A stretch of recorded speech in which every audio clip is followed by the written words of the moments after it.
Chat, chat, chat. What's up, chat? Good morning. Good morning. Good morning. My camera's off. Hey, there we go. What's up? What is up? It's Friday. It's Friday. I don't think I need to finish that, do I? Everybody knows. Everybody knows. Sorry, putting my shoes on.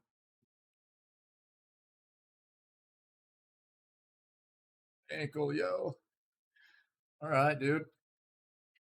Uh, yeah, it's Friday. Happy Friday. Happy flippin' Friday. All right. All right. Um, let's see.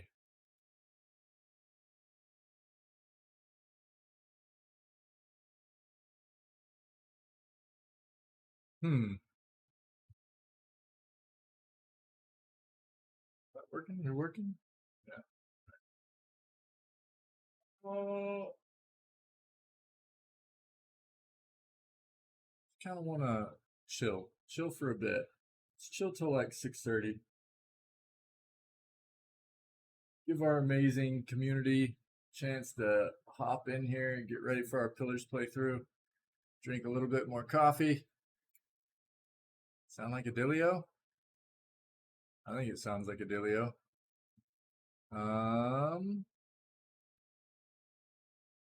We'll pause that out. Stunlocked by an eyelash. All right. So,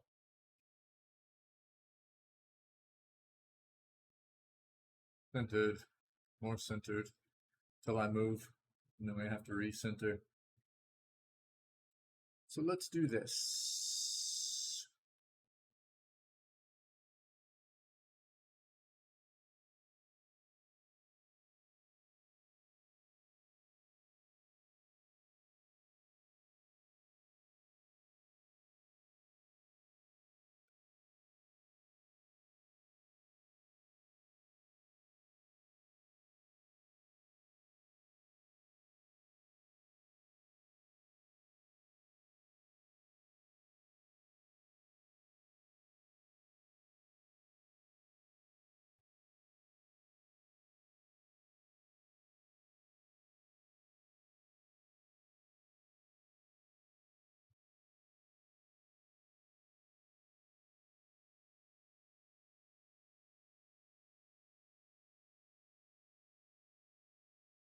Yeah, that should work.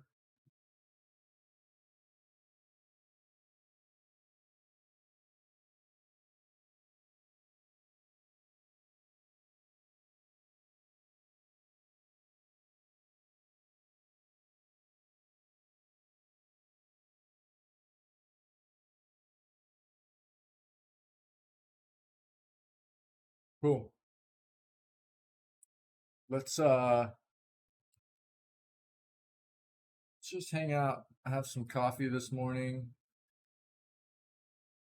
for about the next 15 minutes or so. Just chillax a little bit. Chillax on a nice Friday. And watch a little bit more of the Gamescom stuff. Cool. Everybody's ready. Everybody's down. Yeah. Cool. Halo Infinite.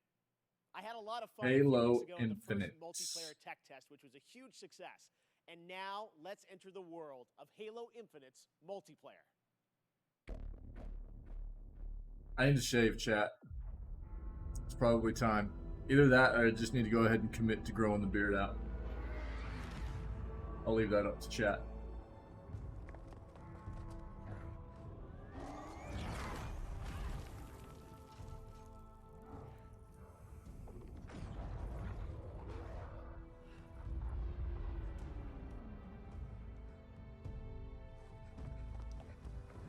Leave it up to chat.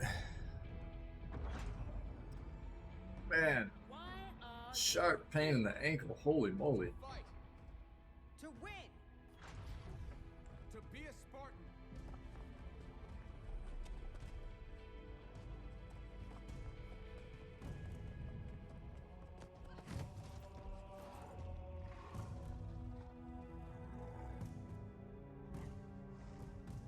What are those bros? Dude, I haven't been in the like Halo universe in quite some time.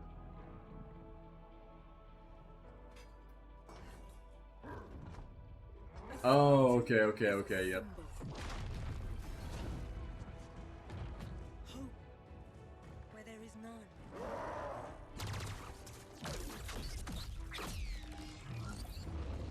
Well, that was fortunate for that individual, wasn't it? We are hope.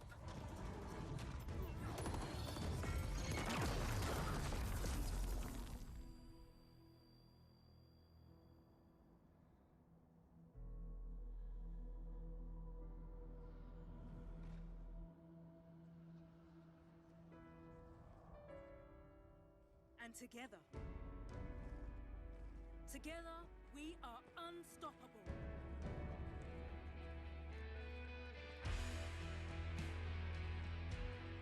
Candidates, are you ready?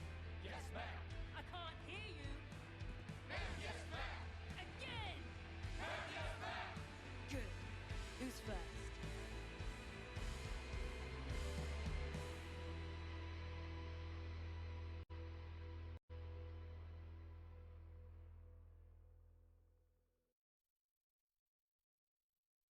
To tell us more, I'm excited to welcome Joseph Staten, the head of creative for Halo Infinite. Hi, Joseph. How you doing? Jeff, how you been? It's great to be with you in person. Yes, thank you so much for coming down all the way from Seattle. I know Yeah. you guys are working very hard on the game, Yep. but you made the trek to Opening Night Live, and it means Thank a lot to us. What did we just see there? So that was I the would love to visit introduction to Seattle. Halo Infinite multiplayer's first free-to-play season, where you'll meet Commander Agrinia, the leader of a whole new generation of Spartans. And Agrinia is a key character as you begin your own personal Spartan journey that will continue from season to season. Well, it looks great. Speaking of multiplayer, Yep. the tests, I was playing a couple weeks ago. Tons of fun. I know. Oh, did you play? Yes, That's and the great. team had, I think, a lot of great feedback from the fans. It's real, and I think everyone wants to know how is development going on the game. Yeah, well, like you said, we started flighting our multiplayer earlier this month. And I gotta say, it was great to see the positive reaction and all the energy that came out of the test. And I just want to thank everybody for jumping in and playing. At the same time, we're putting the finishing touches on our most wide open and adventure-filled Halo campaign ever. Yes. And today, Uh-huh. I would like to announce that Halo Infinite's campaign and multiplayer will launch together on December 8th this year.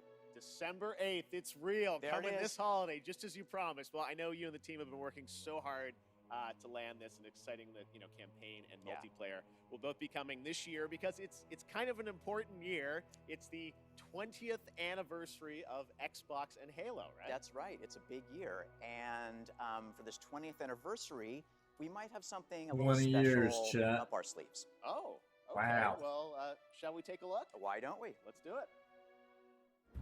Get ready. 20 years.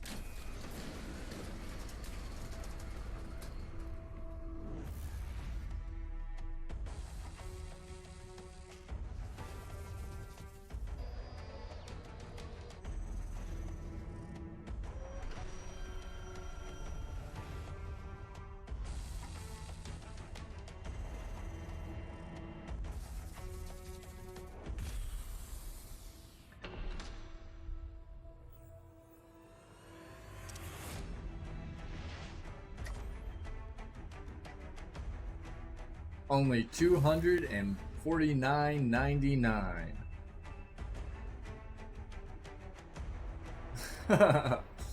I mean, seriously, aren't there Elite controllers like $150, dude?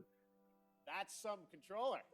Yeah, definitely. Sorry. Now, Jeff, Yes. it wouldn't be an anniversary celebration if we didn't do one more thing. Oh, there's Are they more. really Just worth that? Okay, here's the last thing, I think. All right, Joe. I'm thank you so guessing- much. Let's take Thank a you, look Jeff. at this. Like the Halo edition is gonna be like 175 probably, something like that. I don't know. Maybe This I'm is wrong. Spartan 117. Can anyone hear me? Over.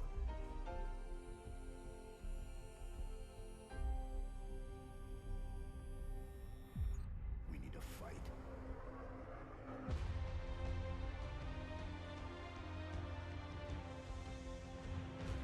Get ready.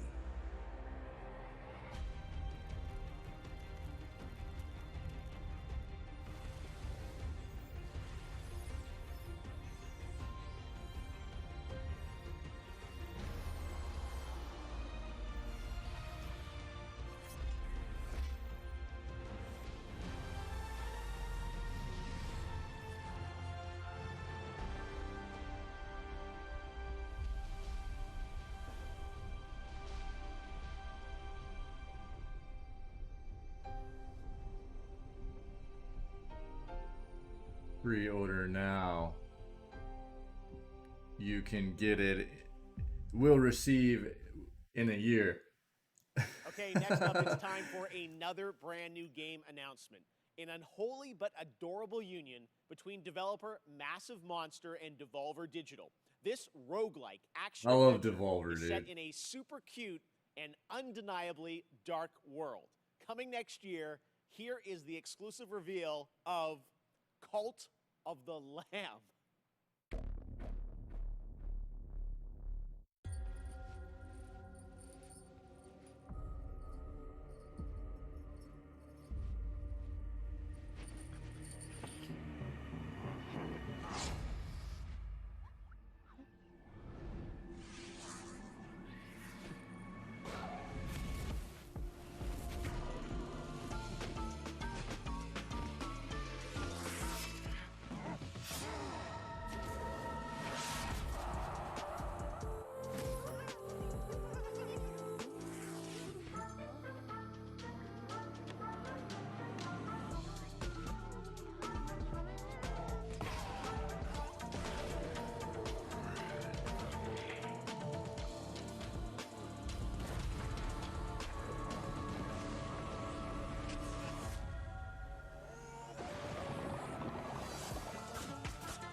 Dude, that looks really good.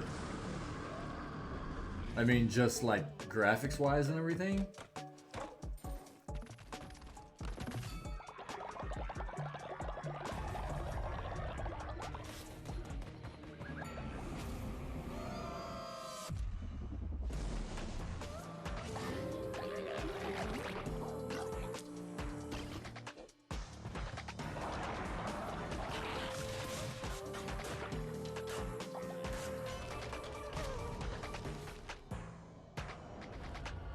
The music's sick too, dude.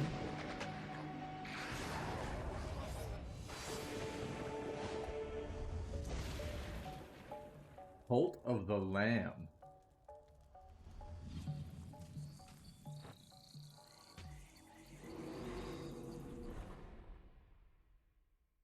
A bit dark. Oh, hey, Mad, what's up, buddy? How are you, dude? Love to show off games made by How's your day big been so teams far, like bud? Night Live, and also small teams, like one person. This next game was first previewed at Gamescom 2020, and now this Good morning. Well, good afternoon to you, man. Yo, I'm just taking a bit of time to get some coffee in me, man, and give everybody a chance to hop in here before we hop into Pillars. I'm not going to sit here for a long time and watch this, but just good. Push the barb run. Solid, dude. Solid. You getting to just kind of chill out. Happy Friday. Happy Friday, by the way. You getting to just chill out and play some Pillars today, dude? Act 2, level 7. Let's go, baby. Sending it. Cool, dude. Cool. Going good so far, then. Solid, brother. Cool, man. That's awesome. Yeah, I'm ready to go. I'm ready to push the rest of this playthrough of ours, man. I am. I'm just trying to wait for a few more people to hop in here, man, and we're gonna get going. Oh, solid. Cool, dude. Oh, cool, man. You're gonna have a bit of a day, a weekend. Yeah. Oh, for sure, dude. Yeah, yeah, I'm having it. Yeah, I had a rough day, dude, trying to get out of or a rough morning trying to get out of bed, dude. Hit snooze a couple times. You know what I'm saying? Yeah, dude. Alarm was going off, and I was like, no, no, I want to get out of bed. Like I said, dude, and I have, I have no reason to not want to get out of bed, dude. I have a great time. Like I get to get up, I get to hang out with cool people like yourself and play video games, dude. Play awesome video games. So it's just a matter of just being tired, dude. So just need to get some Java in me, brother. Uh, so you just getting to hang out with some friends tonight, dude? Uh, oh, dude, thank you, buddy. Yeah, no, it's my pleasure for sure. Um, yeah, so I'm just gonna hang out for probably another 10 or 15 minutes. Dude, probably till about 6:40. Well, 6:45 my time. It'll be about what 13:45 your time, I think.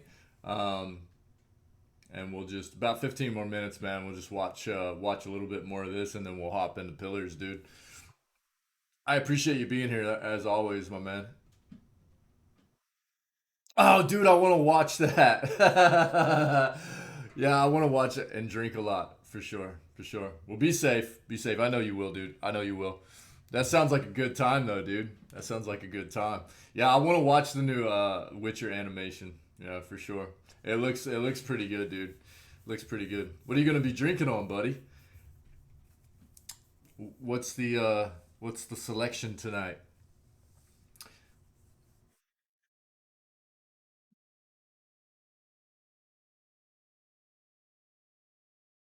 I'll go ahead and start this back up while we chat, dude. Single developer, a 30-year-old father in Poland, is back to show us an update on a really exciting game Single that caught my developer? eye for its over-the-top action.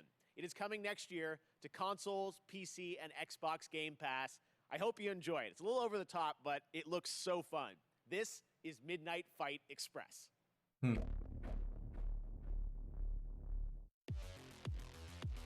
Oh, right on, brother. All right, dude, I can dig it. Hey, man, uh, you know, I've expressed this in the stream before. I don't really drink anymore.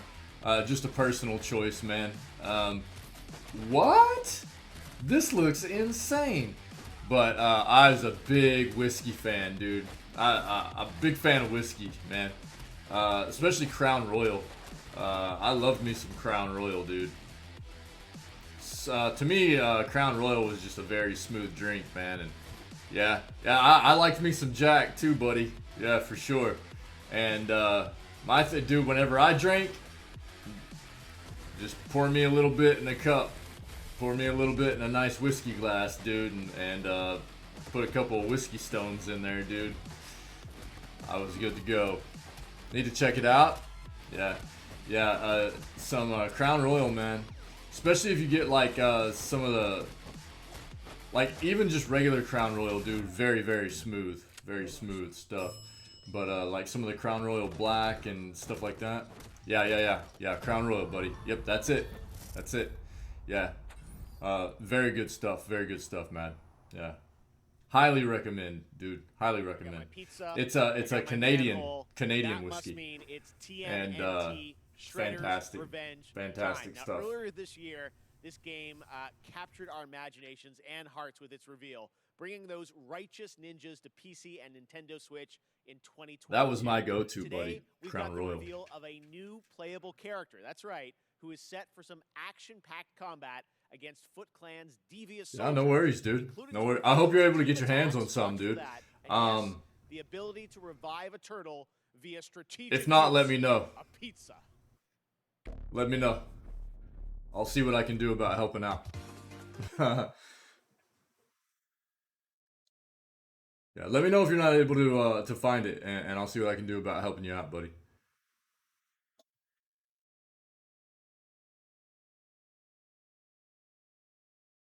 Oh, they muted this. Cool. Okay. Hey, man, this is some very nostalgic, like turtle stuff right here, dude.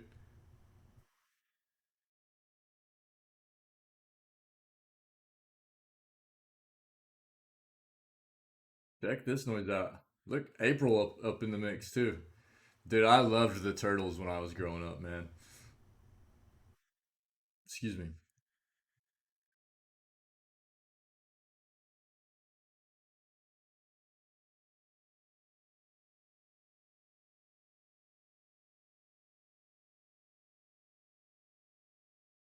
I was a big Leonardo dork.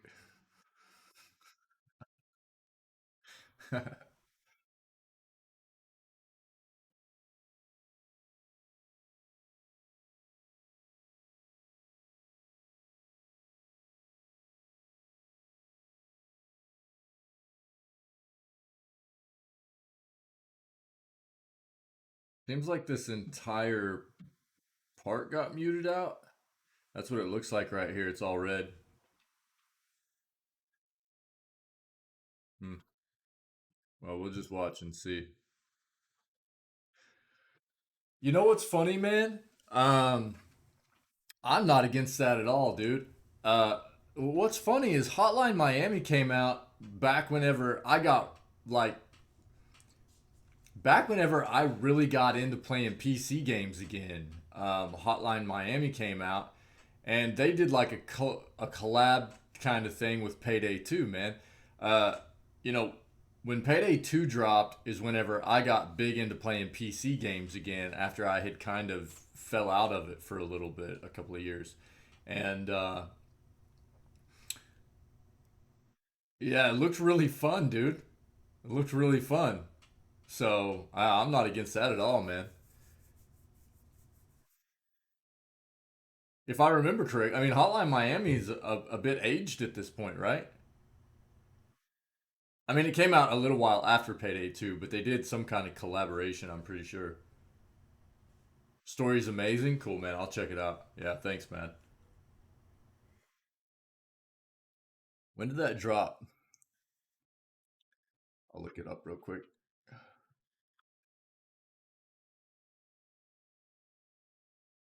Yeah, October 23rd, 2012. Yeah, that's what I thought. Because right around 2012 is whenever I picked up Payday 2. Built a new PC back then and picked up Payday 2, man, and really got back into playing PC games again. Yeah.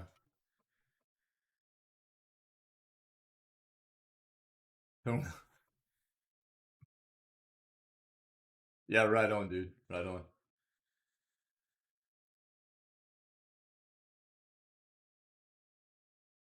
You know, I find it very weird that they've got this entire section muted out.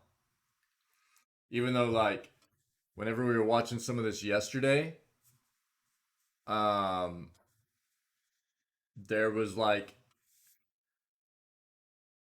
a redo of Metallica's one of Metallica's songs, and I don't think it matters even if somebody else is singing the song. It's still Metallica's copyright.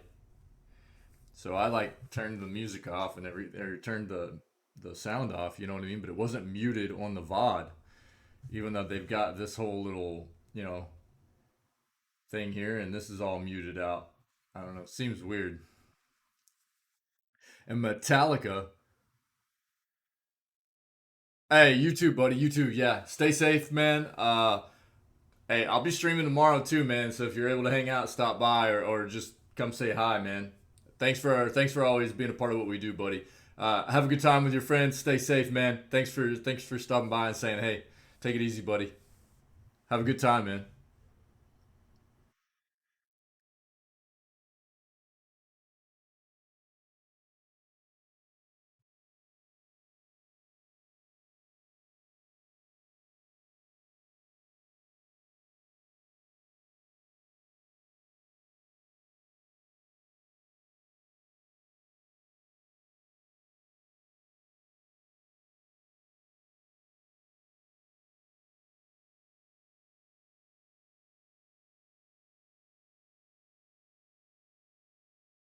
I have never played Super Monkey Ball games. Never ever.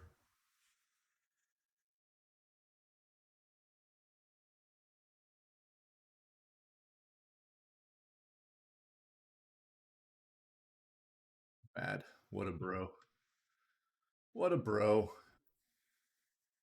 What a good peep.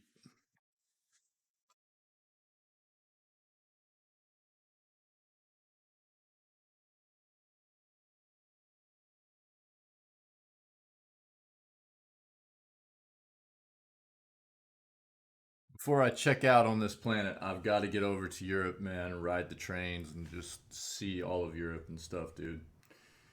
I've got to.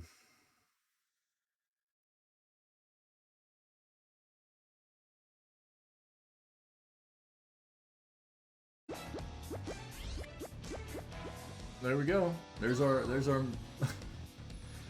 that there's so much of that VOD that got muted out. It's really weird, man. It's really weird. Sega. Okay, next up, a game started by two Stanford University students out of their dorm. This summer, their first release, Okay. Splitgate, started setting records with the open beta. More than 10 million downloads across PC, PlayStation, and Xbox. Blending Really? the best of arena shooters with the fun of Portals. Tonight, it's about to get even more interesting with the reveal of Season 0, which is dropping right now. Hey, Tinwin, I was just turning on. We're only going to go for about another 5 minutes, dude. Hey, good morning. Or good afternoon, sir, by the way. Dude, I needed some coffee, dude. I was hitting snooze like multiple times this morning, having a rough time getting out of bed, man. And was just giving everybody a chance to kind of hop in here before we started the pillar stuff back up, dude. Mad just stopped in and said hey, but he can't hang around today, and now you're here, my friend. So just killing a bit of time, dude. Looking at some more Gamescom stuff because I haven't seen all of it. Just figured I'd give everybody a little bit time to hop in here before we continue pillars, dude. Give me a little bit of time to consume my addiction of caffeine, man. What's up, dude? How are you? How's your day been? Excuse me. Happy Friday, buddy. What you getting up to, man? Got any plans for the weekend? Splitgate, huh? I'm gonna grab some coffee real quick. I'll be right back, bud. And now, here's a brand new look at Riders Republic from Ubisoft.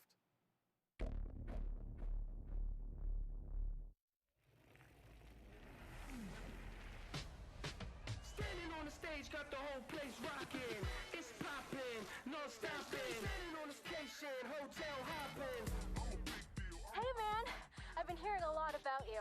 Displaying lots and lots of potential. Whew, I'm Suki, by the way. It's been years competing at the highest level. What I discovered is that there's so much more to the Republic than meets the eye.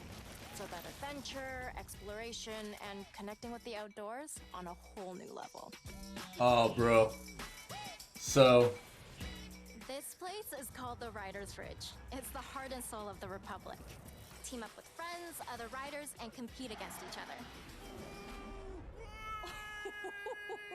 Yep. It's up to you to prove your worth in the Republic. Take on sponsored events, or pit yourself against other riders in the biggest, most competitive mass races. As the wins roll in, you'll attract bigger sponsors, better gear, and earn your spot among the best riders the Ridge community has to offer. I'd Okay, really like to introduce you to someone. so Tinwin, yeah, I saw the Saints Row trailer, and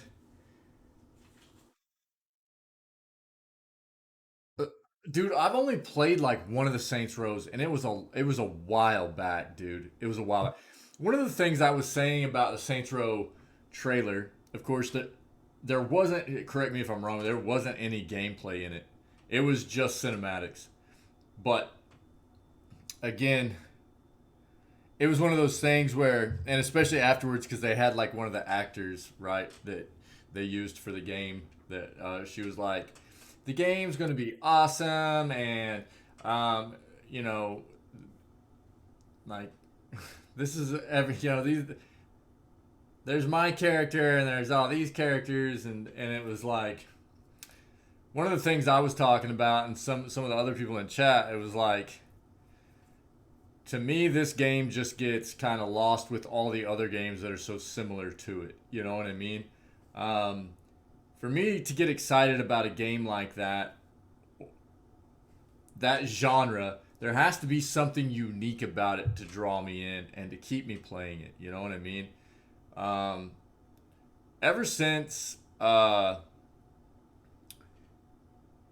Theft Auto, what was it, 3?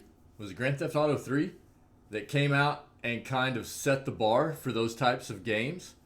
The whole open world, um, kind of do what you want, shoot 'em up kinds of games. You know, had a personality. That personality being absolutely insane, but still, yeah, yeah. And don't get me wrong. There's nothing wrong with having a game that just kind of lets you go wild and lose yourself, right? Because sometimes we need that. And that's one of the beautiful things that we love about video games in general, right? It lets us escape reality. That's one of the things we love about video games. So having those games where we're able to kind of like be absolutely insane, perfectly stated, buddy, is needed from time to time for us to just let loose, right? But there are so many games like that now that I feel like they just kind of mesh. You know what I mean? They all kind of lump together. And for me to get excited or hyped up about one or even feel like playing one anymore, they need to really have something unique about the gameplay or something that really draws me in. And that cinematic trailer for the new Saints Row did nothing for me, man. I gotta say, but I wasn't aware of a lot of the stuff that you're putting in chat, dude. I wonder why they decide. Yeah, and I agree. Like, because yeah, traditionally, even though I haven't played a lot of the Saints Row's games, especially in quite a while, why change the iconic color?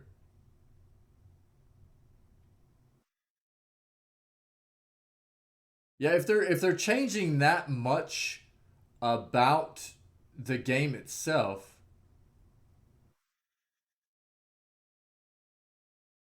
yeah, yeah, yeah. Yeah, no, I understand what you're saying. Yeah, yeah, I got that. I got that. But getting back to kind of your first statement there about the game, um,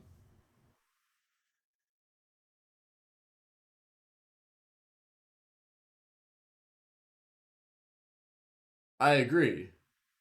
If you're going to change that much stuff, critical elements that actually make up the identity of a game, why not just call the game something else?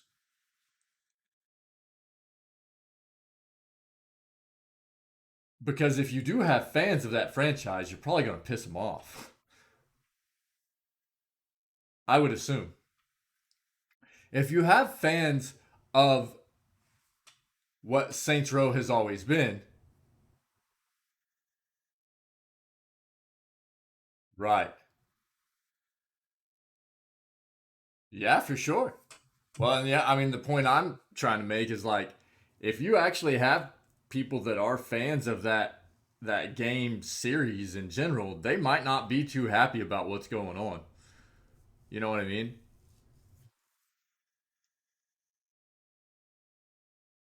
And maybe they'll be fine with it once they play the game and everything, but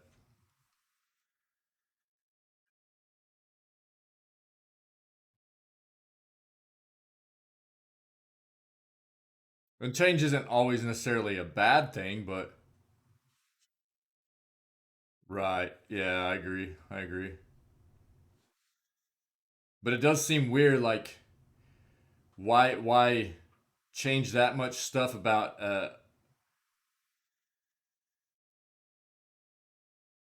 a series and keep the name instead of just creating an entirely new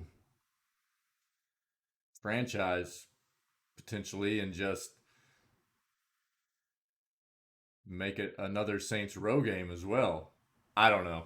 I don't know, man. Who knows, dude? But yeah, I couldn't tell it was a Saints Row game until they said it was.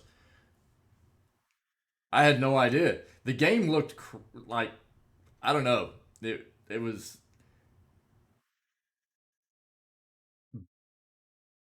what's the best word to describe what I was seeing? It was bizarre. It was bizarre. Everything that I was seeing in that trailer was.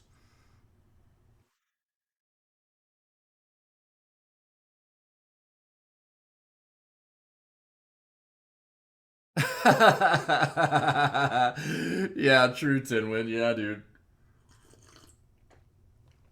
Yeah, maybe, dude. This is Brett. He's kind of a big deal. So we'll finish watching this one, then we'll get into our pillar stuff. He's always looking for riders who have the potential to become. So you know what's funny, dude? This kind of reminds me of, even though it's not just snowboarding. Dude, are you familiar with SSX Tricky on regular Xbox? They came out with some additional iterations of the game, or like We got your back. after the original. Now go get him. But dude, the original was so much fun, dude.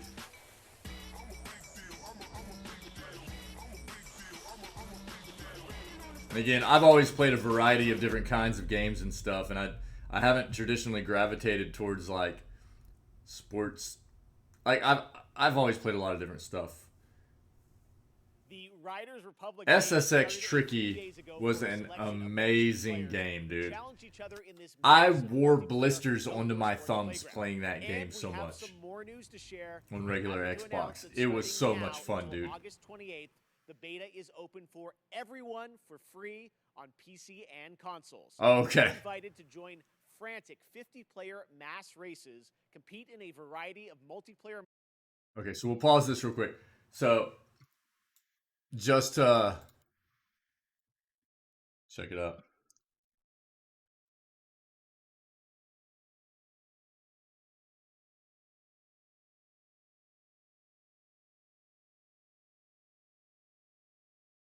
Check this. I might have to keep the volume off, but come on, dude. What? Please.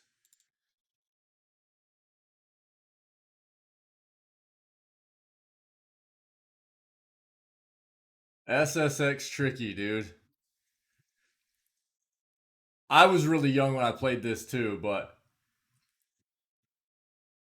dude, this game was so much fun. And it was fun to play with friends and stuff too, man. And it was all about just like getting big time air and like doing a ton of different tricks and doing a bunch of grinds and stuff like that. And the more stuff that you like linked together, the faster you would go and stuff. It was just it was a lot of fun, dude. It was just a lot of fun. Obviously an old game, right? I mean, we're talking like Xbox One, PS1 stuff, right? But the kinds of tricks and stuff you could do, you could knock other people off their boards and everything, and like that kind of stuff. It was a lot of fun, dude. A lot of fun.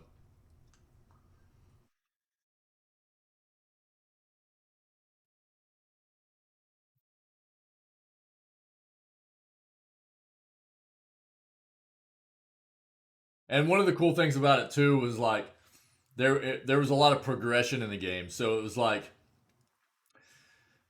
you had to actually like play through the game in like a campaign type mode, and the further you got, the more like boards you unlocked and characters you unlocked, and the different boards had different kind of stats on them and stuff like that. So there was actually like a point to like continuing to play the game and unlocking stuff and things like that.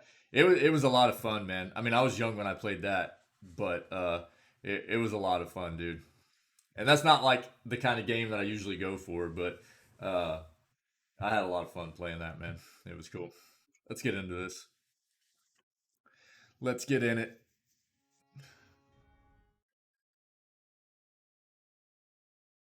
Yeah, it's funny you bring up that Saints Row trailer, dude, because that's like the whole time I was watching it, I was just thinking like, what is this game? And I can't remember who was talking with me about it when we watched it during lunch yesterday, but that's the exact same thing I was saying, was like, this just kind of doesn't really pique my interest, you know? It just... And again, it was just cinematics, so I have no idea exactly what the game's going to be like. It could be a lot of fun, and I will always throw that in there with anything that I talk about, because there are a lot of times where, you know, you see a trailer and it's like, meh, probably won't play that, you know, but I try to always put a disclaimer in there whenever I say things like that. It could be like, look, never say never. It could be a lot of fun, and No,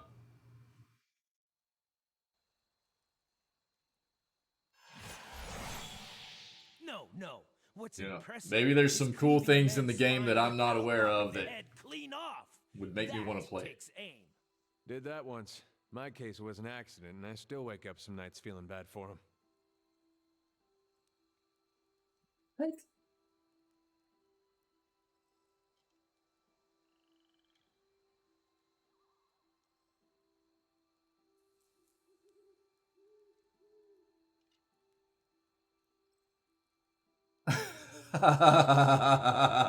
The best comment I've seen about it. This entire cast looks like they would be bullied by the OG's cast.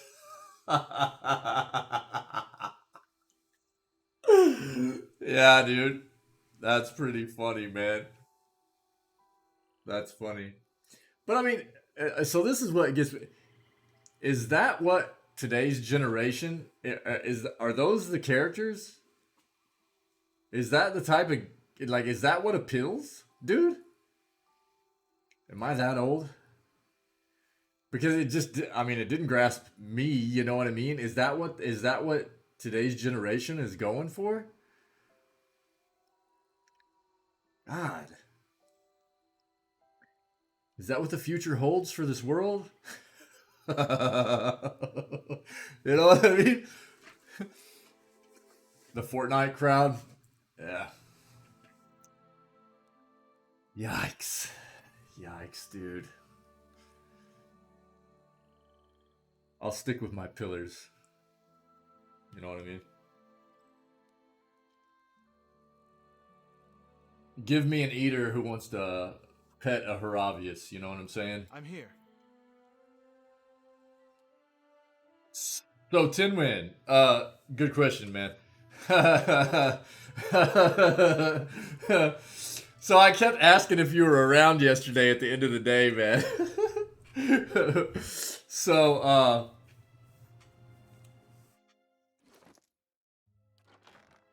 I'm sure Mr. Fluff Bunny will show up at some point here before long, too.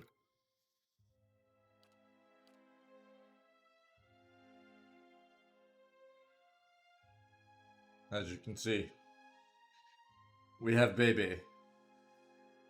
Okay? Now, yep, you got the baby. Yes, we have baby. So, now, I have a couple of different hard saves, in the not too distant past from what happened yesterday, because we got a poison, we tried to take it to Shamak. Shamak didn't buy that it was the essence, so we killed Shamak. Now, we did a lot of sciencing yesterday, too, because I tried to come grab the baby first. I was just going to hold on to the baby. But Shamak's son, I can't remember his name at the time, he was like, I knew you couldn't be trusted. And I was like, dude, I'm just trying to keep the baby safe. And he's like, yeah, whatever. Attack us. So then at that point, and that's what I found out. That's what I found out. Because, like I said, I did a bunch of sciencing, right? We did a bunch of testing. So basically, I reloaded everything. I came back here, tried to grab the baby first. The son did that. Went back, killed Shamak, then came and grabbed the baby. And the son did the same thing. What? What do you mean? What do you mean? Fill me in, buddy.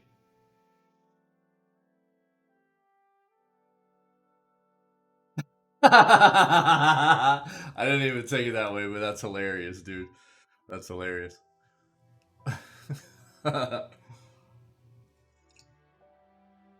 so, so what we did in the end game was, or what we decided to do, we went ahead and tried to give the poison to Shamok. Shamok didn't bite. He attacked us. We killed Shamok. We came back here. We grabbed the baby. As we left the building here, Shamok's son approached. We basically said, we're keeping the baby, and he attacked anyways, so we throttled him too. And now we have baby. And that's what. So Mad was hanging out with us all day yesterday, and I told Mad, I was like, yeah, Tinwin, told me to make sure that I grabbed the baby and hold on to the baby, and he was like, good job, Tinwin. You know.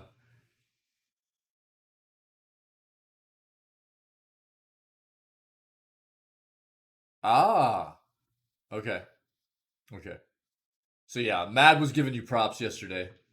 Yo, you weren't Tinwin, you weren't here. Were you here while we watched Mad's video? Oh, cool, man. Awesome. Oh, very cool. That's neat, dude. Okay, so that's what Mr. Fluff Bunny and Mad were like.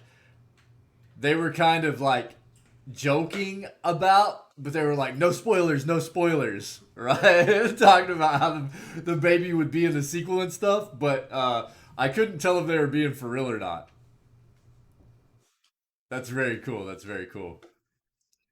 Hey, did you get to hang out with us during lunch and see Mad's video of him taking out Lingrath and the dragons with his rogue playthrough?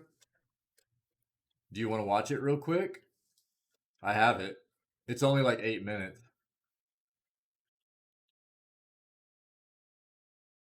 Mr. Fluff Bunny's here. I'm not late. Hey, dude, never worry about being late. I spent a little bit of nah. Okay, cool, Tim. Hey, let me know if you're hanging out. Tinwin, I'll forward it to you. I'll whisper it to you. I know Mad won't mind. I don't think we'll. I'll tell you what, Tinwin. We'll. I don't want to do that without Mad's permission. So we'll watch it during lunch again today, or at the end of the day today. Just let me know when you're hanging out, okay? Let me know when you're able to pay attention, Tinwin, if you're still hanging out today, and we'll watch it again. It's a really cool video. It's a really cool video of him soloing Lingrath and the dragons with his rogue playthrough. It's pretty cool. So just let me know when you might have a chance to watch it, either during lunch or at the end of the day, and I'll pull it back up. It's only like 8 minutes long, so it's not a big deal. Cool. If you want to watch it. If you want to watch it. Mr. Fluff Bunny, good morning, my friend. I'm here. I'm not late. Hey, dude, always being chowed. Now we just hopped into the game. We just hopped into the game, Mr. Fluff Bunny. I spent a bit of time this morning, um, just kind of trying to drink some coffee. Man, I had I had a rough time getting out of bed this morning. I mean, I was on time for the stream, but I was hitting some snooze this morning, and I needed to get a bit of coffee in before we hit the ground running here in Pillars. So I just turned on a bit more of the Gamescom stuff, man, and watched a couple more trailers before we got started here. And Matt dropped by, so I was talking to him, and Tim Wynn's been here, and we've been chatting a bit. And I was filling him in on the Bebe situation. So we're all good, buddy. Hey, thanks for being here. How's your Friday going? I know you're probably just waking up, but hopefully it's going well, dude. So,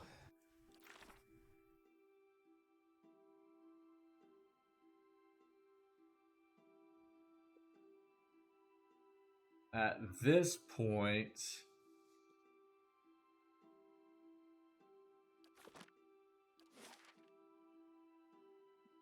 we've been here, right? Did we go to all these? We've been to...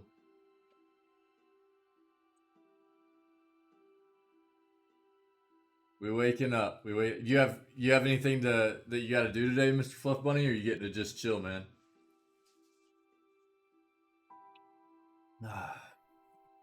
Happy Friday, man. I hope you're getting to just chill. Take it easy. Ah, Northwell. Yeah, we gotta go there.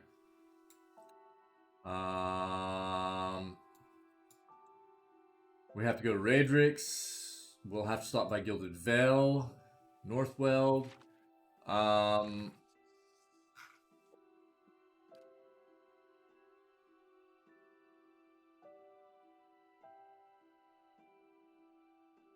yeah, no worries, no worries. Yeah, that's awesome. Is it like so this live stream is it for charity? Is this a charity thing?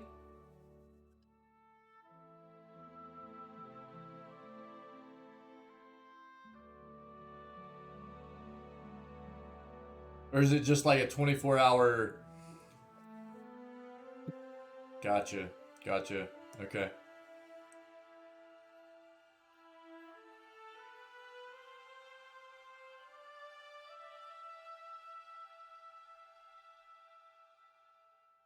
Well, I hope it goes well.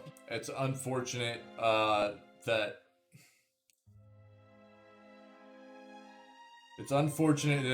our I'm guessing, I am assuming this individual is living in America, and it's unfortunate that in our country healthcare is business. At the forefront of healthcare in America is not taking care of people, it is money, and it's unfortunate. A very sad thing.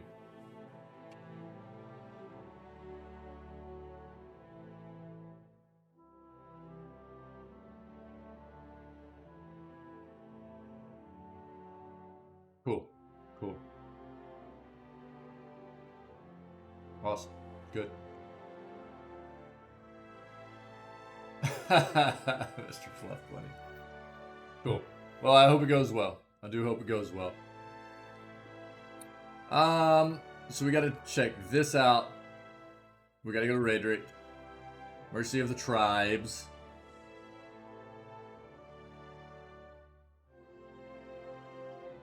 This is gonna be some of the last stuff we do.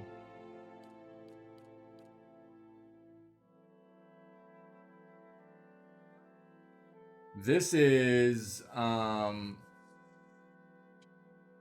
probably, yeah.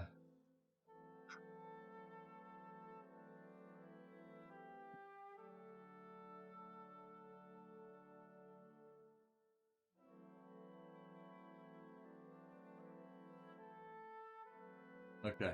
There's a lot of stuff that I think we need to go to Northwell and get done.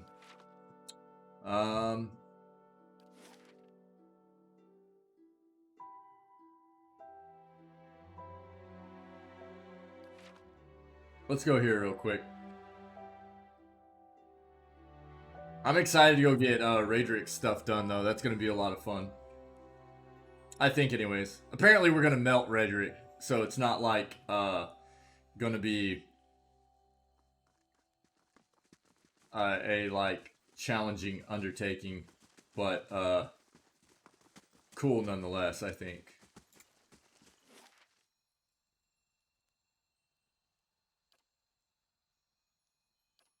Let's go here. Yeah, for sure, Mr. Fluff Bunny. Absolutely. So, other than today, you guys Tinwin, Mr. Fluff Bunny. Again, thanks for Our being good here. intentions Always, will you guys, keep you me guys are upright for so absolutely long. amazing, man. Always being I'm here. here. You guys got plans for the weekend other than what you got going on today?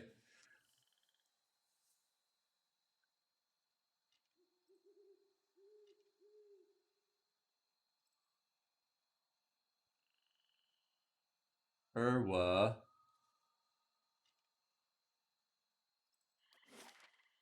Okay, yeah, we definitely need to look around here. Now, yeah. Ooh, D&D. All right. This is a continuation of campaign, correct? Yeah. Studying. Ugh. I'm here.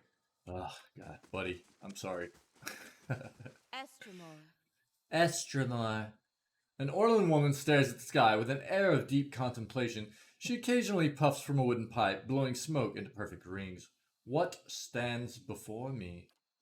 She wipes her lips with the back of her hand. Her teeth, uneven and pointy, are stained red. I do not see Esther Morwen often. She picks the remains of an otra. Is that correct? Otra? Okra? Otra? Root stuck in her gums. And believe me, I see many things. Perhaps you want to see them too, yes? She gestures behind her at an assortment of plants, roots, and files lying on the rug. Let me see what you have for trade. I present these happily. We need to sell things. Oh, there you go, Mr. Fluff. I got your stuff, buddy.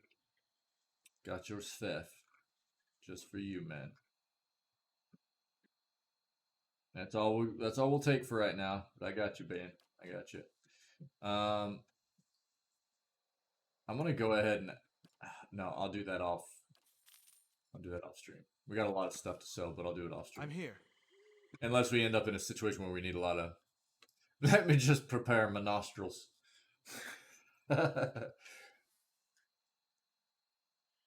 Yeah, man.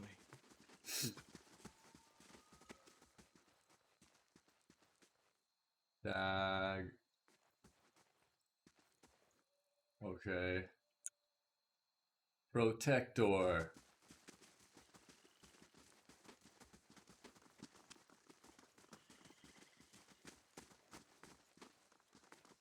Grab that. What is down here? Antelope Companion.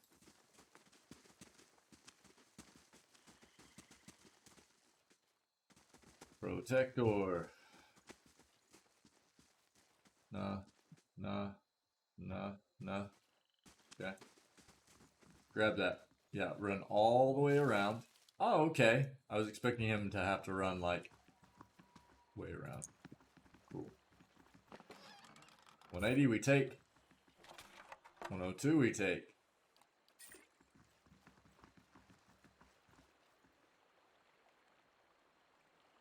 Actually, kind of a calming spot there. Be nice if you could fish in game, but I would never get anything else done if you could actually fish in game.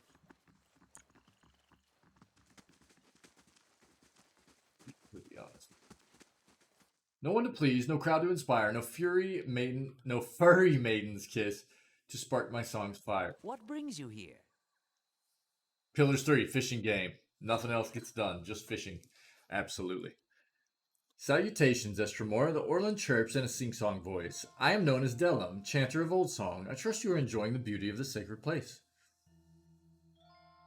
Are you the resident entertainer? I sing to entertain old song's visitors, but alas, the crowds have thinned into little more than a trickle. The chill wind from Rimgrand's temple is driving people away. Now I sing, but nobody listens. My music is without purpose. But I know of a solution, a way for me to make my songs warm and passionate, countering Rimmergand's incessant chill. The Orland smiles and reaches out with a grasping motion. All I need are a few rare songbirds. I could eat them and absorb their musical energy. With that kind of musical prowess in my soul, I could sing a song that could bring back the merry crowds. What? For real? Huh. Interesting. At this point, I feel like every time we come across an Orlin, Eater should be trying to pet them.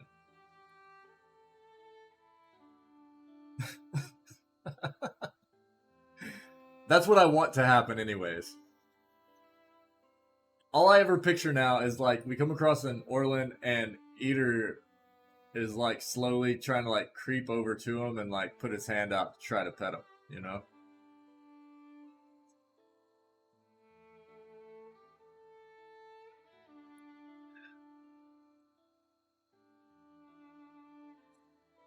You want to eat the songbirds. I don't think it works that way. The Orlin stares at you dumbfounded before rolling his eyes and lecturing you. Eating the muscles of animal makes you stronger, right? And if you consume green stalks, do you not take on their pungent smell, even down to the water you pass? He smiles, pleased with his reasoning. Just as one cannot sweat if one is parched, I cannot sing without a nourished soul. It's all very basic. Did your parents teach you nothing of food dropping cycle?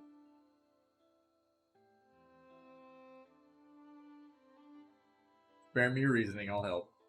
Dellum's eyes widen with delight. Splendid, he claims with clapping hands. For my song to be pitch perfect, I will need a tiam, a bird often found throughout Twin Elves. Often in high tree nests, but some have been domesticated. Also need a shardwing. Shardwings prefer to nest in Audra formations. Suits their natural camouflage the best.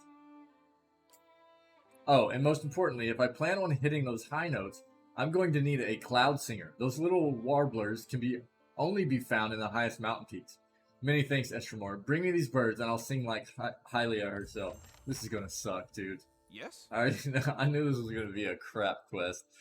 Oh my god, dude.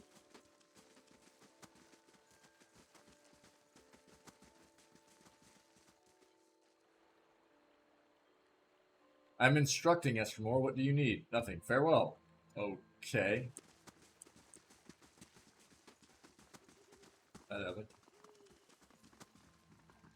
What is this? Huh. Dorval. Builder's wisdom to you. A thin, ragged man stands waiting on the barge, leaning on the oar. A smile of greeting splits his weathered features. It's been a very long time since an outsiders sought passage to the burial isle. What is this burial isle? It is a sacred place, for it sits upon the great works of the builders. There, by our ancestors, all our anaphas are laid to rest. Few go there, my friend. It is not a place where the living to walk. Is it dangerous? Dorval nods solemnly. Those I bring to the island return the same way, or else not at all. It is home only to the dead. Spirits, shades of the builders remain and watch over the Anaphada. They are bound to the island and protect it fiercely. Okay, we don't want to go there yet, I don't think. Yes? No.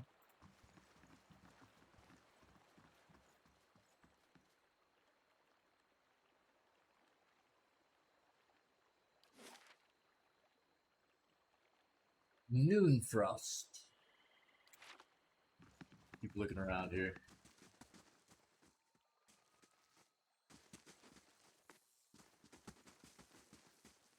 The frosts of noon. Yo. Hey.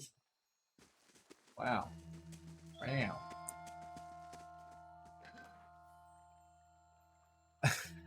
Yeah. Yeah. My sentiments exactly, Mr. Fluff Bunny. Yeah. Spoopies. Yeah. A chill hovers over the frozen lake, draining the air with warmth. If it gets any colder... Oh man, I didn't get to see what it... Scalloway 14. Hey, Scalloway. How are you? Thanks for the follow. Very cool of you. How's your day going? Happy Friday. Scalloway 14. Alright, let's see what's going on in here.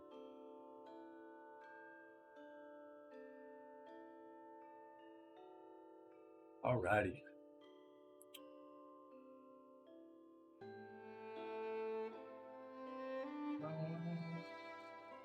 Yes?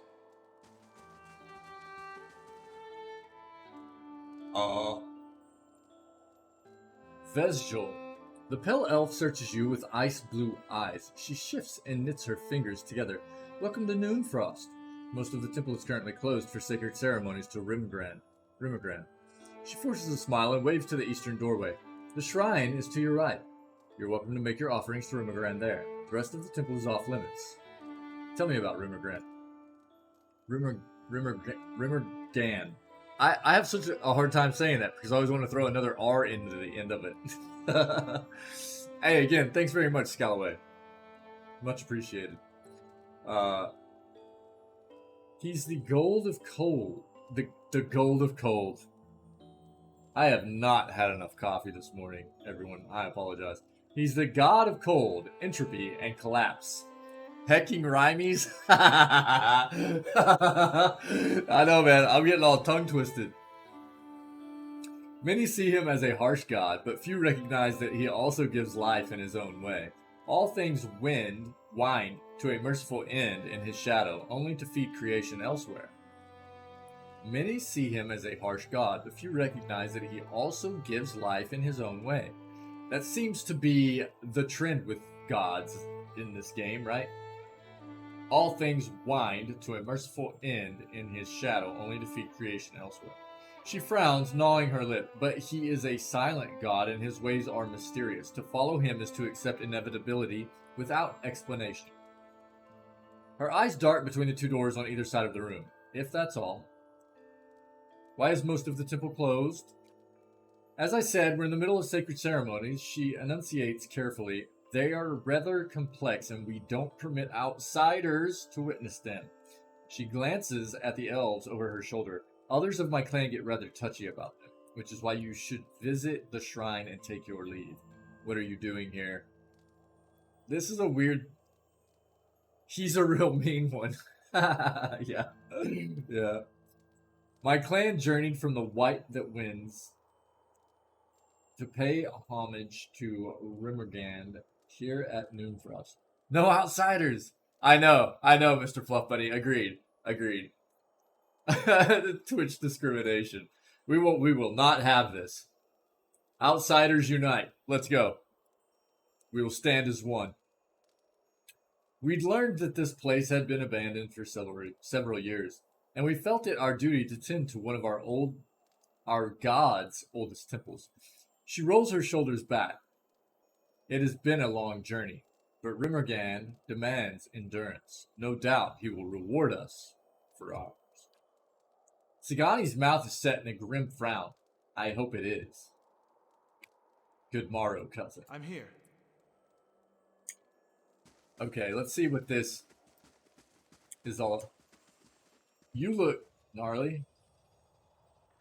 What a strut on these guys. What are you trying to run through Itamok for? Healer. We're going to have to fight in here, no doubt. The pages of his tome glisten under a thick layer of frost. Paladin. Cool patient eyes.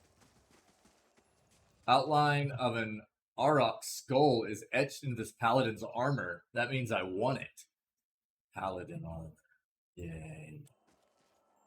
We've come from the white that wins to worship the beast of winter. Yes. Life is but a test of endurance. Its reward is to be scattered and reforged into something new. I can't even read that. Okay, let's see. You know what? We're gonna F5 this real quick. That way, if I go somewhere I'm not supposed to go,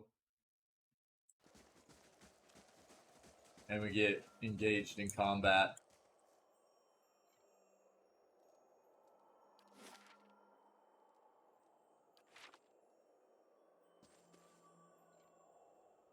Pass through the White March on our journey here, a pleasant, temperate place. Okay. Her eyes are closed and her lips form a silent prayer. Is here. Who are you? The water of this well has frozen solid, trapping small fish from the lake underneath the temple. Her god rewards perseverance through hardship. One day, even the stones of Noonfrost will crumble into dust. This is Rimmergan's way. Refracted light dapples the icy mirror behind the statue. Dapples the icy mirror. I love it. Such good writing in this game. It's fantastic.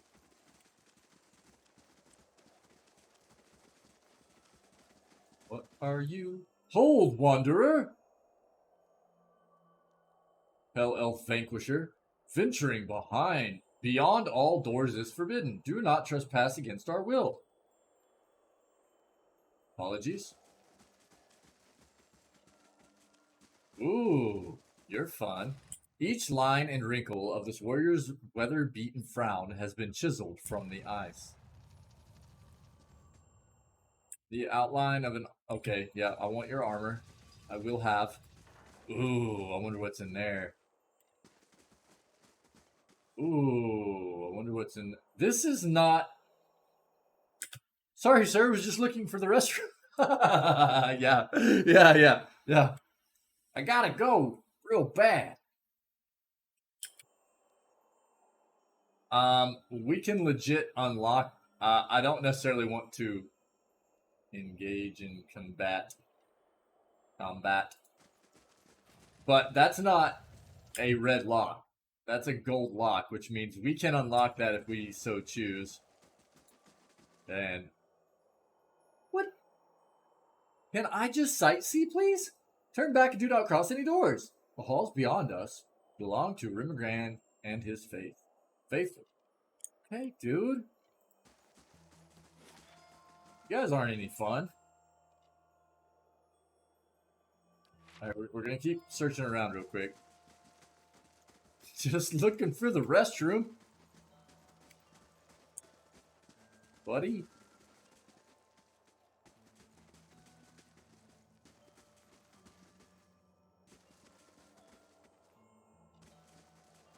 There's nobody here. Quick. Let's go through this door. Okay, look, we're just gonna science this. You guys aren't any fun, he says to followers of Rimmergrand, an overglorified doomsday gold.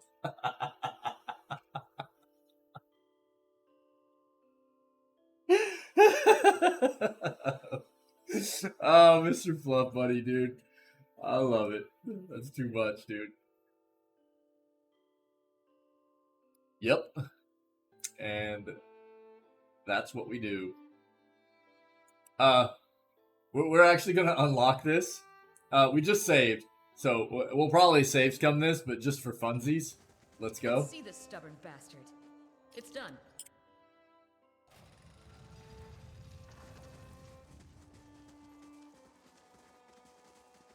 Hi.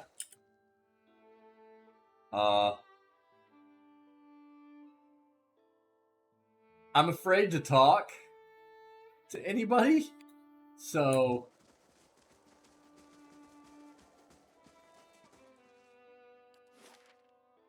feels a bit odd. I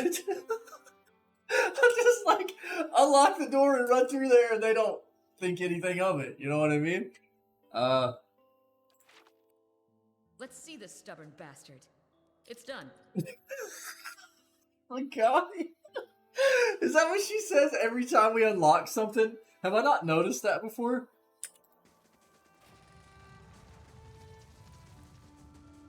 I've got Oh. this. It's done. White crystal key? Yo, this is not stealing either.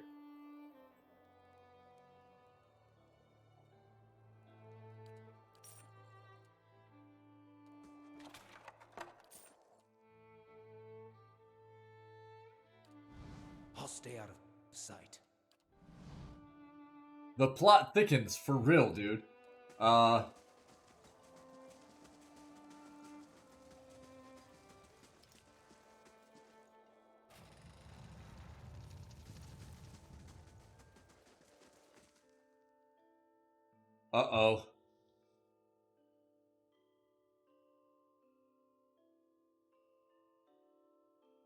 Arthur.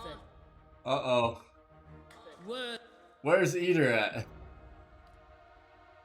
Okay, get wrecked. Oh, dude, Eater is too much fun, man.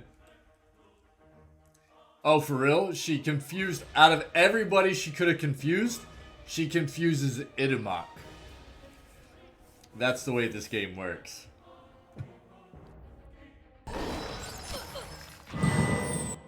Meat chunks, everyone. Oh, she confused Haravius too. Excuse me. But that was a... Immediately gets slapped to badly injured as the fight starts. Yes. Yeah. So, as that happened, Eater crit for 38 Pierce. Activated Twin Stones. Charge hit for 68. Sagani hit for 17. Interrupted. Crits for 28. And then, Outsider crit for 24. And turned the, Sorceress into meat chunks. Feels good. We are so OP for this right now. It's kind of insane. If we don't rest soon, you're Hey, going to you have need to to carry me stop. the rest of the way. She says that all the time, and she has so much health right now. It's hilarious. Fine, fine, copper. Yeah, that's fine. Everything goes in here. Palagina is, yeah, sleepy. Yes, she likes to rest. Winter's Woes, Grimoire.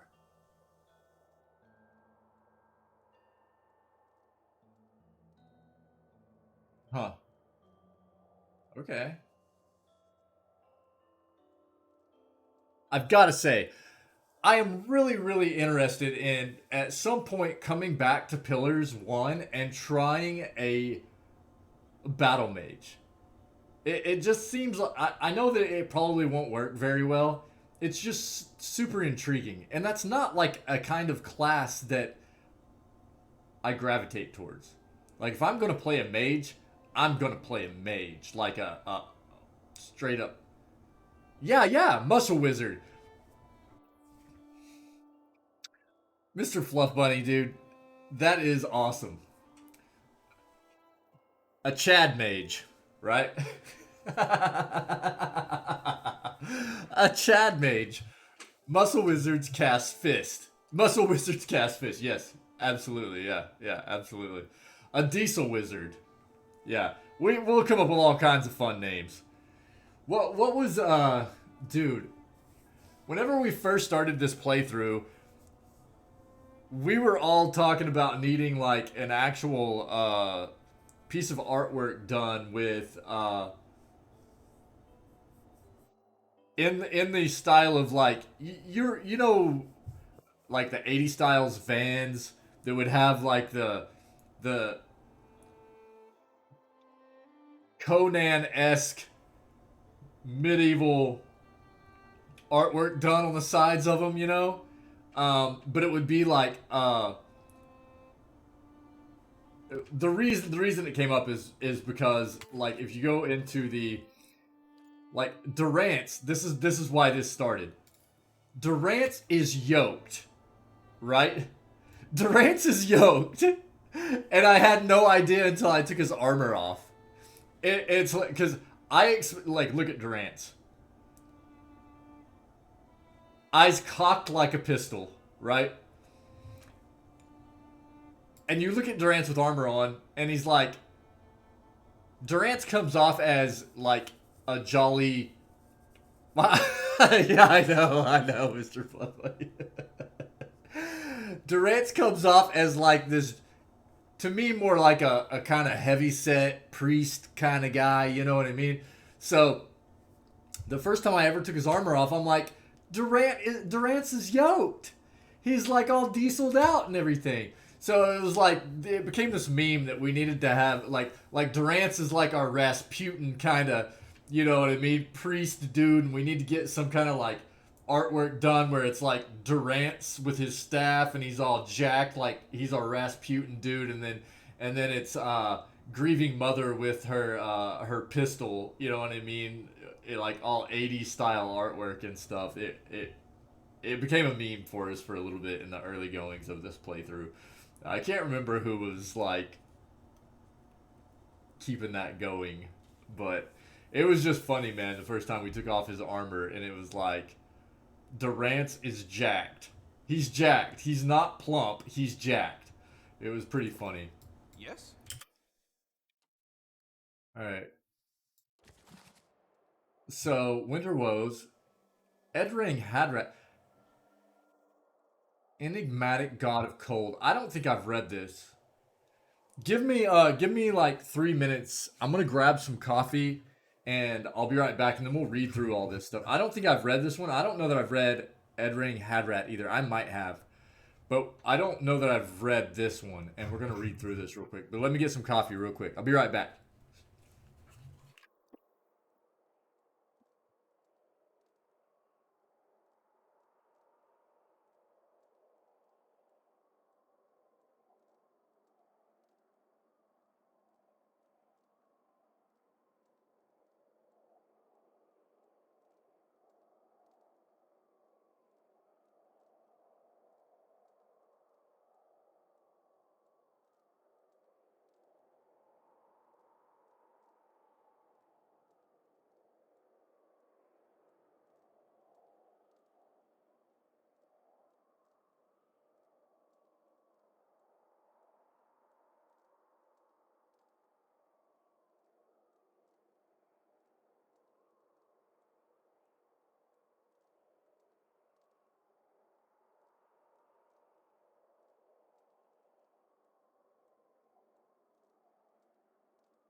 Man, I might have to make another pot of coffee.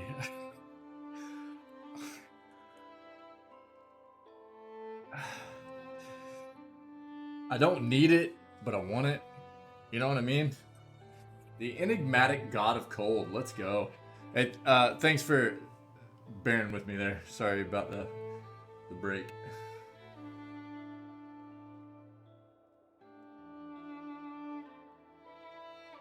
No way. Are you serious? I gotta check it now. Hey,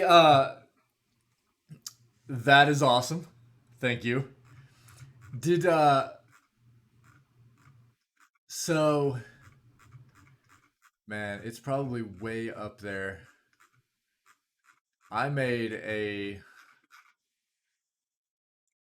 Is it in the gaming schedule stuff? No, it might be in art.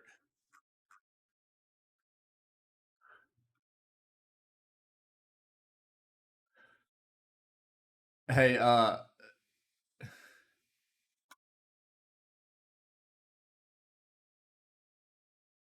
Mr. Fluff Bunny. If you go into the art section, and go look it's about halfway up. It's almost like exactly halfway up. Look for a July 15th post. I threw something in there that I made, and it was right when we were getting ready to start our Dark Souls 1 run. Um, blow that picture up and take a look at that. Let me know what you think.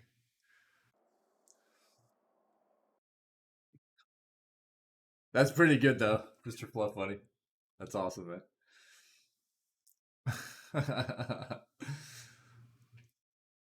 All right. You like that? Oh man. We have fun here, man. I love it.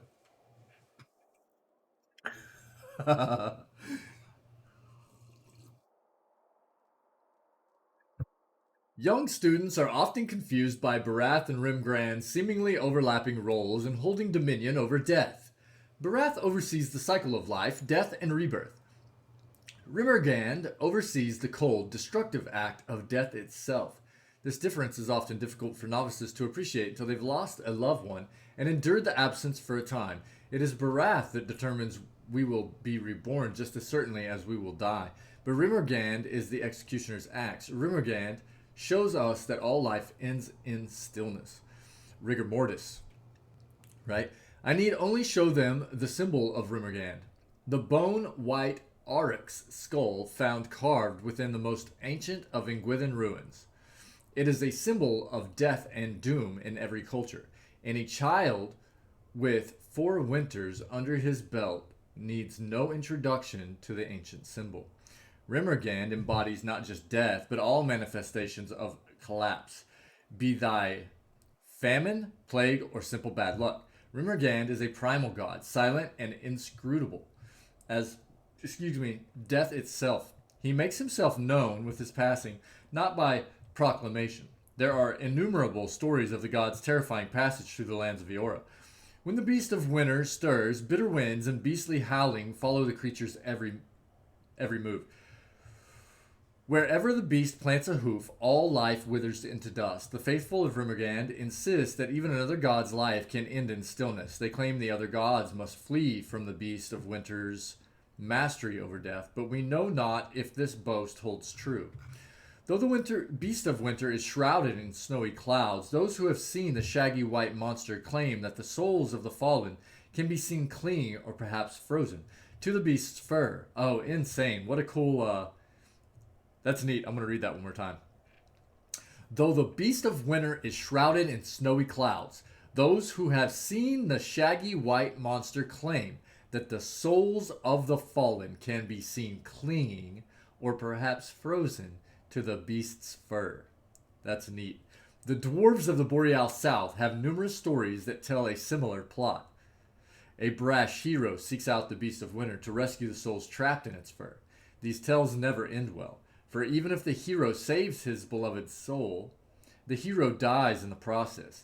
for it is not a proper tale of Rimmergand unless the hero's life ends in stillness. Very nice.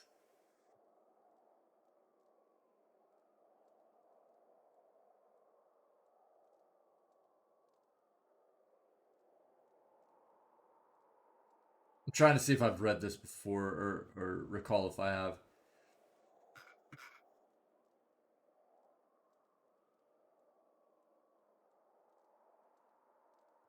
I'm not sure. I'll go ahead and read it. Why not? The writing in this game is so good that I don't mind reading things twice necessarily. Edring Hadrat, in retrospect, led a remarkable life, but his contributions would probably have gone largely unnoticed if it weren't for his conflict with a Glanfathan Orlan by the name of Galvin Reged. Though Edrang became a great man and well-respected leader, his early life was uneventful. He was born in Adir of noble parents and spent a good part of his childhood there. While he was raised apart from the common folk, he felt a connection to them and was known to always be welcoming to any and all. In school, he demonstrated incredible intelligence, frequently arriving at correct conclusions using his own methods of getting there. He was always doing unexpected things, and though he seemed to be paying attention and would pass his lessons, his teachers and trainers were certain he would never amount to anything. Sorry. Excuse me. His family moved to the Deerwood as colonists while he was still a teen. The moment they docked in the new land, Edrang knew he had found his true home. He explored the land, getting to know it and its people as well as he knew the castle in which he lived. He grew into a man who was well respected by all who met him. He took over the earldom, becoming a fair and much beloved leader. Under his leadership, Belreach thrived, becoming more stable and prosperous than anyone thought possible. When a new Gref was needed, the people's voice was unanimous. Edrang Hadrat. As his first act as the new Gref, the Frekoning instructs Edrang to build a new city for him, a seat of power in the Pearlwood Gulf. This city is to be called New Dunrid and will serve as the capital for the new colonies. Not long after he assumed power, the Brokenstone War began. It was a quick and brutal war and taxed the limits of Edrang's capabilities. He had never before encountered someone as organized and brutal as the opposition commander, Galvin Reged. At first, Reg's tactics confounded Edrang, but Edrang, who grew up developing unorthodox ways to take care of his problems, adapted quickly. This is a long one. This did not stop Galvin Reged outright, however. He began a campaign of terror that lasted for 2 more years. Edrang, who expressed a sort of respect for Reg's prowess, studied his techniques, learning how Reg attacked and devising ways to counter it. He gave the earls and thanes instructions that confounded and sometimes infuriated them, as they seemed to leave their lands open for attack and put their people at risk. Edrang disseminated lies and half-truths about his plans, imperial events, and military maneuvers. No one knew what truly was going on except for Edrang, and a very small contingent of trusted friends and advisors. His tactics worked, and Edrang's men started to catch the Glanfathans off guard. It wasn't long before Edrang's men were able to anticipate Reg's moves, and cut him off at every front. When asked how he was able to overcome an enemy that anticipated every move, Edrang responded, "That is how he was about to outwit us. Our moves were transparent. Anyone could see through the standard tactic. Spread something out thin enough, and you can poke a hole in it. I countered an unpredictable enemy with unpredictability." Because Edrang was able to counter Reg's plans, the conflict eventually died off. Reg sent a message to Edrang, expressing respect for his tactics and prowess with military maneuvers. This political and military stalemate led to the first treaties signed between the Glanfathans and the Adiran colonists, who would eventually become the Deerwoodans. Nice. yeah, basically. And it worked. I don't know.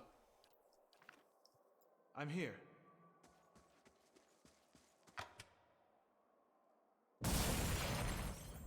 Willpower and good intentions will only keep me upright for so long. Well, that hurt. Yeah. Not a sound. Windwalker.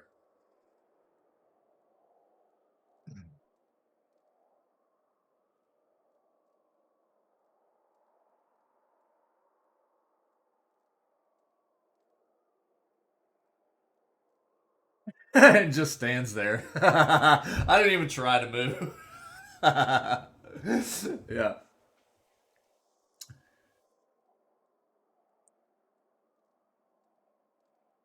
Holy crap. Icemar was a wizard. This is, yeah, I mean, we're frozen, right? What's the point in trying to move? We're impelled by an icicle. Icemar was a wizard from the White that wins. Later in life, he developed an obsession with Rimmergand, convinced that if he could see the great Aurochs with his own eyes, the mysteries of creation and destruction would become clear to him. He wandered the frozen continent for decades with little more than his quarterstaff, Windwalker, and his seal-skin coat, chasing the rumors of Glenfathen tribes and the death-cold gales that swept the glaciers. A migrating tribe eventually came upon Windwalker, planted in the snow and pointing to the sky. There was no sign of Ismar, but the legend spread that he had found Rimmergand and now follows in the shadow of the mighty beast.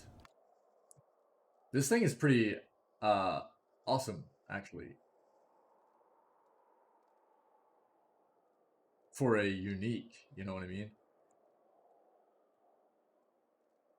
So you could get Slaying on here and Durgan if you wanted.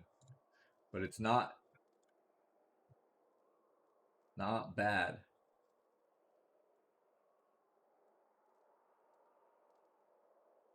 I mean, it's not like nuts or anything, but and it's not something we necessarily need. So I don't know that it's worth us coming in here to get, but yo, there's gotta be a way to. There we go. Yep. Interesting.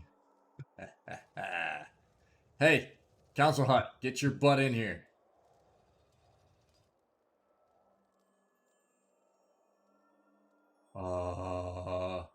What is this? What are we doing?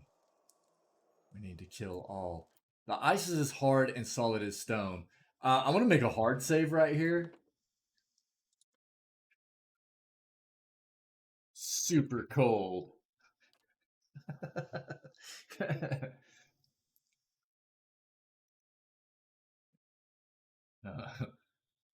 I mean, they see us. I don't know.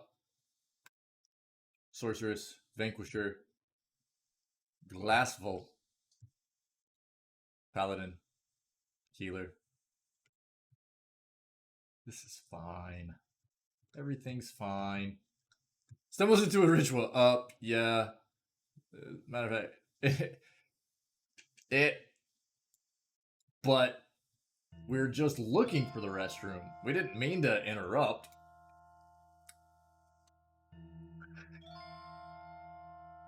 Okay.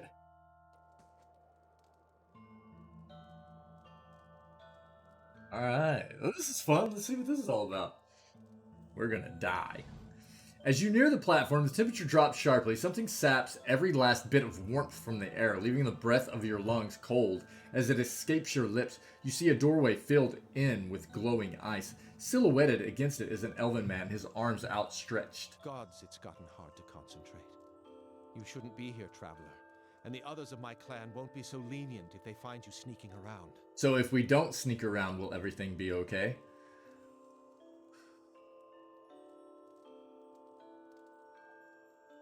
I mean, you know what? If we quit sneaking, are you guys going to be cool? If we just kind of hang back and watch?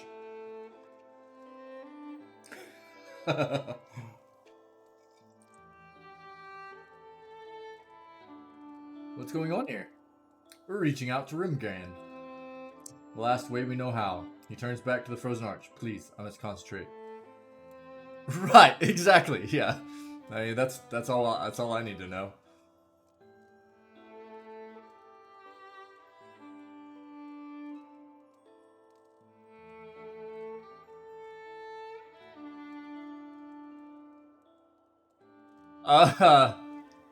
I want to see what this is all about. Like, I'm really intrigued here as to what the heck's going on. I need to science this a bit. I need to science. We will not follow through with all of this because, again, good-natured, kind wayfarer, paladin playthrough and everything, but I kind of have to know what the heck's going on here. So, sayonara!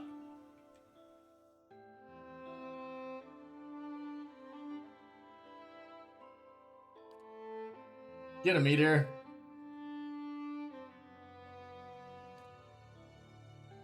Healer's got to go down 2.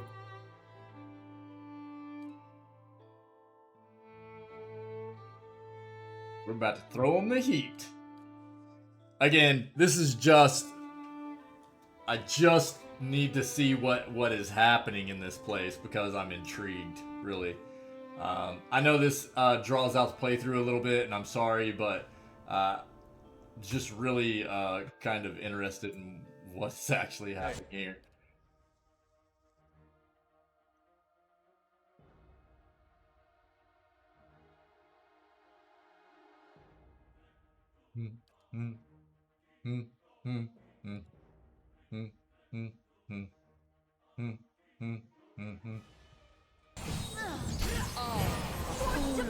That's right. Oh my god, dude, he's so fast. Eater is so... Dude, did he... I wish I could rewind and see things. Did he... Was he able to charge straight through this? I didn't even pay attention. Near death. Get wrecked. Holy crap. Let's get another one in here.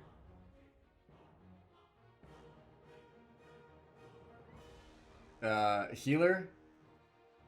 Actually, pull the healer. You. Get up in here. You. Get up in here. You. Get up in here. Everybody, get up in here. Everybody just get up in here. Oh, baby. Let's go. Oh, dude, Eater just got jacked up, man.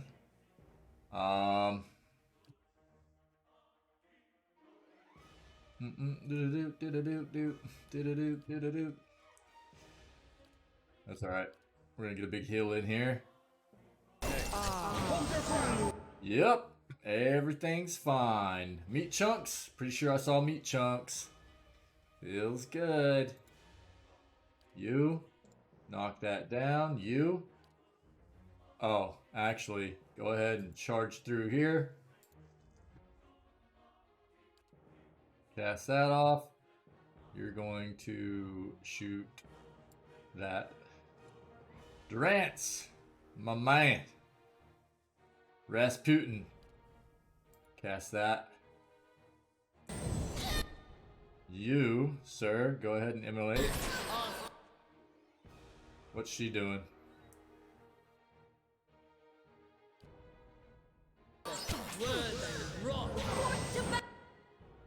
You, sir. Get in. Get wrecked. That was awesome. Okay, did anybody see this? Look. Outsider was right here. And I told him to come use Flames of Devotion up here. Instead of running this way, he's running all the way around here. The AI pathing in this game is insane. It is not optimal. What are you doing? Are you... I feel like Inomok is always just like there's nothing going. You can see in the top left corner there. Focus, blessing, endurance. He's not proned out or anything. He just can't get anything done right now. I have no idea what's going on. Sagani, shots.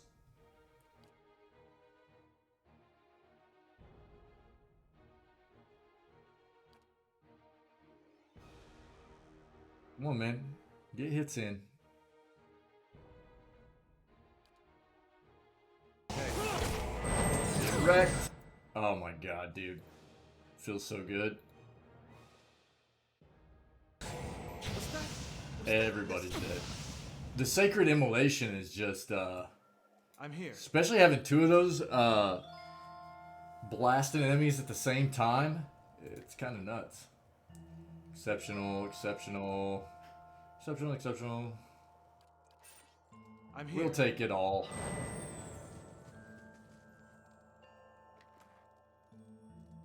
Exceptional, exceptional. Everything's exceptional. Exceptional. Really? The main enemy there didn't have anything? This ice is as hard and solid as stone. Everybody's sneaky. Keep an eye out. So we can't walk back there. Yes? What's this say? Same thing? A pedestal of black ice rises from the floor. Long, finger-like ice crystals as hard and clear as diamond surround and pierce the altar. A hole has been gouged out of the middle of the altar. Though it can't be more than a few inches deep, it sucks at the air around you. Yes? I'll take a look.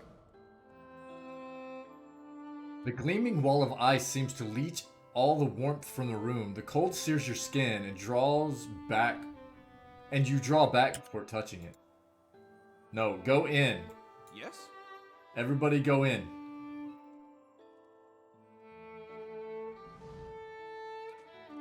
I'd be glad to. Can you guys keep sneaking? Why do they keep getting out of sneak mode? Like, all right, everybody go.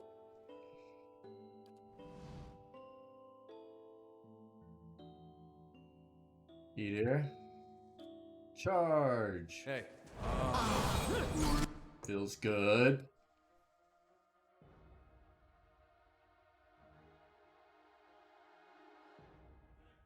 Near death.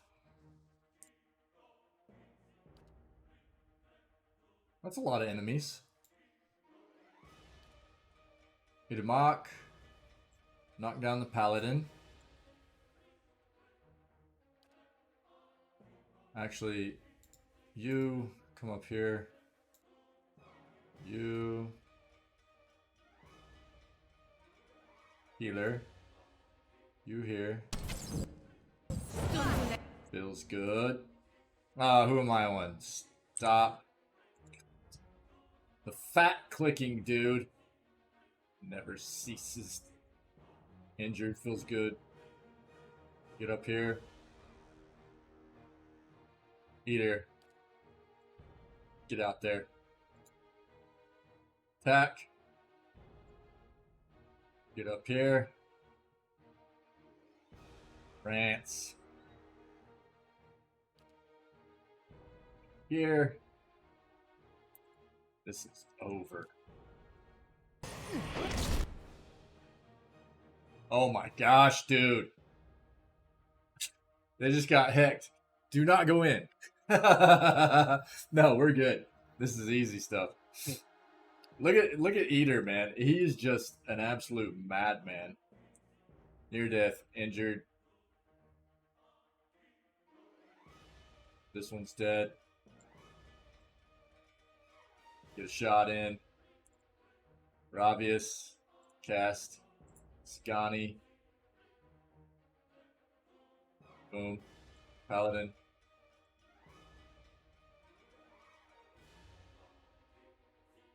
Regina. Durant's got confused. Feels bad.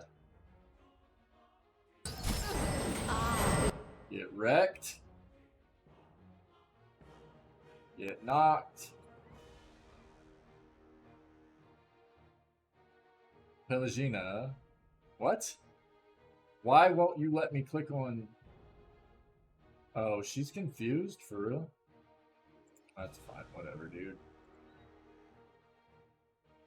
There.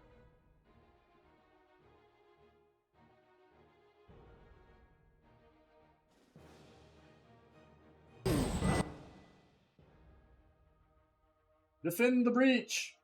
Breach has already been breached, buddy.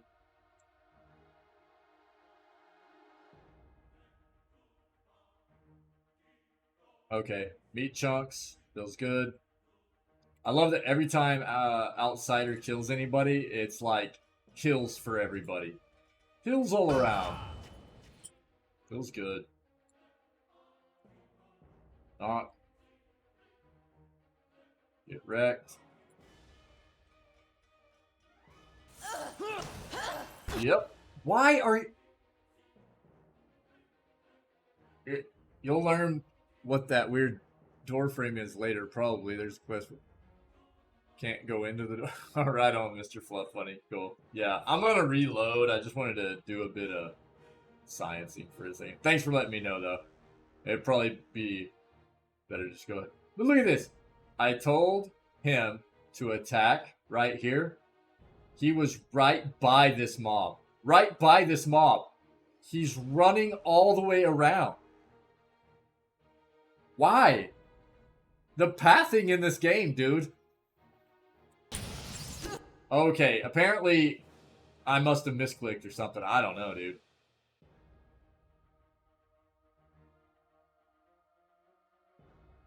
Actually, you stop that. Just attack. I must have misclicked. I could have swore I had him hitting that.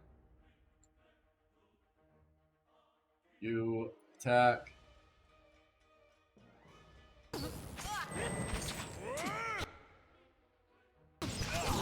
Dead. Attack. Oh, baby. There we go. All those hills. Stand together. Okay.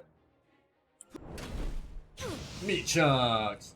Cool. Hey, thanks for letting me know, Mr. Fluff Good Bunny. intentions will only keep me upright for so long. It's not about shoving a sword into the destination. It's about the journey.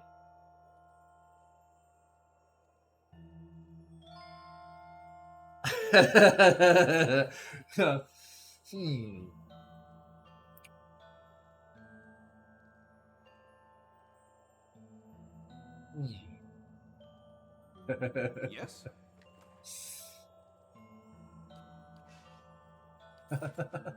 Certainly. Hey. Yeah, we'll reload. We'll reload. I've got this. It's done. Odd. Okay. Yeah, we'll reload. That's fine.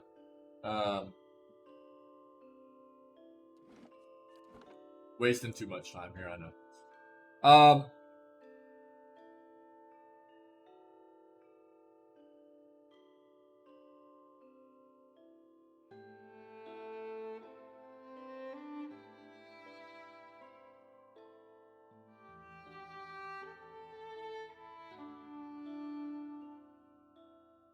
What time is it?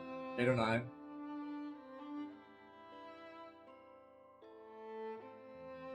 Is it? It might be this quick save.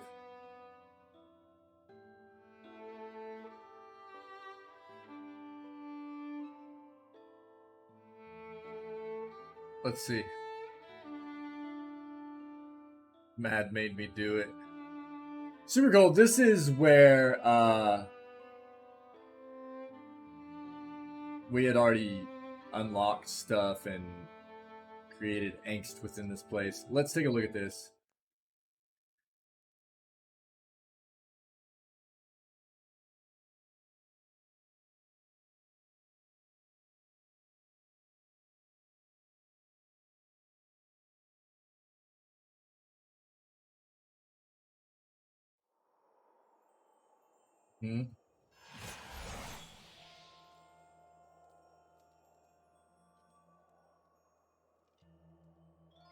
Yeah, we're cool here, right? Yeah, we hadn't unlocked anything yet.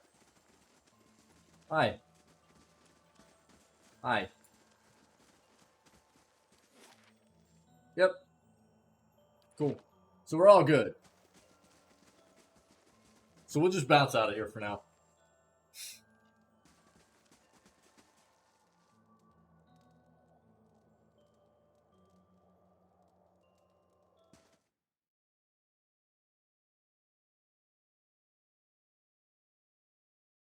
Do we want to go ahead and go do Raiderick? Mr. Fluff, how long are you getting to hang out today, man? What do you want me to do while you're able to hang out?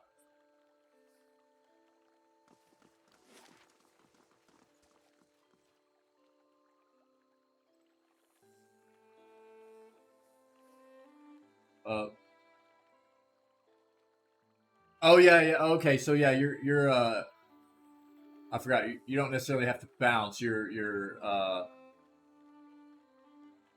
chilling in your buddy's dono stream, right? Hey man, I'll have to throw some pictures in the Discord at some point of my setup. So I've had to get used to the fact whenever so I've had 2 monitors for quite some time now. Okay. Yeah, that sounds like a plan. Cool. Thanks. I've had 2 monitors for quite a while. I have one in a vertical setup, right? Vertical setup, and I have my main monitor obviously in a horizontal for playing games on and everything. I have used my secondary monitor in a vertical setup for years now, and it has changed my computing life. A lot of people don't realize that. Excuse me, I'm sorry. One moment, please.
Sorry, chat. We good. Yeah, cool. Sounds good, Mr. Fluff Bunny. What was I getting ready to say? What was I talking about before I was so rudely interrupted by that phone call? Crap. There was something I was getting at. Oh, the 2 monitor thing. Yeah. So, a lot of people don't realize just because by default, we just always have used monitors in a horizontal layout, right? People just always use them like that, right? But most web pages and sites and things like that are actually developed in a way that they display much friendlier in a vertical layout. You know, you can see much more information. They work much better. They're much friendlier for a monitor that is utilized in a vertical display. And a lot of people just don't realize that. So ever since I started using my secondary monitor as a vertical, which like I said was years ago, made a huge difference. And so I would like to get a third. I have a third monitor, but I let my daughter use it for to game on and stuff. So whenever I built this computer, I actually bought a 27-inch. I did a small upgrade. I went from a 24-inch, 144 hertz, 1080p on my main monitor to a 27-inch, 1440p, 144 hertz monitor, and it's taken some getting used to actually. Because I had used a 24-inch for so long, I found myself having to like pull myself back a little bit from. Your impersonation of a sessile vegetable is flawless.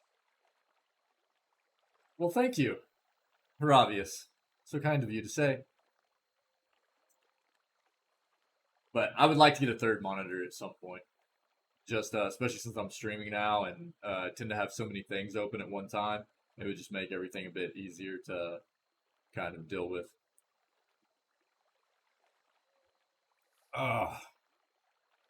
Okay, so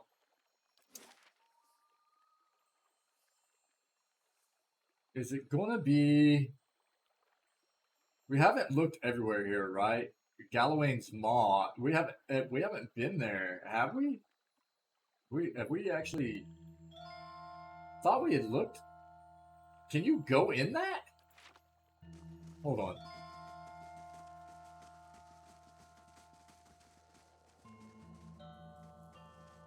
You can. Holy crap. I didn't even realize. Just be glad we aren't going through the back door to this place. Well, so what I want to try to do is I would like to try to get as many of the questline stuff within Twin Elms as possible, right? It might not be possible, you know, but I would like to kind of get as much of the questline stuff as we can just to get it all in the journal and then start trying to knock it all out, you know what I mean? But I don't know how many quests there are to grab in Twin Elms. So, what? Explorer?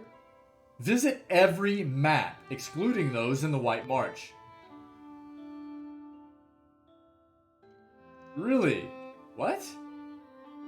Sick. Okay. I'm here. Thanks, Huntress. Size you up with a casual glance. What is this? The viscous liquid gives off a sharp metallic color. Achievements, baby, let's go.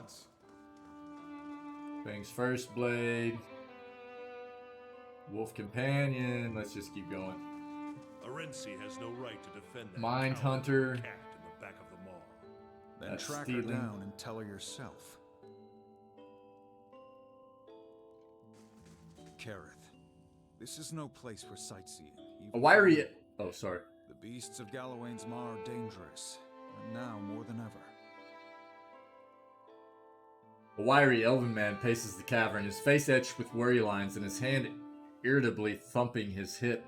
He looks up at you and sighs. What's wrong with the beasts? They won't fight.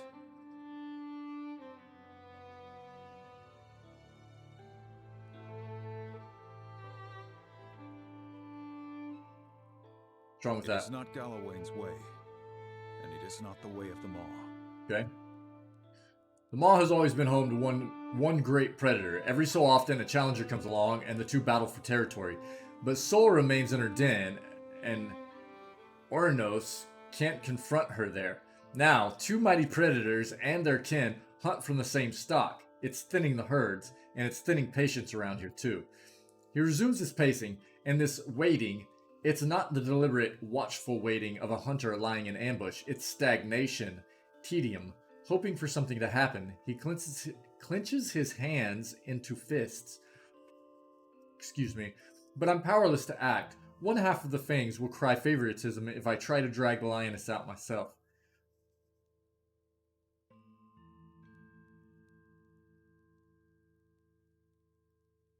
That's the hecking narrator. Is it? It does sound like it, doesn't it? Huh. Good call, Mr. Fluff Bunny. I want to know about the two predators. There's never been a more cunning hunter than Sol, but some say she's losing her edge. Ernos, on the other hand, is all edge, and many of our number think he's the rightful successor. His fingers drum a restless rhythm on his thigh.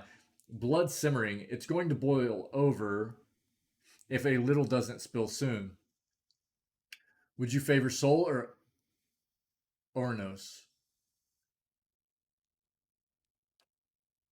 He frowns. I see both sides. Sol's cunning is unmatched, but Ornos is the mightier of the two. Both embody traits prized by Gawain.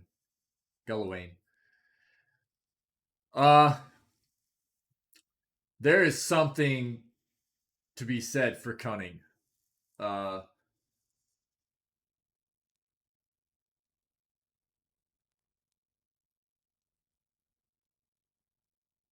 You can't always match wits with strength.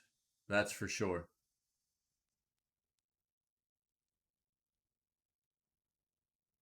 I'm an unbiased outsider. I could look into it. And a cunning one from the looks of you. He scratches his cheek. No harm in letting you try, I suppose. Anything's better than this endless waiting. If you can somehow bring this to a resolution, these tensions will end. If not, he grins, the beasts will make short work of you. He gives you a heavy iron key. We don't normally permit outsiders to venture into the mall, but you understand that you do so at your own risk. And Sol's lions are likely to attack intruders on sight. Still, perhaps you can coax her into fighting the bear. Do whatever you can to end this stalemate. Let's talk about something else. This is Gawain's Maw? Yes, a den of beasts sacred to the Lord of the Hunt himself. Historically, the greatest predator of Air Glanfath has claimed the back of the Maw as its lair. Lately, however, there's been some dispute as to who should occupy that position. And it's leading to discord among our hunters. Something else? I prefer action to talk, but I'll answer your questions as best I can. Tell me about yourself. I'm the leader of the Fangs. We're an order of hunters and warriors devoted to Gawain, and we see that the places of the builders remain pure. Not truly a tribe, but we do gather and argue like one. Our members come from all of the tribes. Most of us were born three-tusked Stelgar, Fisher Crane, and Keepers of the Stone, naturally. Where could I find Sol? Straight at the back of the mall. He points down the halls on either side of him. You could get through either way, but mind where your feet step. The mall is a dangerous place, and Sol's pride and her advocates are on the alert. Where is Oranos? Good question. Bear's out hunting right now, but he'll return soon. He's never gone for long. This is going to be a tricky one, it seems. What? Go back.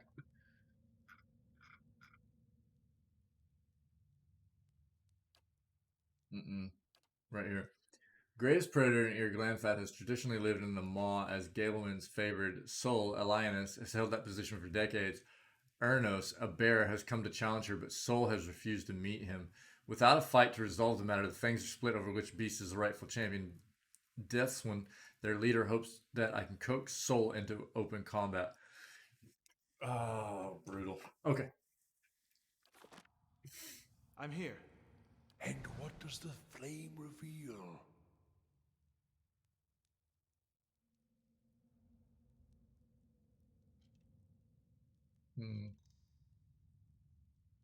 And what does the flame reveal?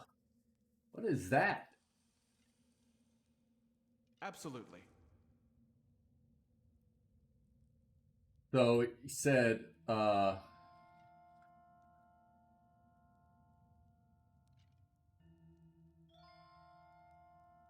you guys quit walking, please? I didn't mean to. Just stop. Where can I find Soul? Straight at the back of the maw. It points down the halls on either side of him. You can get through either way, but mind where your feet step. The maw's a dangerous place. Soul's pride and her advocates are on alert.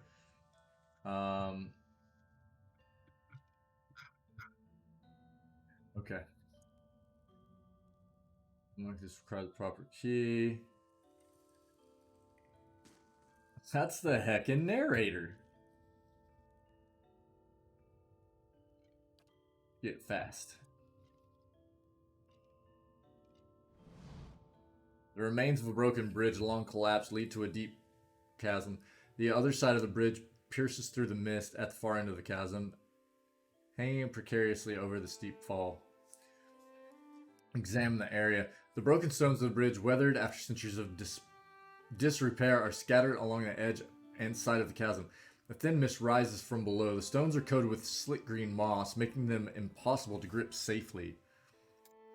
The wooden beams lodged between the stones on either side of the bridge seem sturdy enough to support your weight, however.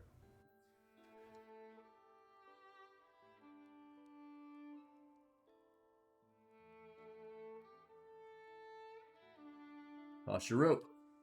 You aim for the wooden beam on the opposite side of the bridge and hurl your grappling hook across the chasm. It strikes the bridge with a solid thunk. The hook snags firmly, digging into the wood as you pull. The rope tightens taut and secure. You tie the free end of the rope to the wooden beam next to you. The remains of... Okay. The rope stretches across the gap. Okay. So we got that. F5 this again. Let's look down this other side real quick. Yo, I hate the fact... That's one of the other things that drives me nuts. You can be in sneak mode, and anytime you interact with anything, your entire party comes out of it. Doesn't matter what you do. I was just thinking the same thing, Mr. Fluff Buddy. Yeah, I know.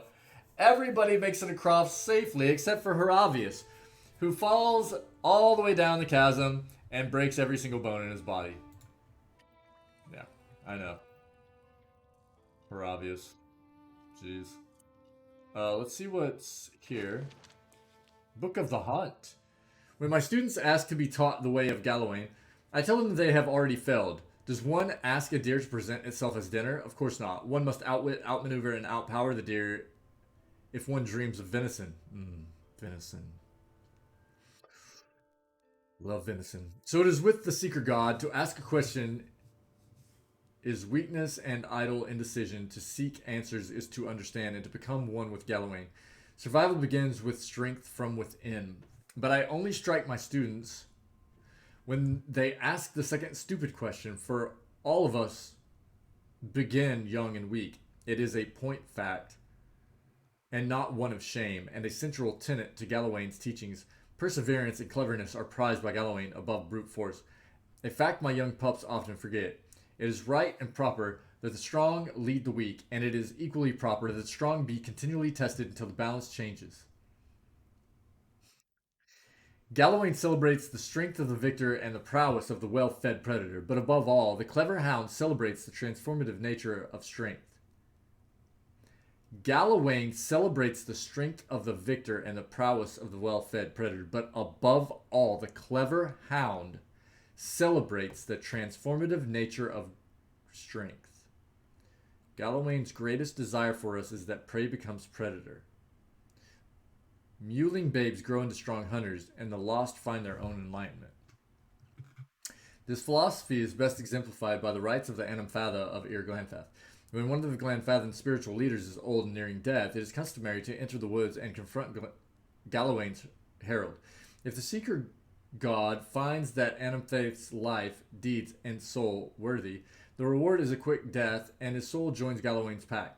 If deemed unworthy, the Anamfath is killed, his soul forced to find its way to the next life and his memory erased from the records of the tribe. Survival begins with strength from within, and weak leaders endanger the whole pack. This is Galawain at his purest. Even at the end of life, one must struggle for worthiness, for greatness, just as one must struggle every day to feed his pack. The secret god is easy to understand if one actively engages in the quest for knowledge, but his secrets are self-occluding to those who merely ask, desiring knowledge without the requisite hunt. My own flesh and blood once asked me, will learning to hunt please Galawain? I told him yes, but added Galawain would prefer that you hunt to learn. Yes. And the book is now mine. Okay, that's stealing. What is this? Bone pins pierce the hide map at a handful of locations along the Glenfathen side of the Bell River. Still looking around? Yeah.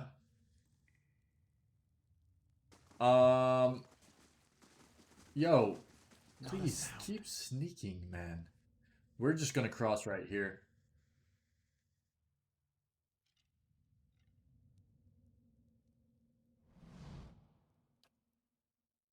The rope tenses and vibrates as you move forward, gripping the line, reverberating through the underground cave. The creaks of the wooden beams mark your every effort. You keep your progress slow and steady. Horavius dies. The crossing is strenuous, particularly as the rope's shaking grows more intense. Sigani's breathing grows labored, and Horavius begins to slow. Here we go, Mr. Fluff Bunny. At last, your efforts bring you back over solid ground, and you reach the other side.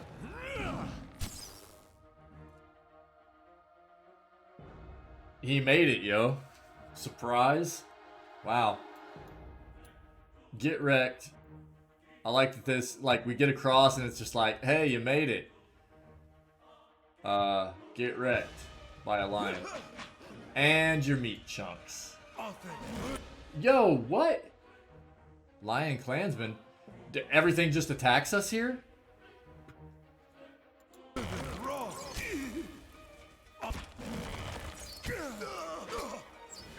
Get wrecked. I must admit, even I have my limits. I need to rest. Is this bad? Trap? Oh. He cast a trap on us, huh? Okay, everybody's on the hunt. Gotta sneak. Found something. Hey. Trapped is on. Let's go.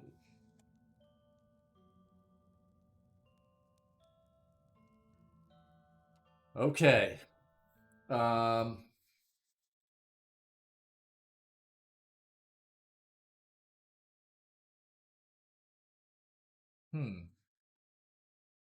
Weird. 1 second. Sorry. Alright, we're good. Apologies. Okay. There are a lot of different ways to go here. But I think we're just gonna go. Let me read this journal real quick.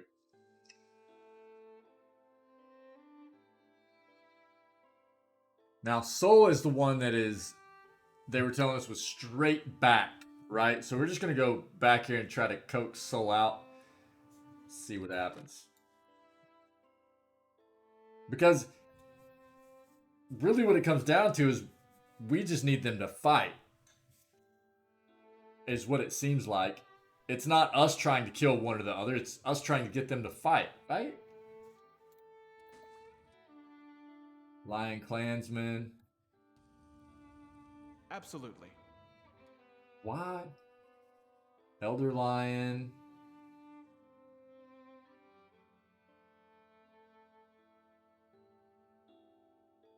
Yo, over here. Hey. What?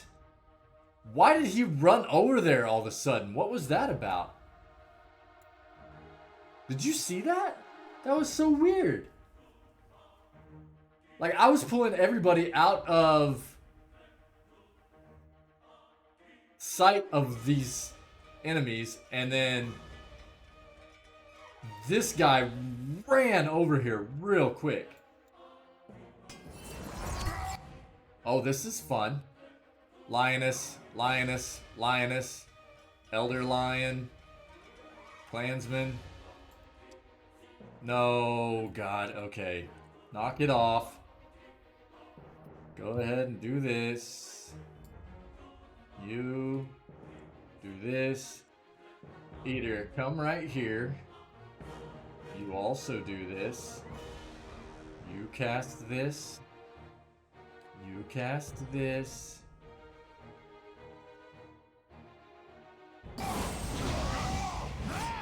Okay, now, Eater, show him what's up, buddy. Get wrecked. It's so much fun, man. Now, Eater, do it again. Right here. Right back through him.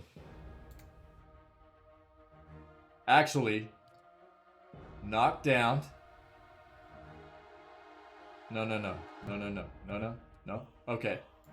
Yeah. Knock down.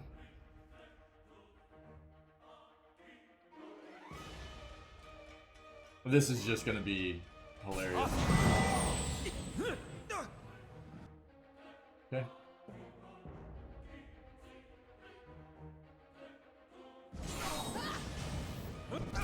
Get wrecked.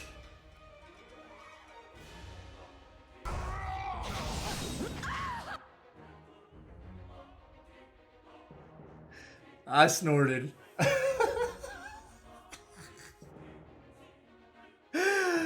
Did you hear that scream? Oh my gosh, dude.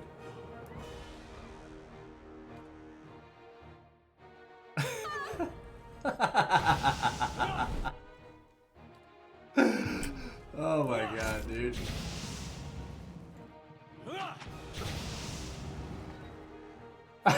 I know, Mr. Flowey. Dude. I don't even care, man. If you can't laugh at yourself, man, what can you laugh at? You know what I mean? Yes. Come on, dude. Oh, dude. What? Shenanigans. Get out! Laying low. I'd be glad to. That scream that character let out whenever we turned her into meat chunks, dude. It's just too much. Just too much. Feels so funny, man. Ugh. Alright, let's see what this is. A thick, snarled tangle of dagger-sharp thorns and vines has grown across this passage. As you look on, the entire wall of vegetation seems to move, almost like it were breathing. Thick coils of vines twist and writhe across the gap with a quiet rustle of foliage. Examine the vines. Through the gaps in the twisting vegetation, you catch brief glimpses of what seems to be a wide circular chamber. From time to time, you catch sight of tawny hides, and the rustling of the vines is briefly obscured by low growls. Right? Right. Yeah. I was having flashbacks too. Yeah. A little bit of PTSD coming in for Lingrath and the dragons. I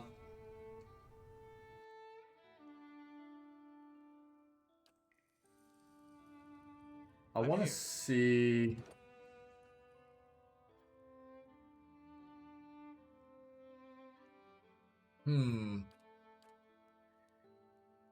Is it going to ask us who we want to try to sneak through? It'd be a dex check for sure, right? Would it be a dex check? It would need to be Sagani then. Hold on. Let me... If it asks us to try to pick somebody to dex check through here. She's got those on. Wait. Plus 4 dex. 12, 11, 10, 9, 8.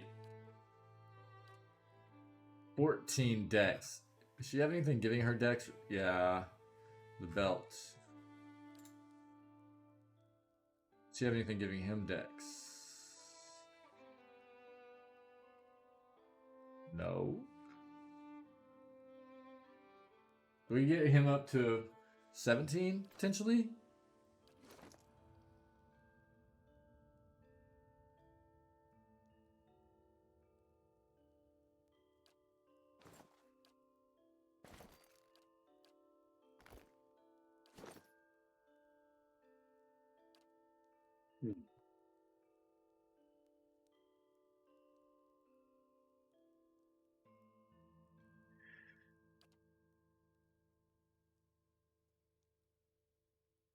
Sleight of hand, fast reactions. It might not be a dex check, actually. Survival can be used in conversations and scripted interactions that involve wilderness challenges or specialized information about nature. Um,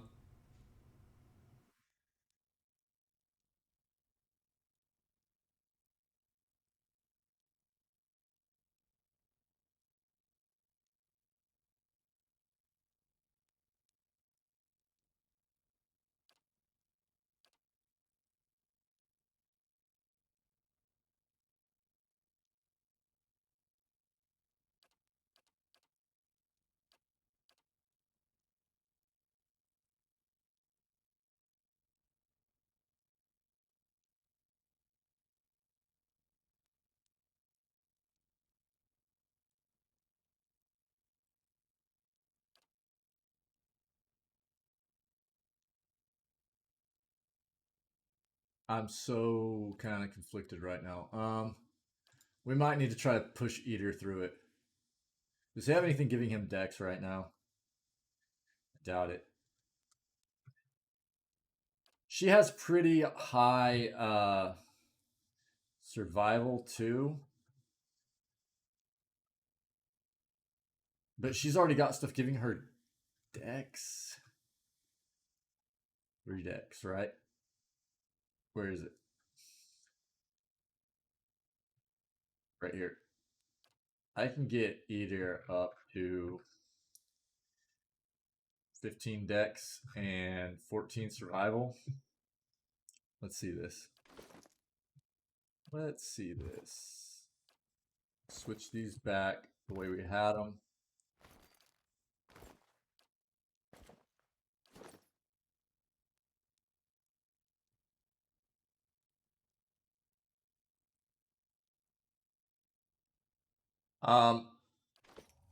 Now,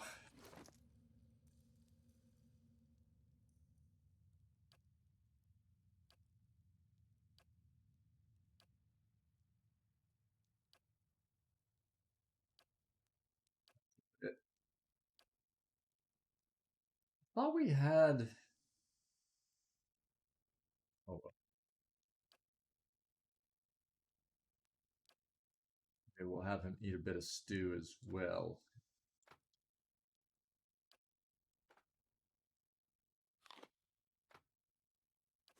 Let's see what happens here.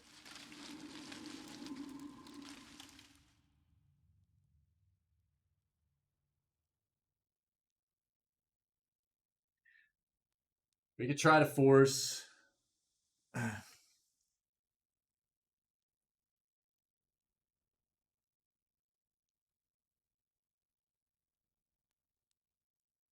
They're both going to be checks, aren't they? They're both going to be checks. Forcing and sneaking.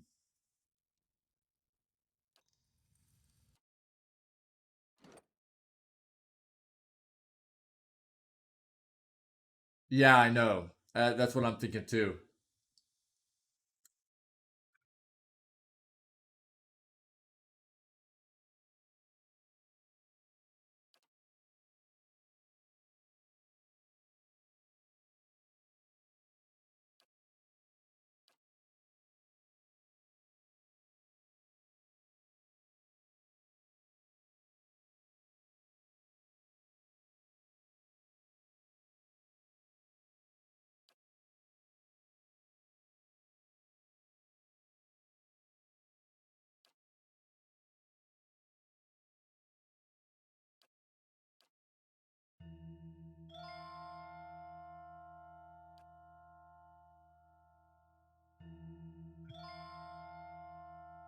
I don't know which one to go with. Do we want to try to sneak it or do we want to try to brute force it?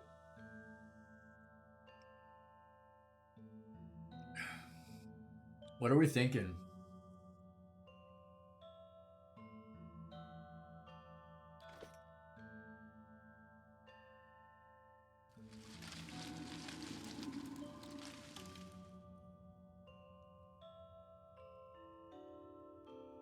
A thick, snarled tangle of dagger-sharp thorns and vines has grown across this passage. As you look on, the entire wall of vegetation seems to move, almost like it were breathing. The thick coils of vines twist and writhe across the gap with a quiet rustle of foliage. So that's kind of what I was thinking. Is sneak seems like the better way to try to address this particular situation, right? Now examining, and I'll get to what we're talking about, Mr. Fluff Bunny. Through the gaps in the twisting vegetation, you catch brief glimpses of what seems to be a wide circular chamber. From time to time, you catch sight of tawny hides, and the rustling of the vines is briefly obscured by low growls. So, our options are force or sneak, right? So let's leave real quick. I think that...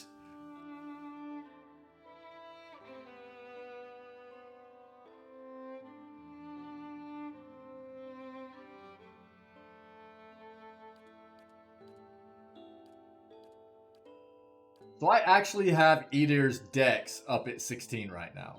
That's not like insanely high.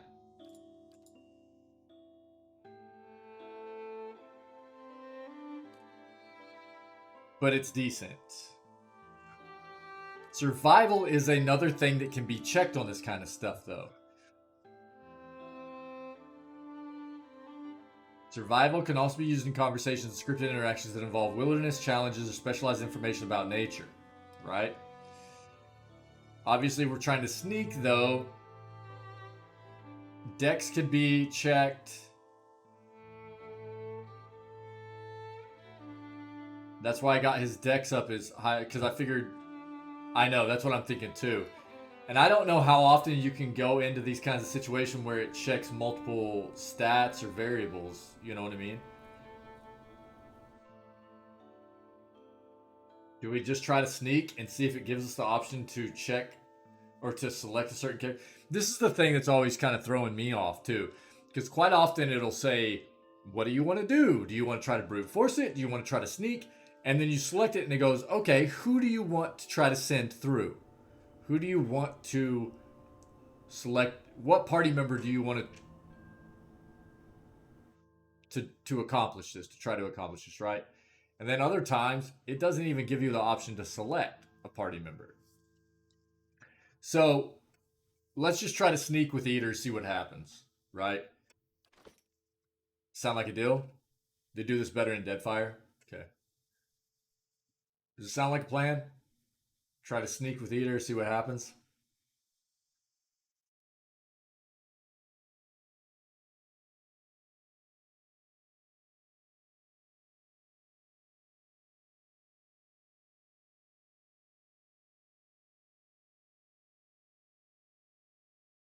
Can't be any worse than what happens to Heravius all the time, right? Try to sneak through. You find a brief opportunity as two vines move in opposite directions, clearing a path and carefully step forward. You start off well, moving carefully around the past and past the web of plants, but halfway through, Durant steps on a dry, dead branch and a vine suddenly darts forward with unnatural speed. It checks like everybody. This sucks. The vines tighten mercilessly around Durant's leg, and the ensuing struggle shakes the surrounding vegetation, stirring it with a writhing frenzy. Durant finally tears their way free and limps out past the edge of the wall. So it checks kind of everybody. You step out into the next chamber. What?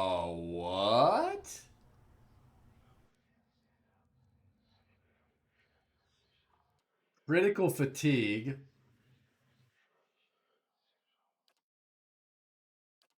Yeah, we're probably going to rest here just in case, but check this out.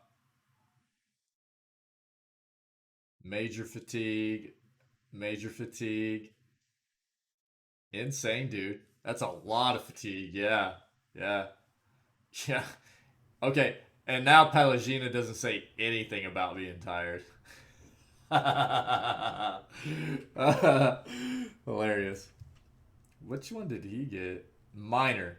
Heravius is the only one that came through this with minor fatigue. Everybody else is all jacked up.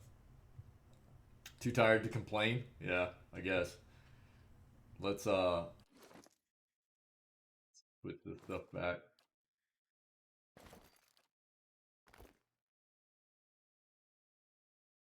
There's Mr. Fluff Bunny's Speth right there. Alright, let's at least this was nice of the devs to give you the opportunity to rest here. Oh baby. I haven't had one of these in a minute. Not quite as cozy as a fire, huh?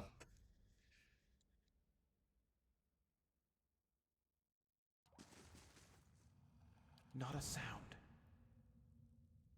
Lion clanswoman, lion, elder lion. Can we sneak?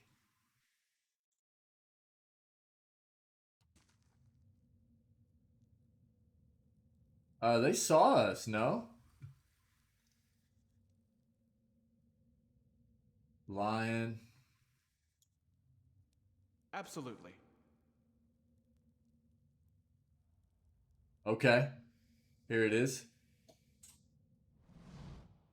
Arinzi, an elven woman, intercepts you as you advance into the lair. Behind her is the largest lioness you've ever seen.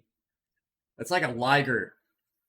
Have you ever seen the like pictures and videos of ligers? The actual like lion tiger hybrids? They're flipping massive. They're huge. A sleek beast with cutie patooties. A sleek beast with fangs as long as carving knives. The woman blocks your path to the lioness, seemingly as at ease around the monster. This is Soul's domain, Estremor. She shall not leave it for Ernos or any other challenger.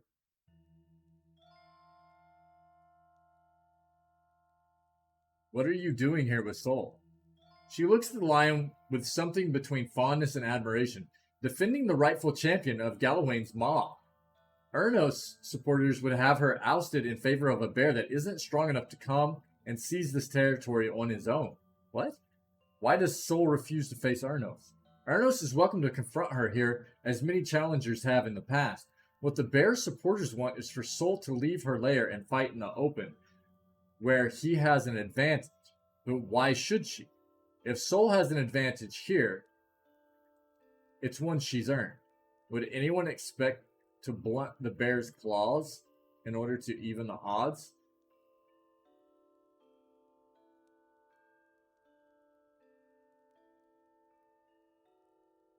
Why should either one have an advantage, in my opinion? I don't know. The Lord of the Hunt gives unique advantages to each. It's not for us to decide that some of them are worth less than others. The lioness gives a low growl, and Arinci smiles. Also, Soul has recently given birth to cubs. They're small now, but when they grow, they'll be mightier than either Soul or Ornos. But if Soul is killed in combat, that bear will tear her young to shreds. Such is the way of the wild. Yeah, that's life, dude. That's wild. That's nature, dude. Her legacy is too valuable to perish this way. If we truly want the mightiest of beasts in the maw, then her cubs must grow to maturity. And these are our options. I'll deal with Ornos. Soul isn't the rightful champion. Are you serious? This is all we get.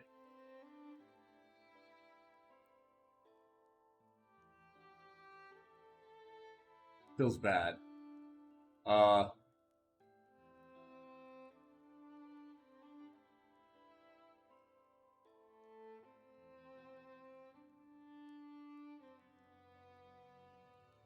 Ornos is welcome to confront her here, as many challengers have in the past.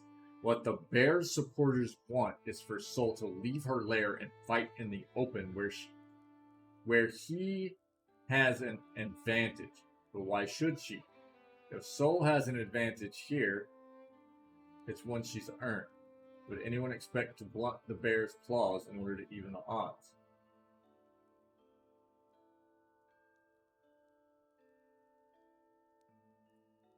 I think I'm gonna say I'll deal with Ernos.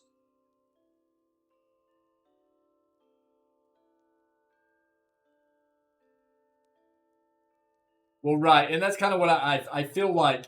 If this is the way that it's supposed to work, is that if anybody wants to challenge the current champion, they're supposed to come challenge, right? Or maybe I guess what they said is they're it's supposed to draw the current champion out in the challenge or what have you. I don't know. I do look. There's something to be said for brute strength. Don't get me wrong, but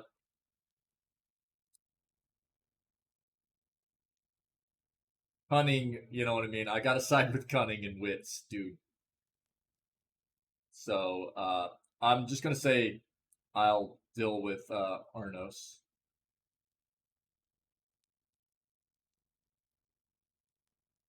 I like bears though, dude. Bears are pretty cool. So I'll deal with Arnos.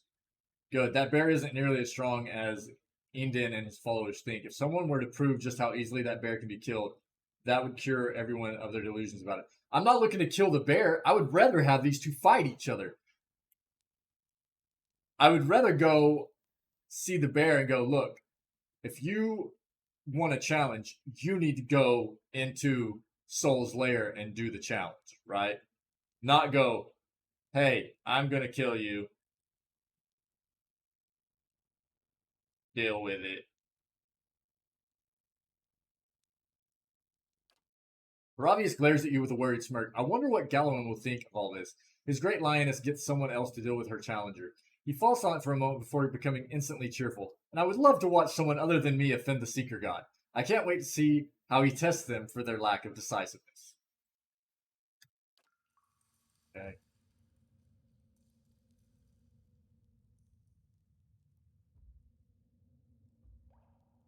Bear's gnarly looking. Sick.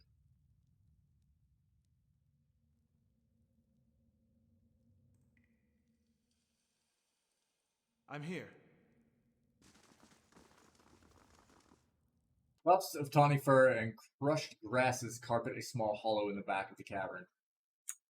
I don't know, man.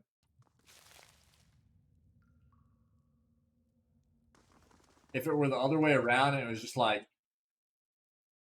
the bear was the one that had the cunning, I would have gone the other way. Better yet, if it was one of these was an orca, I would have sided with the orca. It doesn't matter.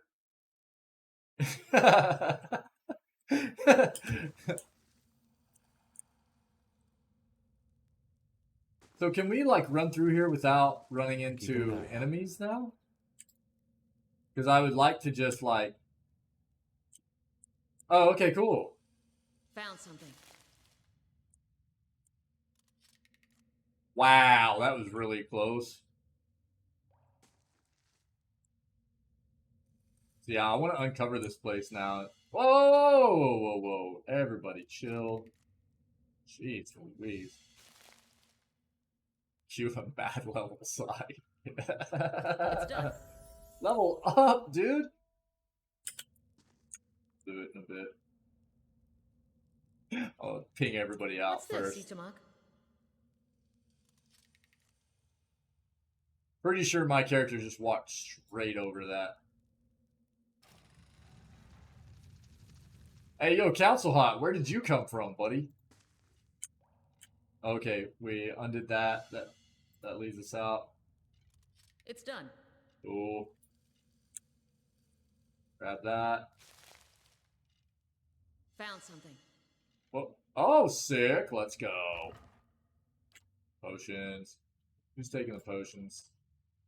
God, we have so much crap. Whatever. Nope, you take. You take. You look at all this.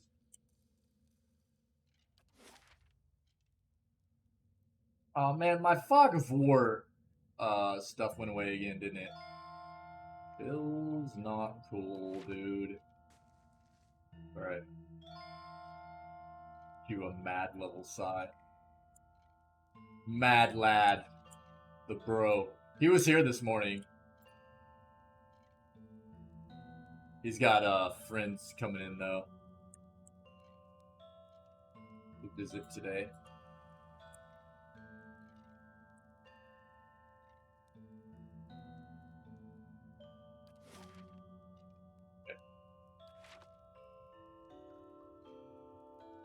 That video he shared yesterday of the Rogue Lingrath fight was really neat. Always something new. How did we not set that off? Whoa, whoa, whoa, whoa, whoa, whoa! How? How did I only grab one character, dude? This is so nuts. Okay, give me that. Alright, let's go. Sorry if that was loud, chat. I apologize. Here's the things. Okay, here's Bear. Save this.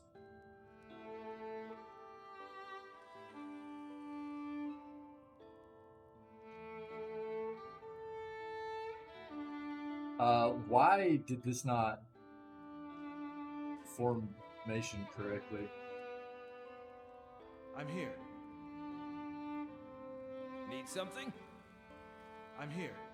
Hey. I'm here. Come to see the great Oernos, Estromor? Oernos, Estromor? Unlike that lioness, he doesn't stay cooped up in here for long. What are you doing We're here? late for the big confrontation, but the wait grows exhausting while Sul hides in the back of the maw. Oernos is denied his victory, and we're all denied the champion we deserve.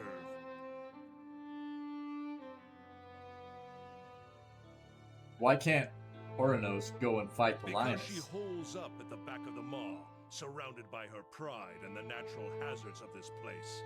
It's not the proper way to meet a challenger. She's got to come out and face Oernos to keep her claim. Anyway, her prime is past. Putting that old beast down would be a mercy at this point. I could take care of Soul. Let's get both of them to meet up, and then we'll slaughter both of them. And then we will be the rightful champion. The champion that everybody deserves. Right? Mr. Fluff Buddy. And everybody will bring us Sveth all day long. Yes. Very still Garot.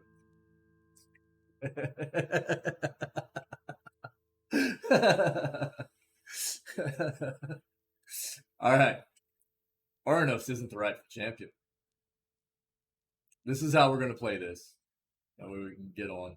If you stand on the side of that toothless old bag of bones, then you stand in my way. The bear looks very cool. Actually, I'm going to go ahead and kill you. I think if we select number 2, it's just giving us the option to go consider, and then we can go like kill the lioness instead. But and everybody dies. There we go. Beep bop, bing boop bop boop, bing boop bop, bing boop bop beep. This is gonna be easy. Maybe not, but we'll find out. Go ahead and knock.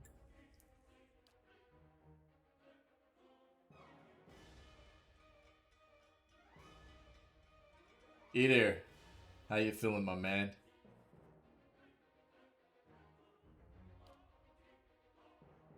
Get a charge in, bud.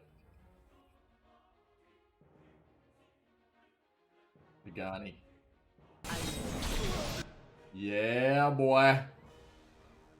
All the damage. Look at all this damage that just got spread around. insane.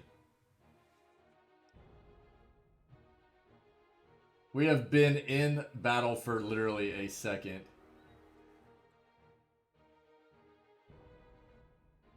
$23 Pierce, 70 Eater Charge, 73 Crush.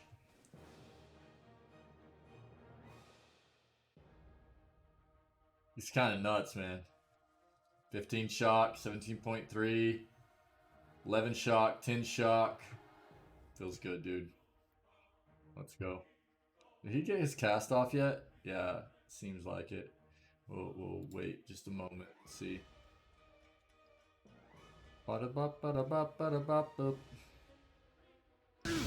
Okay, he got it off. Go ahead and transform.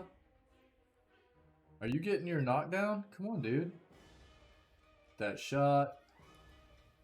Eater, actually, knock down. You.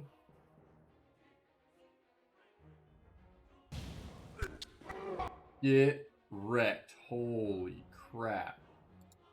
Get on that. Rants. This. No. This. Did he get...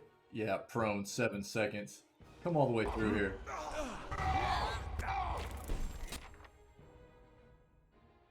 Lover's Light added. Nice. Bear's dead already. Feels good. You. Come get on him. You. Get a swing in. You. Over here. Rants. Go ahead and pray up. God. The fat clicks, dude. All the time.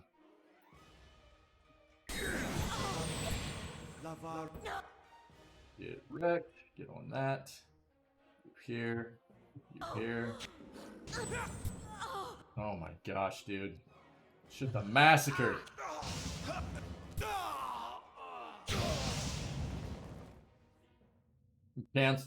Council Hut just floats around laughing, loving all of it. Pole axe, battle axe, club. Yeah. Yeah. What else? Okay. What else? Okay. That's it. Hey, Settler's Arrow. Everybody sneak. Be constant. Be constant. Pelagina. I was like, who said that? Where?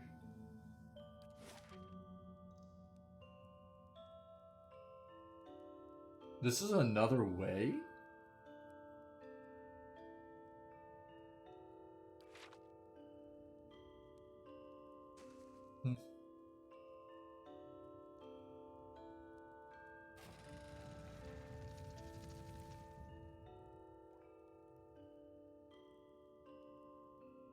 I guess so, Mr. Fluff Bunny. That's funny. Let's save it real quick. Let's see. Let's see. Good call. I wasn't even... It didn't even click to me. You're very 5-head, my friend. Good memory. Good memory. Can't stay down here. Someone must go to the nest eventually. Oh, I know where this is. Okay. Yeah. Alright. Okay, cool.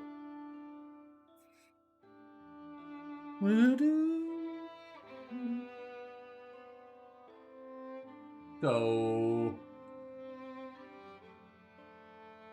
what I'm wondering is, should we talk to this individual first? Or it probably doesn't matter, right? We don't necessarily need to run all the way back to the back of this place. Let's just go here.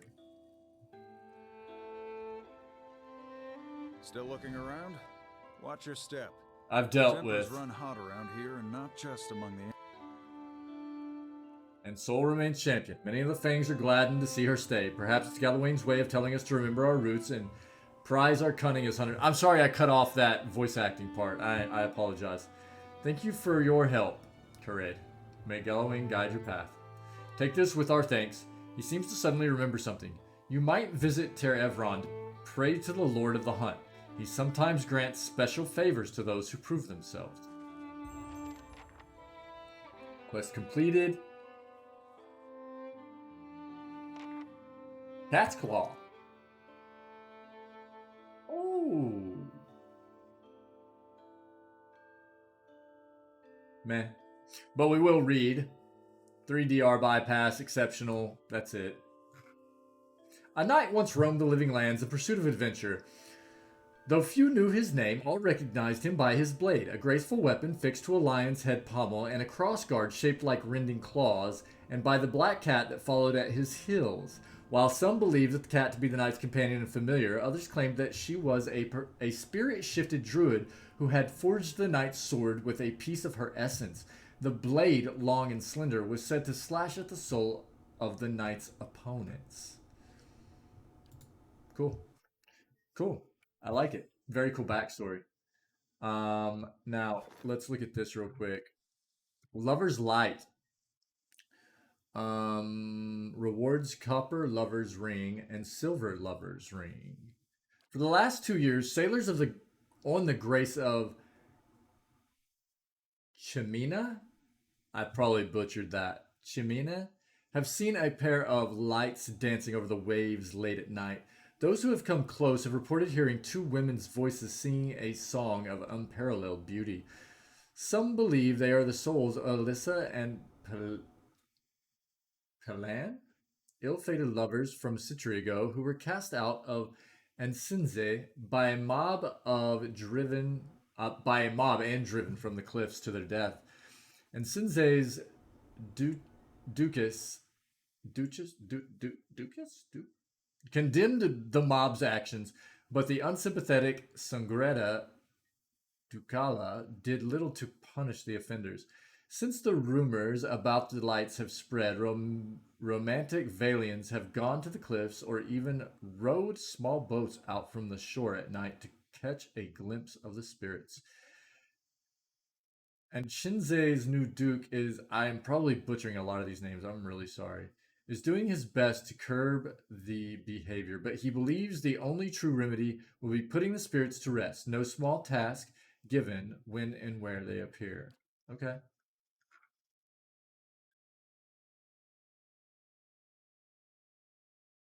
Yeah.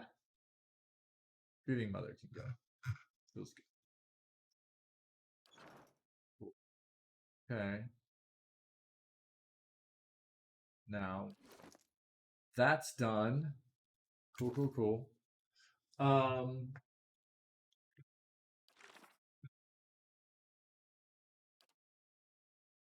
I supported Soul as Galloway's established champion. Done. Got that quest done. Awesome. So, you know, for certainly funsies here, cross. Actually,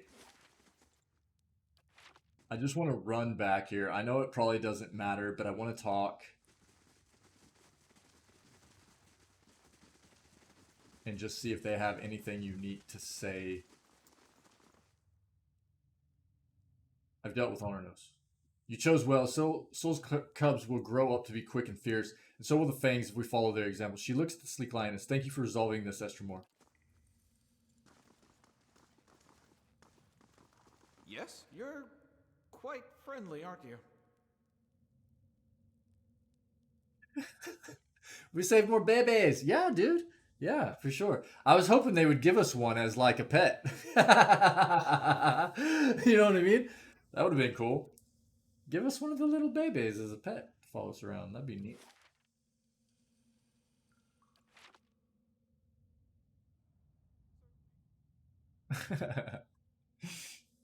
Why not?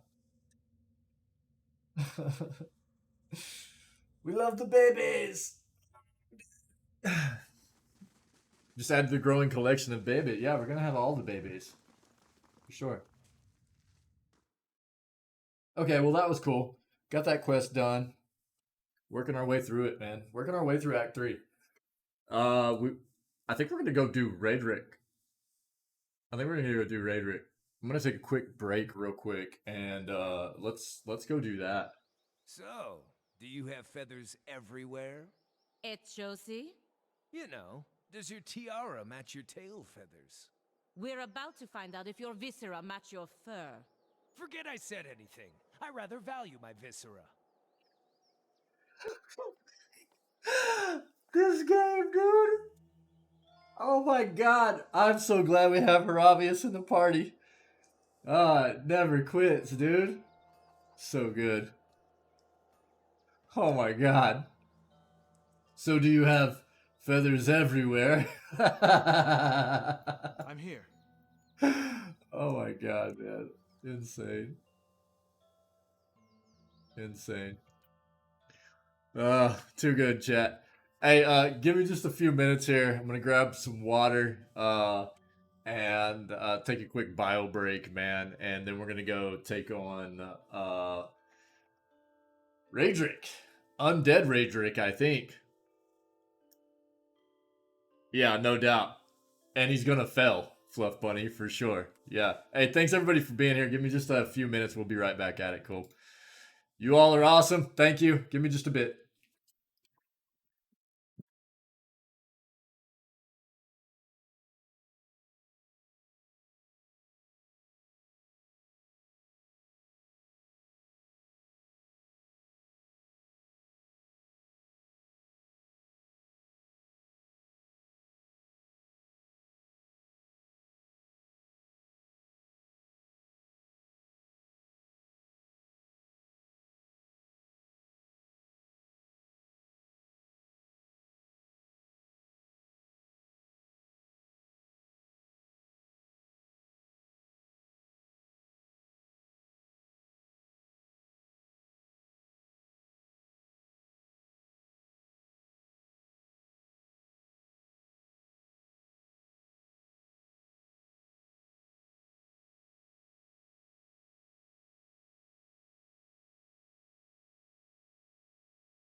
Sorry, chat. Sorry. Yo. Yo. I'm getting hungry, dude.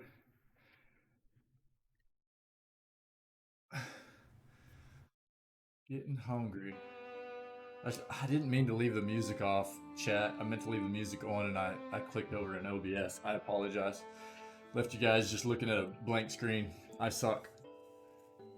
Or not a blank screen, but a screen with no sound. Cool.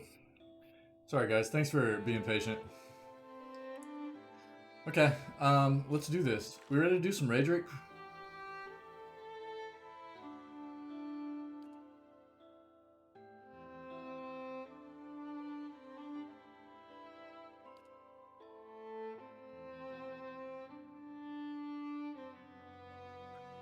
Where's that quest at?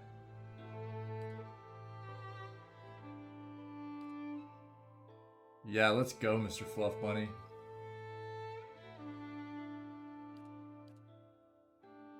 Right here. Let's go. You know what, man? I'm not a giant fast food person, but me and the kids might be getting some yum fast food for lunch, dude. I don't know.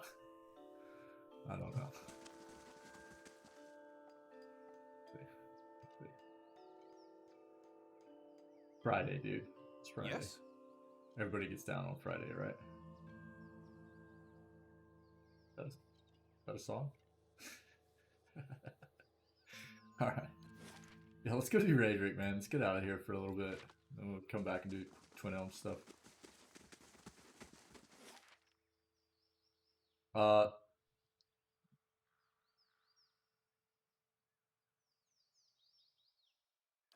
You actually have to hold on. Can we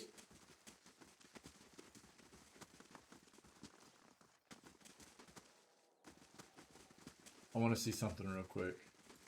If we initiate You must gather your party before venturing forth. Narrator, I know.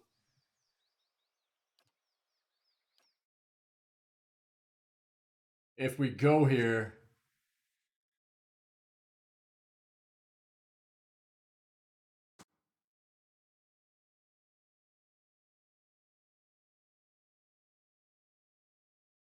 If we don't rest, Palagina, you have to stop saying that. Does it now allow us to travel to this location from you're going anywhere? to have to carry me the rest of the way. I think so, right? Okay. 3 days, 3 hours. Holy crap. Excuse me. Okay, we're gonna go to say Cade Nua first. Excuse me. What's wrong with me? Holy moly.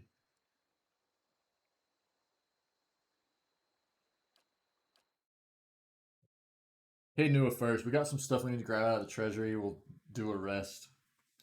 And then we'll move on to actually let's go to Gilded Veil first, and then we'll go to Raedric. Raedric's Hold. We haven't been to Gilded Veil in forever. Just want to run through there real Not quick. as beautiful as the Angwithan ruins near my home, but your fortress is impressive in its own little way. Watch the way you talk about my hold here. I'll have Eater. I'll hold you down and let Eater pet you till you don't have any hair left, Herodius.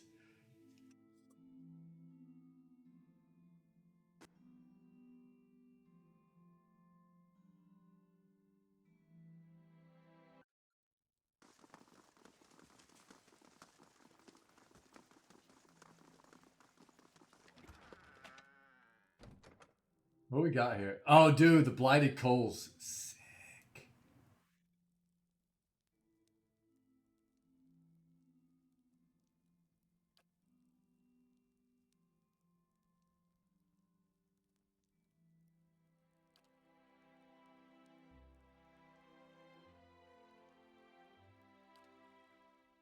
Okay. Dude, we have so many traps, man.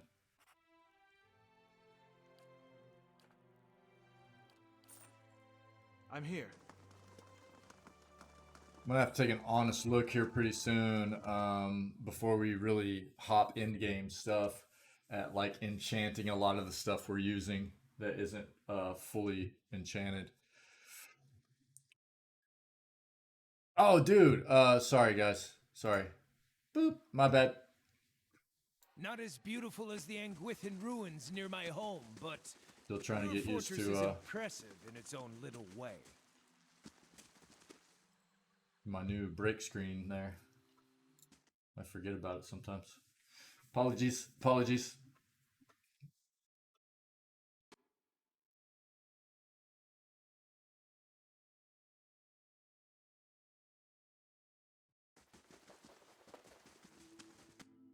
Go rest real quick. We'll run to Gilded Vel.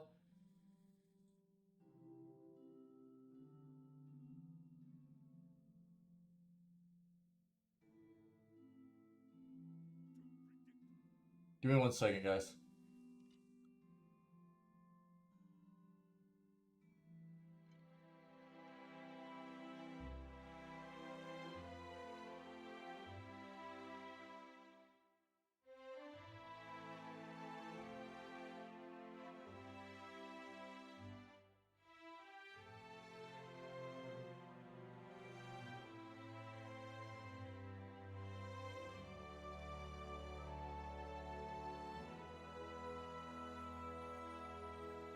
What?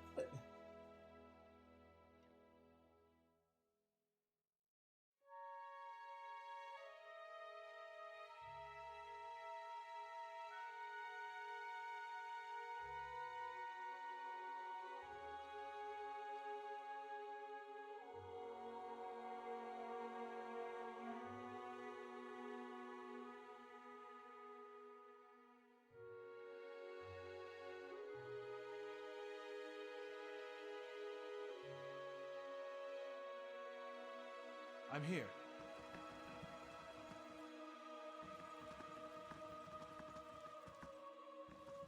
Rest in.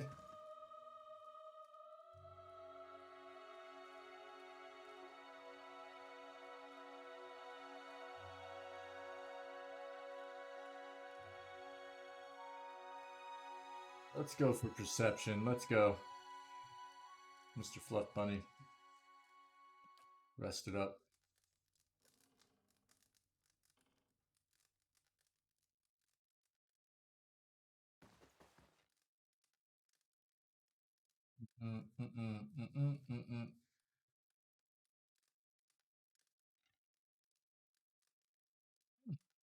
Cool.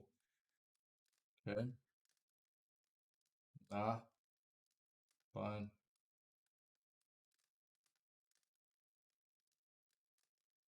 Cool, cool. We good.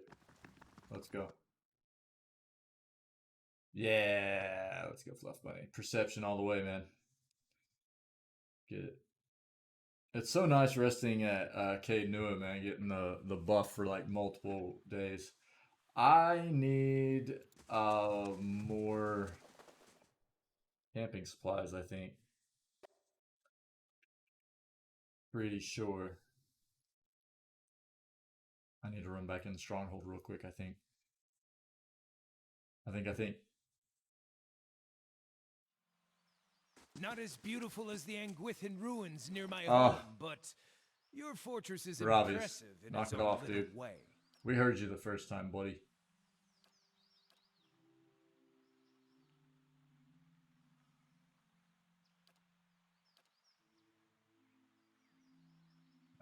What is that? Yeah.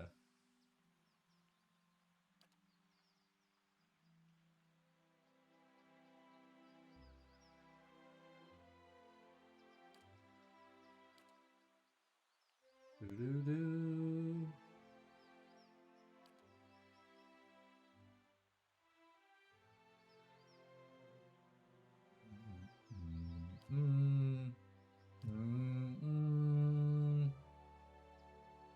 Am I tripping? Whatever. Why can I not see it anywhere? Feels weird. Let's go, guys. Old Korgrak. Love Korgrak. Yo, Miso! Hey, good morning, Miso. Hey, lurk away, my friend. Just good to have you here. Good to have you. Hey, Miso, we're getting ready to go take on Raedric for the second time. Yeah.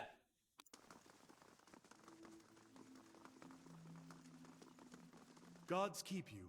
Gods keep you.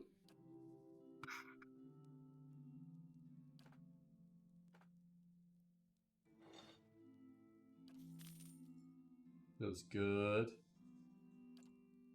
Okay, get out of here. Always good to see you, Miso. Thanks for coming and hanging with us.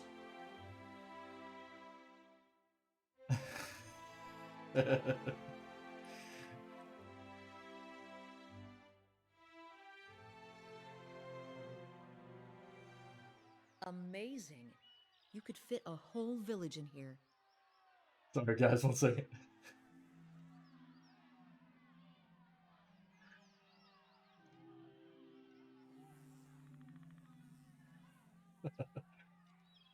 Alright, we're good.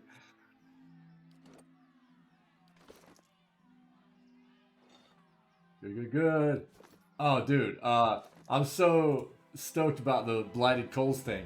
Summon a Magma Blight. We're gonna be so, filled up with, like, summons, man. It's gonna be insane. Who else has Remembrance Ashes on them? Nobody. Okay. Everybody needs a summon, though. For sure.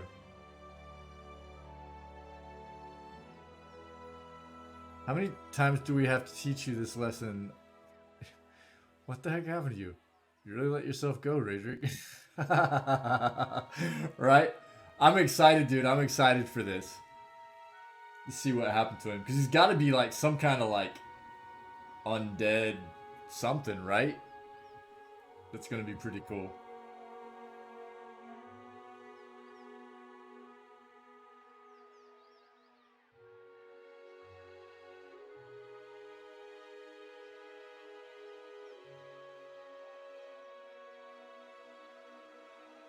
Okay, summon. So he has iridescent scarabs.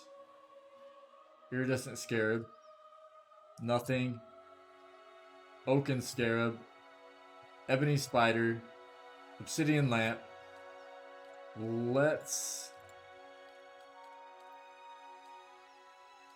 It's just Durance. Who better, okay? Perfect. Who better to have Blighted Coals, right? Something to do with fire than our boy Durance here. Correct?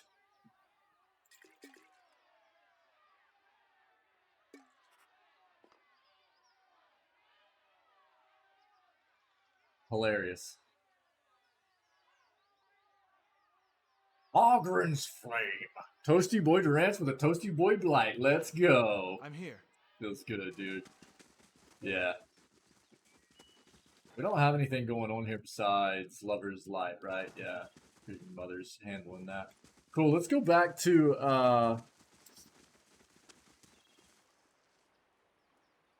yeah, we're good. So before we go to Raedric's, let's go to Gilded Fell. One day, that's fine. We haven't been to Gilded Fell, dude, in forever in this playthrough. So we'll stop by here, see if anybody has anything to say, and then we'll go back and a supplicant has arrived. Okay.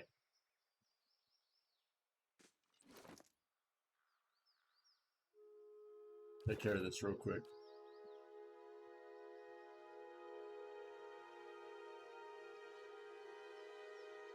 We'll escort. Oh, let's send Kana. Send our boy Kana. He hasn't gone and done anything recently.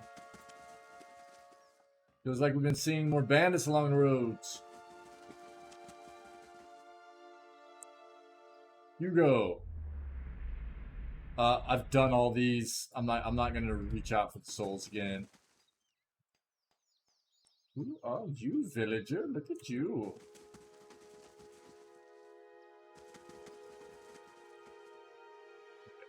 confused. Where do we want to go? Okay, let's go this way. How's the tree looking? Hopefully not full of bodies again. Good. Okay.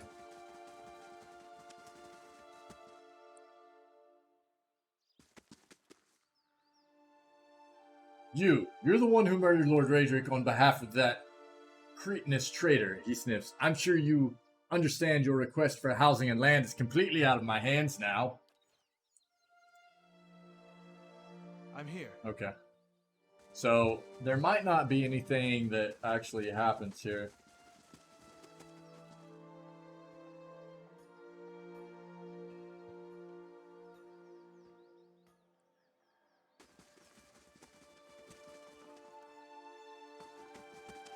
Villager. Let's run in here real quick.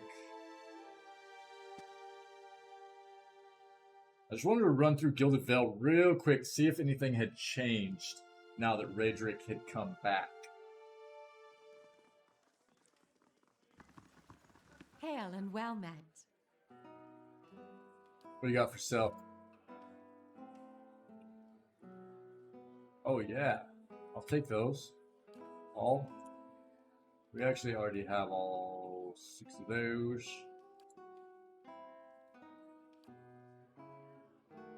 Two decks. Take all that. We're good there. Great. Gimme. Bye-bye. Is our boy still back here? Yeah. What's this, Itamok? Wait, is this not stealing? Goldratt Chew, let's go.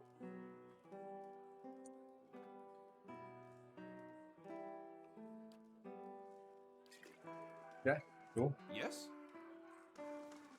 It doesn't really appear. There's Swimmer. Major Point. There's reaching out for souls. Yeah, step back. Back. Run through the upstairs real quick and go back outside. I don't think there's really much browsers.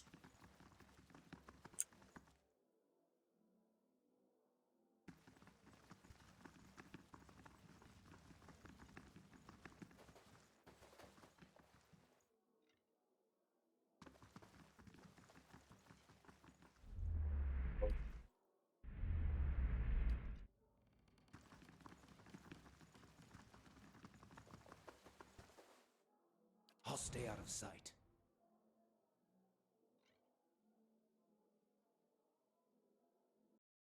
I thought the game crashed on us there for a moment. I was like, crap. It lagged out real hard right there. Wouldn't have been a huge deal, but it's saving. Okay. We need just go. Let's go check on.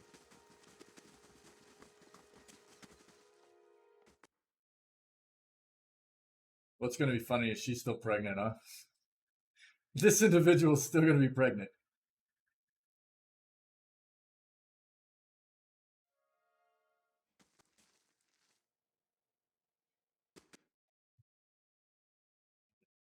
Well, we'll just go.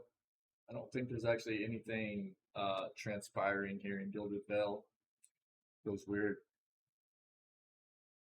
Been a long time since we've been here too. And you would expect something to be happening with the fact that Raedric's back, but whatever. And we didn't check the entire place, but let's go. Let's do it. Let's go! Oh my gosh. The stretches feel so good today. Ironing payday. Just get that off of there. Quiet. And we can work our way into Raedric's Hold through different ways. We can go down through the dungeon, which is the way we went in here the first time. We can go in through the top using a grappling hook, I think, on the other side. Which way do we want to try to go in here? Mr. Fluff Bunny, you have a preference? Through the dungeons, straight through the keep, through the front? Do we want to go try to use a grappling hook? What do we want to do? Anybody hanging out, have a preference? This is the dungeon way. We can try to go straight through the front. Front door, let's go, baby. Let's go.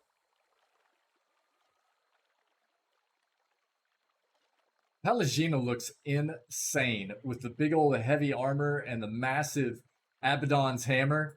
Just ready to crack skulls, man. I love it. Hey, for sure. Yeah, I would say, hello. Vampire. As you approach the smiling woman at the side of the road, you are struck with a sense of unease. At this distance, you can see that her skin has a sickly, pallid sheen to it, and her eyes are the glassy milk white of a cadaver. Her expression sits oddly on her face, as if it requires great effort to maintain. Ha ha ha! Nice. The writing in this game is too good, man. Traveler. Lord Raedric has been expecting you. The woman smiles a little wider. It is good that you have not refused his challenge. He feared you might prove a coward in the end. I will escort you to him if you wish. What are you? A loyal servant, granted a boon for her good service. Like my lord, I will persist beyond the cycle and walk an eternity upon the earth. Seek answers from him directly, if you want them. Now,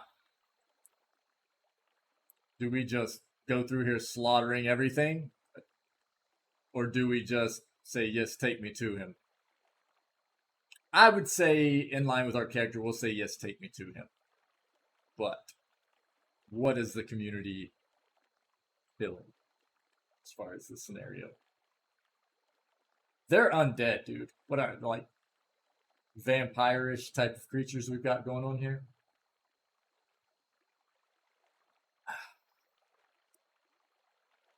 I say we probably go with number one. It'll be okay.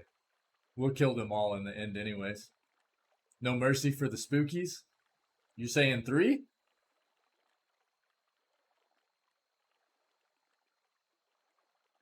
Fair enough. Yeah. We're going to kill them all. We're going to kill them all in the end. We'll let them have their fun. Come then, he waits for you there.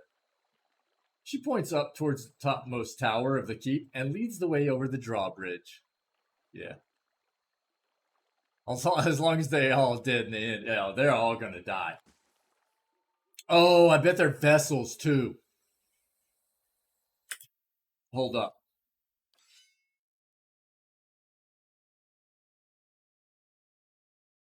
If they're vessels, if we're fighting vessels, Edir is going to be even more of a madman than he even normally is.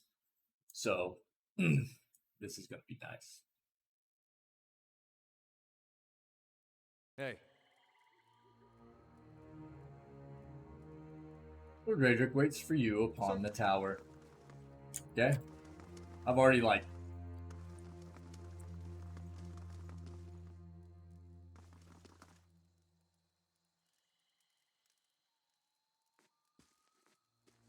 You look different now, don't you? Lord Raedric the Seventh. An armored figure strides forward. In place of its eyes, great flames burn, emanating heat and light. In that orange glow, you can see that the face beneath has succumbed to rot. The cheeks sunken, the lips pulled back over gray gums and decaying teeth, but it is unmistakably Raedric who stands before you. Oh, show me his face, man. Look well. See what you have made of me. But see too what great Bereth has permitted. I am returned, mind and soul. so that I might be avenged upon my enemies.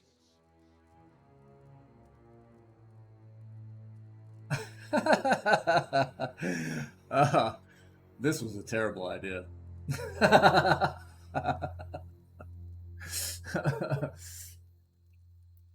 want to see his face, man.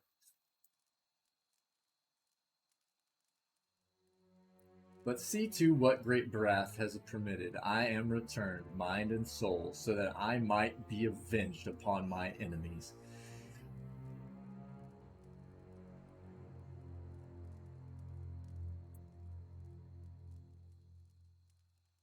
So I've come to meet your challenge, Radric. Say nothing, or all I see is a walking corpse.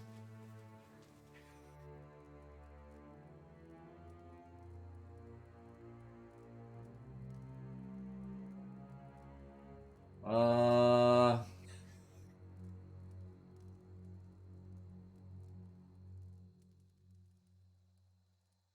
Hmm.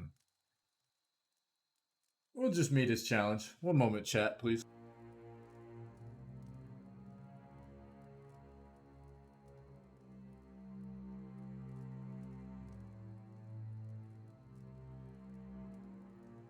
Sorry.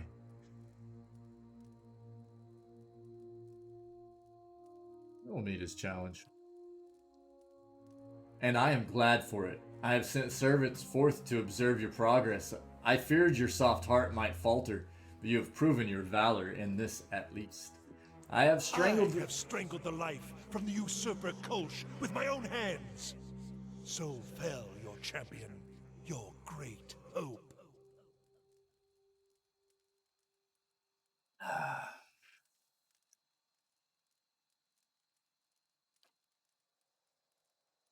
Was that creature to be your thane? A man without resolve, without aim?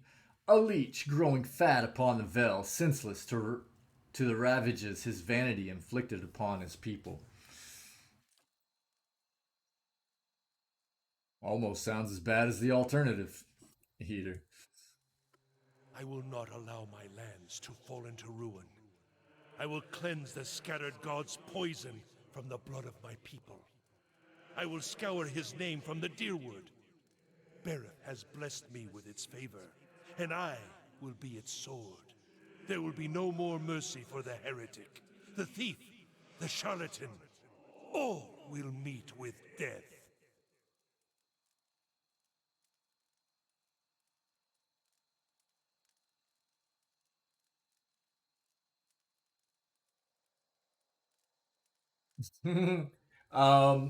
I kind of like number 2 and I like number 5.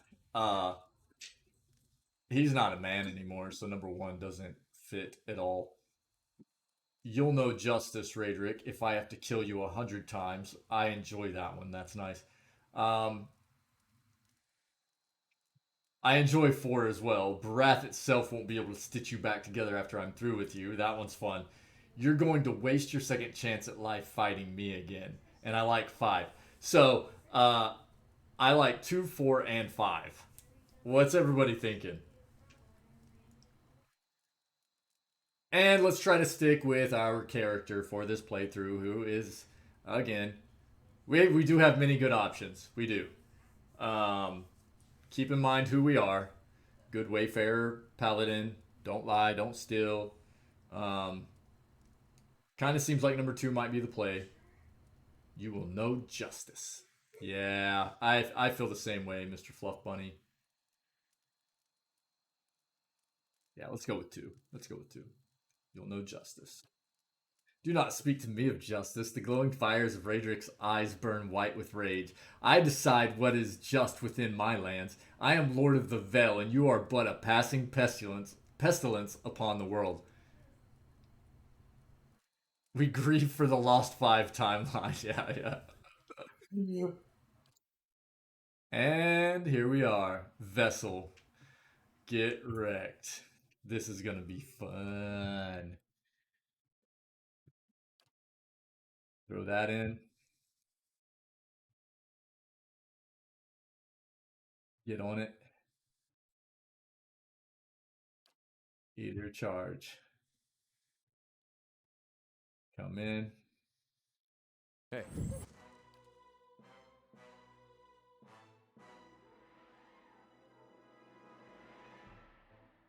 Passed away. This is probably going to go really quick. I think we're a little bit OP for this fight. Over-leveled. So, probably going to happen fairly quickly here. We're going to pull him up. Idumak can now...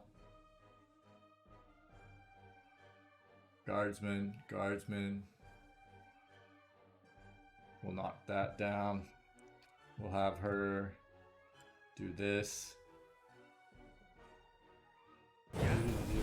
Get wrecked. Knocked down. Where are you going, dude? What is this crap?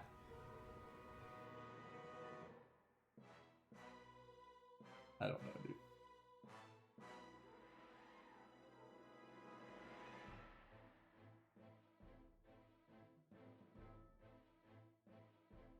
Pelagina. Get in. Get in. Bow, bow. Actually, don't. Come here first. I'm here. Oh, man. Okay. Alright, we're taking a little bit of damage. You gonna knock down? Feels good. You knocking down? Yeah. Boom, boom. Oh, Haravius is charmed. Not for long. Feels good. Nope. X that. Haravius. Cast. You. Attack here. You. Cast that. Good knockdown. Do it again. You. There. What's wrong with you? Terrified. Shenanigans. Oh, for reals, dude. Durant's charmed. Feels bad. Oh well. We'll get it. She's casting. He got that off.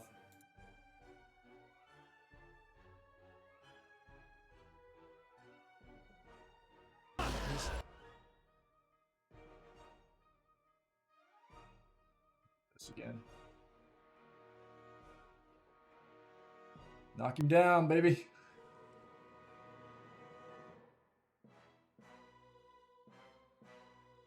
Thing isn't doing. Feels good. Together. How did... What?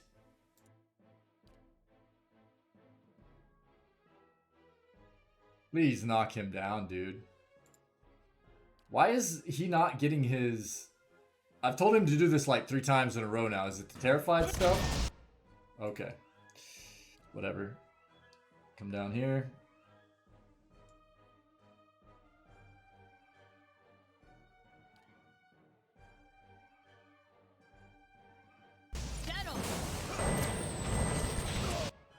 Eater, why are you not doing what I'm telling you to do, man? Cast that off. Feels good. Cast. Haravius is getting jacked. She needs to thump Raedric. Doggo. Get Raedric. Doggo. Will you please cast the spell that I told you to cast? Sagani is getting wrecked. Feels bad. Can she get out? She can't. You. Cast.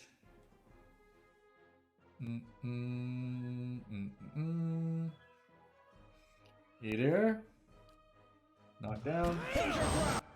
Okay. Is Sagani getting out? Nice. Feels good. Do.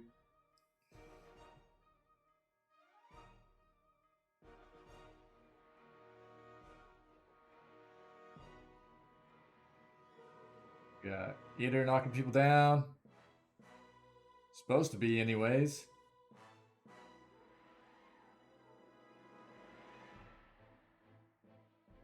Dazed. Pelagina. Right here. Okay, dude. Looks good.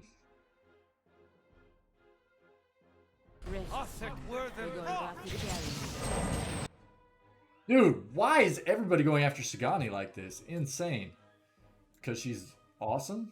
Yeah.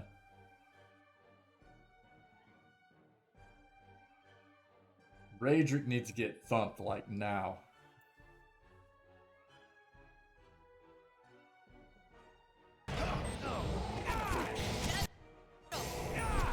Yeah, get wrecked. Okay, he didn't get that fireball off, right? I don't think so.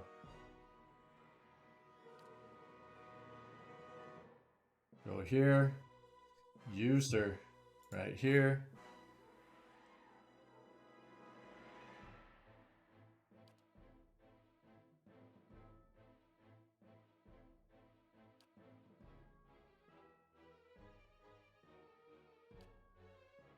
Who is this? Oh, that's Itamok, right?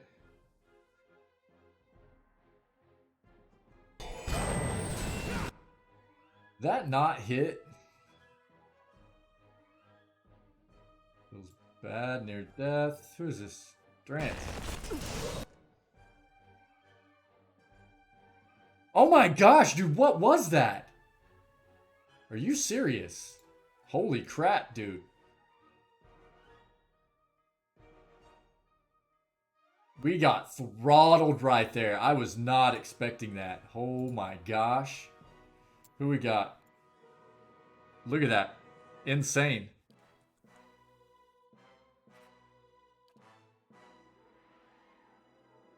Gani. Shoot.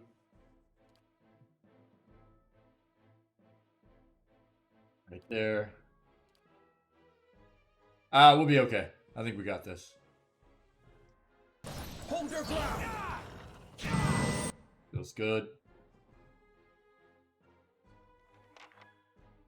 I just was not expecting for two of our characters to get melted like that. That felt really bad.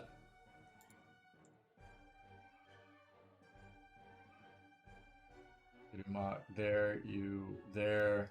Pelagina here. Right there. Yep. Everybody here. Yeah. That wasn't bad. Oh, look at all the level ups, baby. Let's go. Grieving Mother returns to Stronghold with 6,193 experience. Cool. Level ups, yeah. Yeah, that was just unfortunate, man. He got the spell off. I didn't think he did. I thought I pulled him with Eater in time, but he still got the spell off, man, and it melted him and Drant. So, I thought I had interrupted it, but apparently he still got it off. But it worked out, man. Yeah. We handled it okay. What is this? He carries many scars.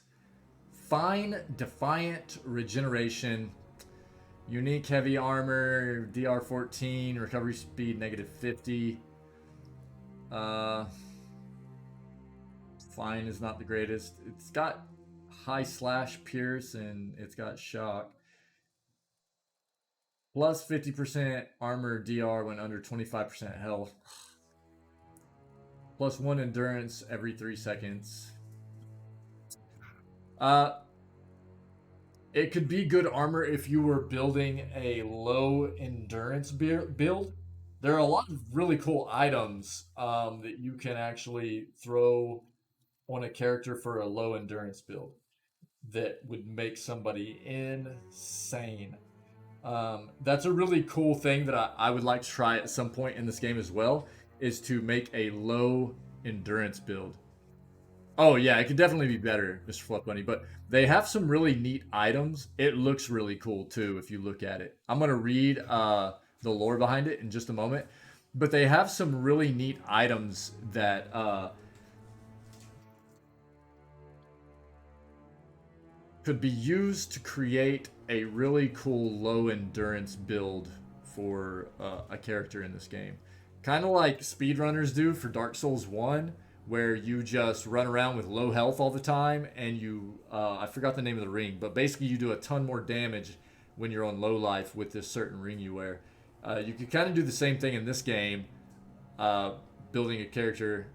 Yeah, I don't really either, but it's just intriguing. I like theory crafting and stuff like that. I'm not great at it. I just like going through the thought process in my head. And I've come across a lot of really cool items in the game that tend to do this kind of thing. Like, anxiety is already alone. yeah, I feel you. I feel you, Mr. Fluff Bunny. Yeah. Let's read this. This armor was forged in honor of the Red Surin monk Ruggenfur, who came to believe that as long as no enemy could inflict more pain upon him than he could upon himself, he could never truly be subjugated by anyone. Conscripted by his government to quell the uprisings inspired by Saint Waidwin, Ruggenfur became a frightful presence on the battlefield. For every injury he sustained at the hands of an enemy, he would inflict one twice as severe, drawing strength from the pain that enabled him to fight through injuries that would have caused anyone else to collapse on the ground. He would charge his enemies covered in blood with tears in his skin from hand to foot, and his foes would shrink at the sight of him, believing, as he did, that it was not in their power to injure such a man. Near the end of the rebellion, when the rebels had all but overthrown the government, Ruggenfar found himself in a battle defending against St. Waidwin's main forces. Accounts claim that he was the last on his side to remain alive, and he was approached by St. Waidwin himself in the end. As the story goes, the living god looked him over, and gave a slight bow, permitting him to fall upon his own blade that he might remain free. The armor bears many artificial scars added by the blacksmith to make its wearer as imposing as the figure that inspired it, though it wears its real scars with equal pride. Very cool. Very nice lore behind it. I like it. I was hoping Yes? for something a little more Take a look at this. unique and imposing from Raiderick, to be honest. Minor braces of deflection. Fan flames. Okay. I'm here.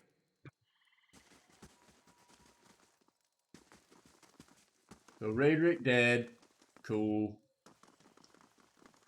We have a much higher mechanic score than we did first time we came through here, so we might take a real quick run around. Lover's Light. A priest of Andra and a crew of greedy sailors were all it took to row grieving mother out to the spot where Alyssa and Pelane's ghosts were singing. Pelan's ghosts were singing. Unfortunately, the chaos of the storm overturned a small boat. Grieving mother, the priest, and the sailors were all plunged deep into the grace of Chiamina. Miraculously, most of them emerged in a great sea cave near Barda. Though the entrance of the cave was hidden from the surface, the interior held wonders that had not been seen for generations. Sunken warships, trade vessels, and remnants of the unlucky travelers that had fallen victim to the grace in the past. Grieving Mother and the ragtag group discovered a tribe of survivors that had persevered in the caves through cannibalism, must be elves, and limited raiding. Their extensive time in the cave had left them unintelligible and wild. Though some attacked the crew of the recently sunk boat, Grieving Mother was able to scare the others off. Eventually, the group found their way to a pile of bones that contained the remains of Alyssa and Pelan. The Andrite priest buried the pair together and performed a service over the bodies. With that, the spirits retreated from the world and toward the beyond. Spell. So Copper Lover's Ring, holding Swap Endurance. 1 per rest. This ring is heavy and rough hewn. It looks like it was cast from a poorly refined lump of copper. Tiny impurities still glisten around the band. Given the obvious tool marks, it appears to have been made by an amateur rather than a professional jeweler. Paired character, 100 endurance transferred from caster. Swap endurance. Okay. Silver lover's ring. This ring is heavy. Yeah, same thing. Okay. Yes? Cool story, anyways. Let's look around for any more secrets. I don't think so. We'll run through here real quick. Real quick, like.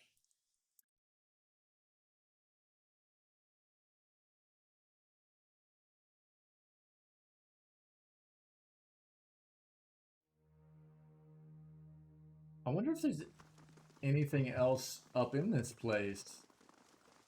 I mean, we slaughtered everybody, right? So, alright, we'll take that. Cool. What about in here? What's this? Dear Word Part 5, The Proliferation of Animancy. I think we've read that. If anybody wants me to read book, I've read a ton of books in the playthrough of this game. If I come across a book, I don't, at this point in the game, because I've read so many books, I tend not to read them unless I'm sure I haven't read it. If you would like me to read a book that I come across, let me know and I will read it.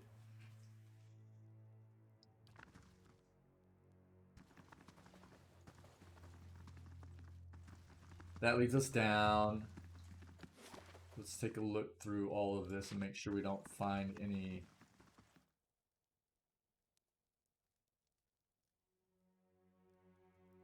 of the hidden stuff we might have missed before it as we came through this area.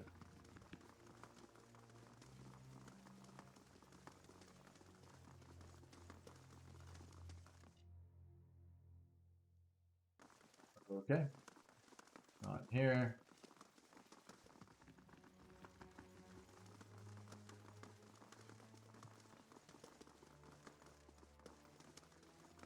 Take a look at this. Where? Ah! Yes. Ah, yes. Okay, so just another entryway. Feels weird.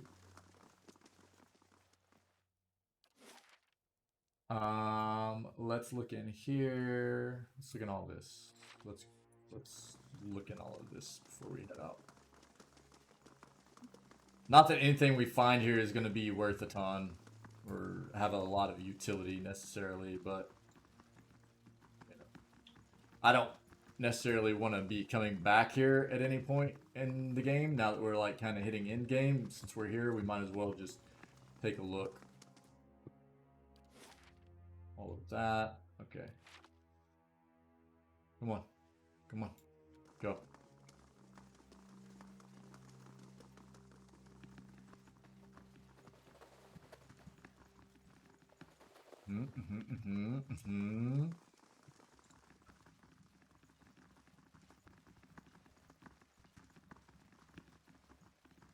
Okay.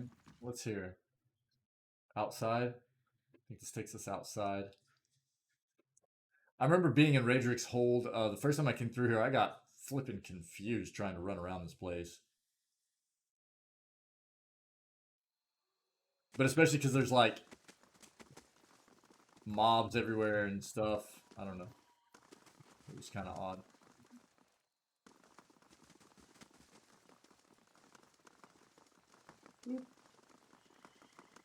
Always something new. Hello.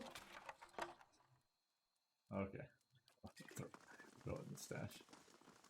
That's fine. Door.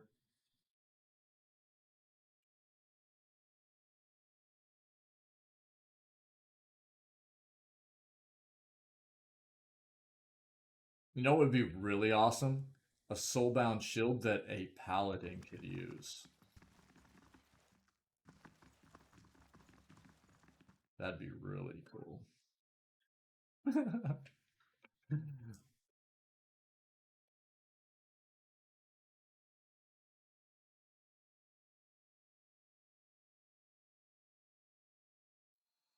You know, something kind of like this, but that a paladin could use too. That'd be neat.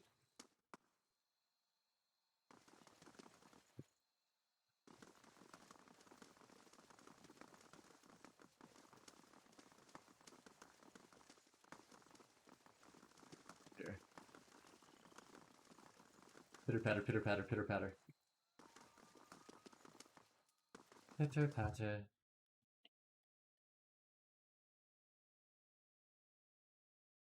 Bonk. Bonk, bonk, bonk, bonk.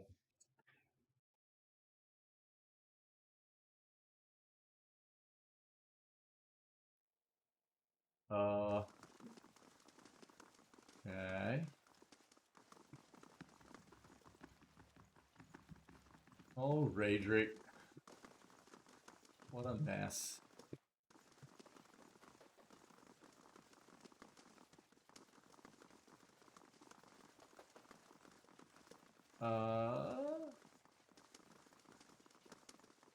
I'm ready. Oh, come on, man. Everybody. We're in this together.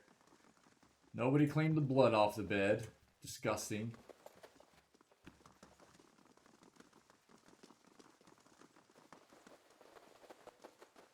Always something new. Hello? Oh, it's stealing? What? For real? Oh, really? Mr. Fluff Bunny. Bummer. That's weird. It happens, man. It happens. I use the app, and occasionally, man, I'll have that happen. It is what it is. Glad to have you back, buddy. Glad to have you back. How was that stealing? Raedric was a butthole. Don't make it to where I'm stealing stuff. Okay. I'm just running around here. I don't know how much you missed, Mr. Fluff Bunny, but we're just running around making sure we didn't miss anything in this area. Or in Raedric's hold, basically. That's stealing. Don't take that. Excuse me. How is it stealing whenever there's nobody left here? Feels weird. Okay, what's this? Put it in there. Exactly. That's what I'm saying. But, you know. Staying with our playthrough. You know. Okay. That's about it. We've searched the majority of the hold now. There is one place I want to go out real quick, because I know there's one thing we need to search. I think it's out this way. And then we'll take off. Feels good, man. Have the Raedric stuff taken care of.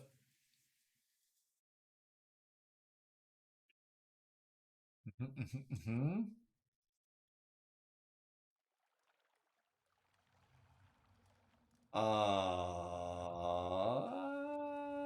forgot about this area. That's not where I wanted to be. How do I get outside to that part? Saw an outside area where there was something I needed to search. Didn't look like it had been searched.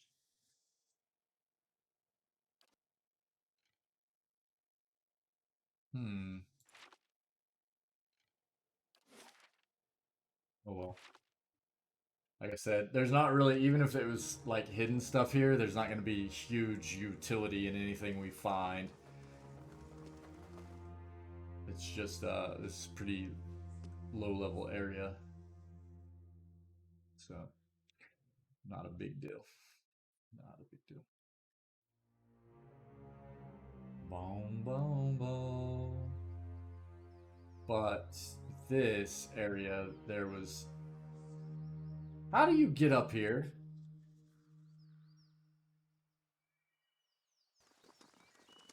Oh, it's going to take us around somewhere? Ah, don't worry about it. Let's get out of here. I'm not sweating it. So that's done, right? Champion of Breath. I have defeated Lord Raedric for once and for all. That's what we thought the first time. It would be awesome if he came back in the second one. That would be awesome. But that's done. Let's... North of Twin Elms. Let's go there.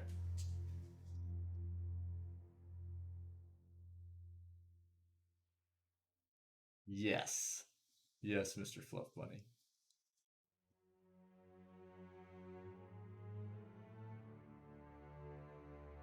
I think Hunter Brother. I think we have like 3 quests we can actually get done north of Twin Elms there.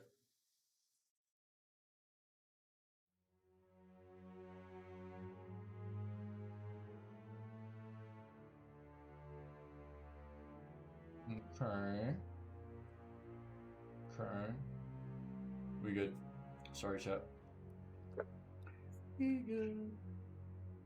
So yeah, let's go in that area and try to knock out some of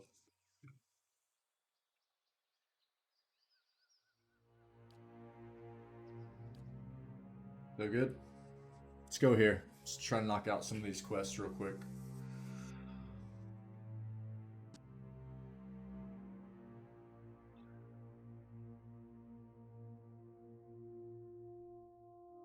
I must admit, even the I have figurine. my limits. It's glowing. I need to rest. Hero's Mantle? What? I hate that. I hate that so much, dude. That is such crap. Because it takes you so long to travel from one place to another. Like, stuff will happen with your stronghold that you can't even address. I hate that about this game. That's one of the things that also kind of drives me nuts. Like, it doesn't even give you a chance.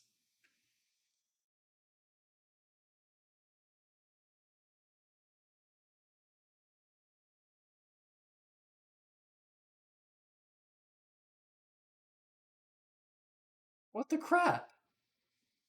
How much does that suck, dude? I love loot. I totally would have bought this. I don't even know what it is. I would have bought it. Just to have it. Just to say I have it. That sucks, man.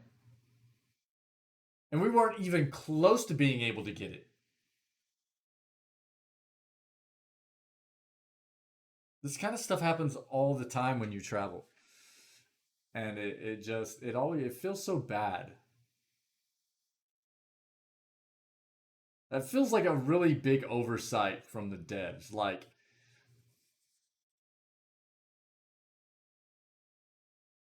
I mean, I guess realistically, I mean, to make the game feel more realistic, that kind of thing would happen, right? But it also feels really bad whenever you can't help the fact that you're traveling. The game doesn't let you address things while you're traveling, right? So it seems like it should at least like stop the game for you and say, hey, somebody showed up at the stronghold. You can address this while you're traveling. Right. Yeah, exactly, Mr. Flo. That's what I'm saying, man. I don't know. Whatever. We'll keep going. Gotta creep. Ba-ba-ma. Oh, dude, we got level ups. Let's go. Let's go. Athletics. We're so athletic. Our flamey boy. We're so flamey. Our fire boy. new paper subscription? Buy it. You selling marshmallows? We'd buy it. Intense flames. Augments the power of the paladin's flames of devotion, increasing its damage. Meh. Let's get offensive. Let's get real offensive. We don't have a weapon focus with our paladin. Do we go weapon focus?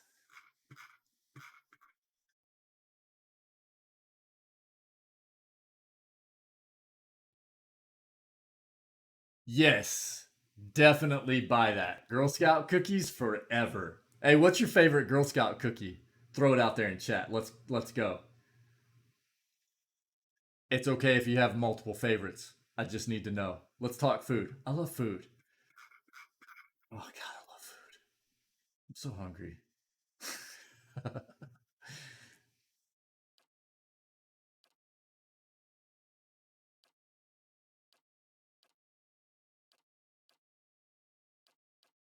We could get Beast. 2 weapon, no. Dangerous implement. No. Not a fan of the mints. That's not my favorite either. That would be one of actually, you know, I'm kind of right there with you. I'm not like a huge. So this is my thing with food. Actually, like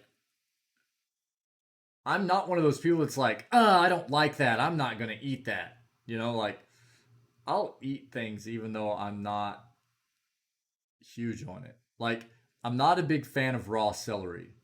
I'm not a big fan of bell peppers. I'll still eat it.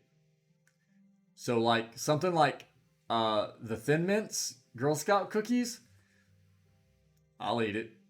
You know what I mean? It might not be my favorite cookie, but I'll eat it. I love the shortbreads.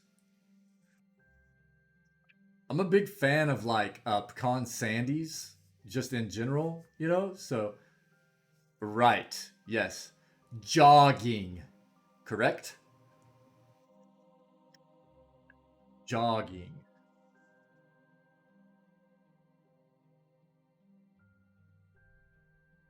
That is forever going to be a thing here now.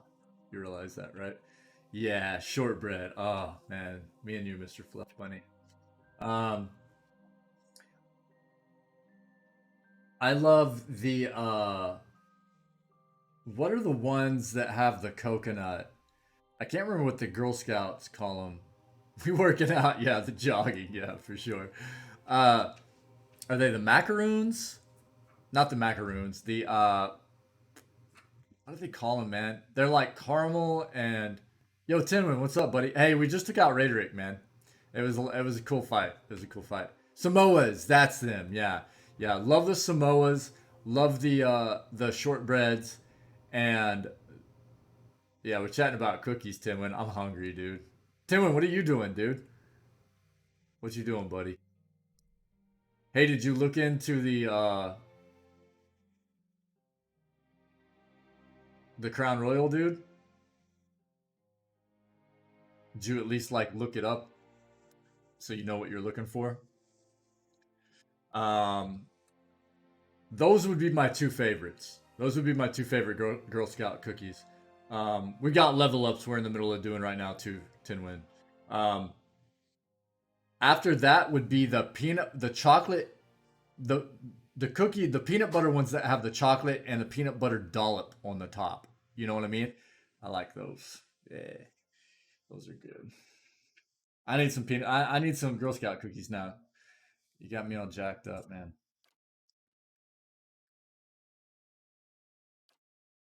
We should probably put into a weapon focus for how much accuracy do we have with Outsider here?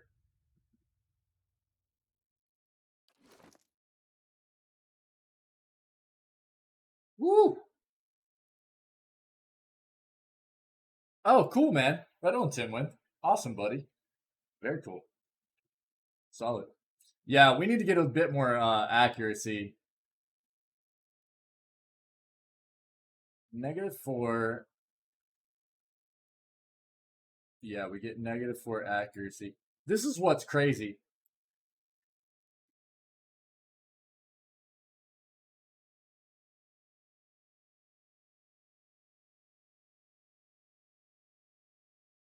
$25, 5, 42, 6. Look at our accuracy from our sword is 74, and then our accuracy from our shield is 89. We're more accurate with our shield than we are with our sword by 15.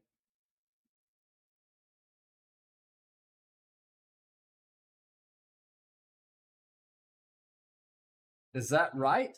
Our primary is our sword, right? Why? What? How weird is that?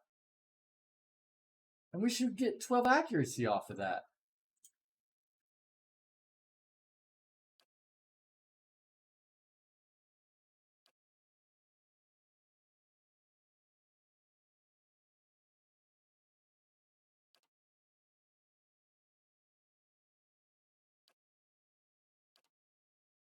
Am I tripping?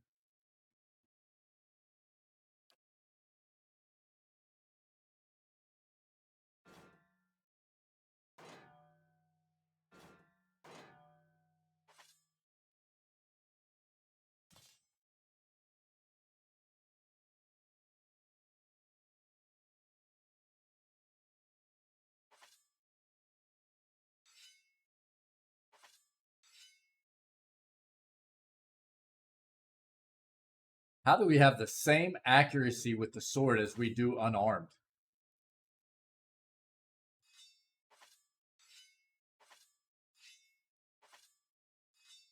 Seems weird. Let's put into a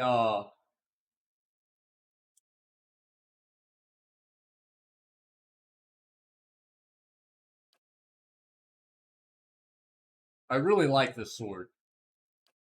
It's neat. But what do we want to put into here with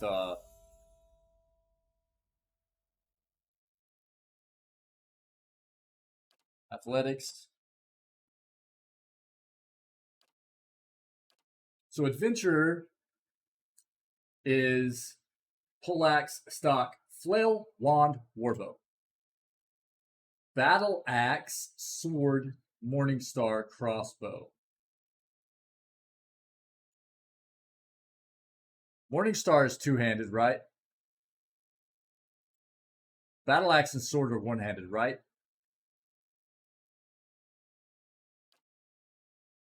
Dagger, rapier, mace, scepter, rod.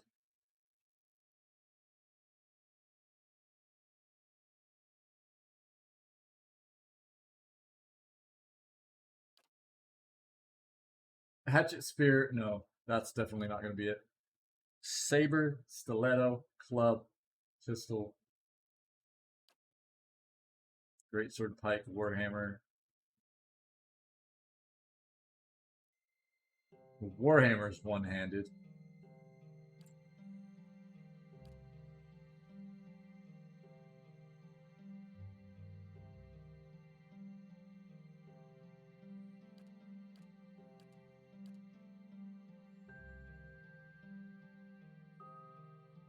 We'll just put in the knight.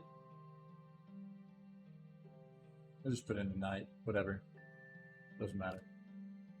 We can always redo if we need. Now.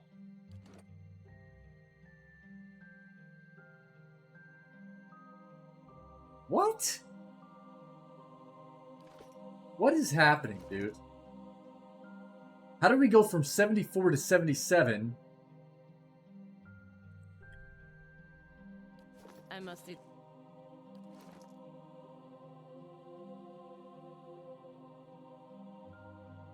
When we should have just gained 6 accuracy.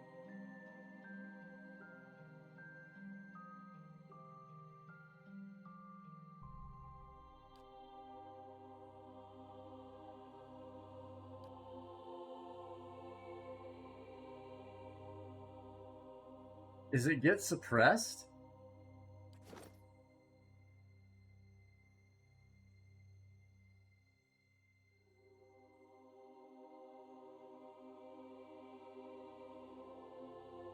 Weapon focus 9.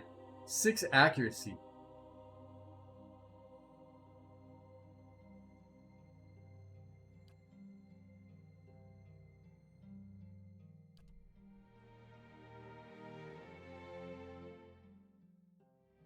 Why am I not getting the...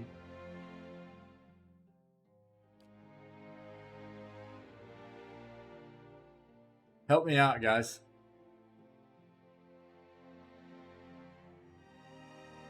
Is it getting suppressed?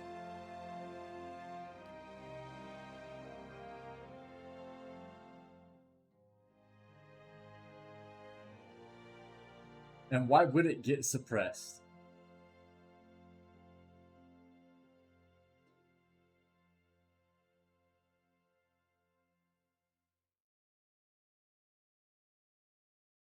I'm at a loss here.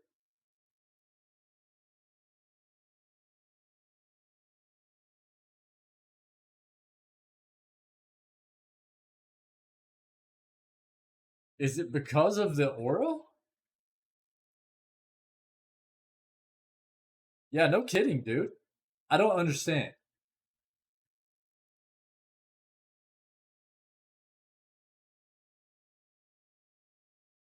Yeah, no worries, Mr. Fluff Bunny. I'm just talking out loud and seeing if kind of what I'm saying is making sense to anybody.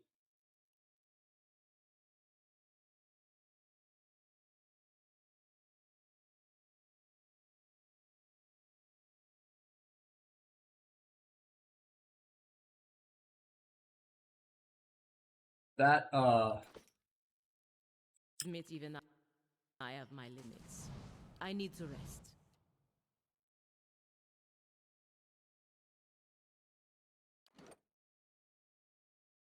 we went from 74.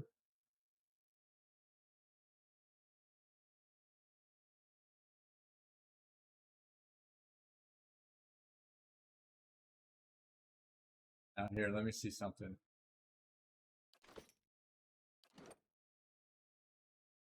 Weapon and shield style.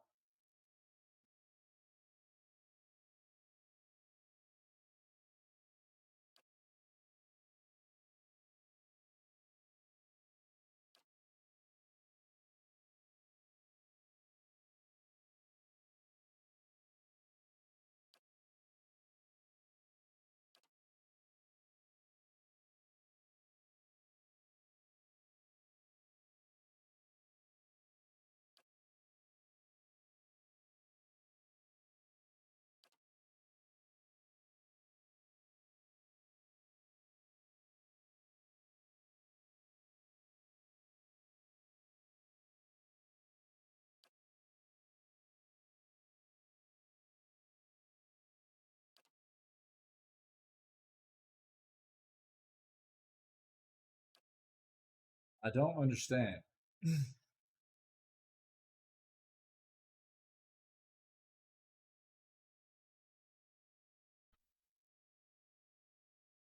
What I also don't understand is why we have so much more accuracy with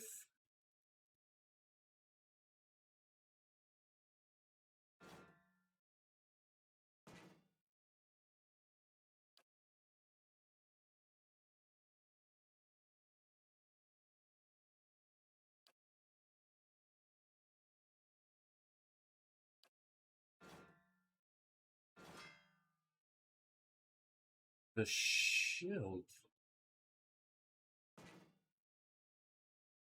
I am really kind of lost here.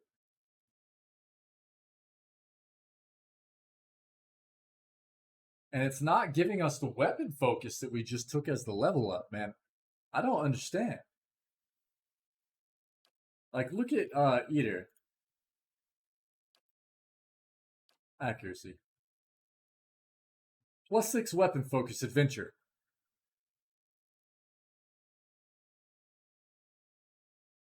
Yeah, I know, Mr. Fluff Bunny. I'm just talking out loud. I'm talking out loud. And +12 from St. Icewind Redeemer, right? Boom, right there. Wait.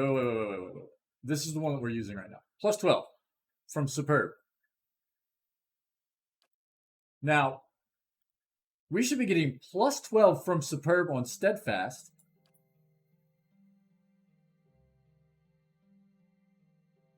As well as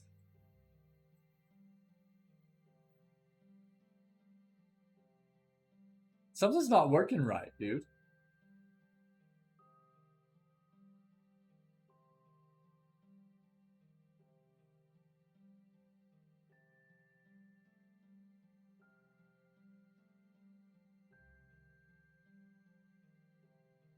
This isn't working right. Something's wrong. The game is bugged or something.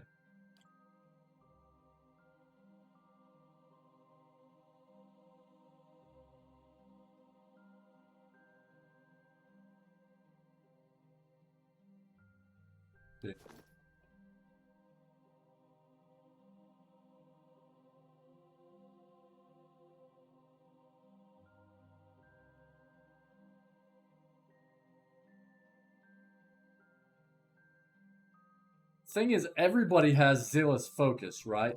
So it shouldn't matter. Turn that off. I'm here.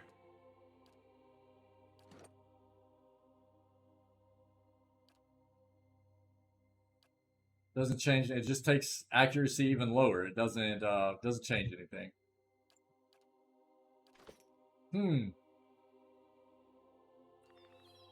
Yeah.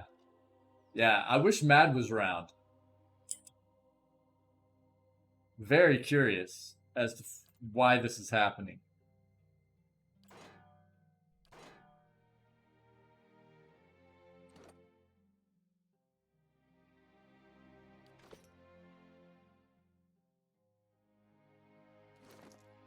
Because our accuracy with this sword should be way up there. Legit should be 83, 89.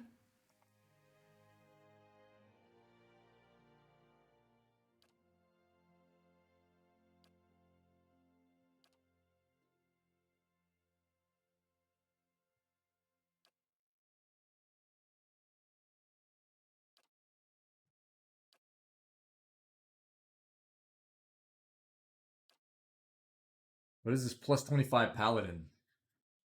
Is that...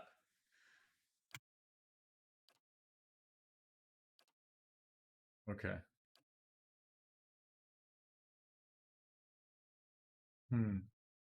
Sorry. I know this is boring, but I'm really confused right now. That's a lot of accuracy to be missing out on. That makes a significant difference in our ability not only to hit, but to crit as well.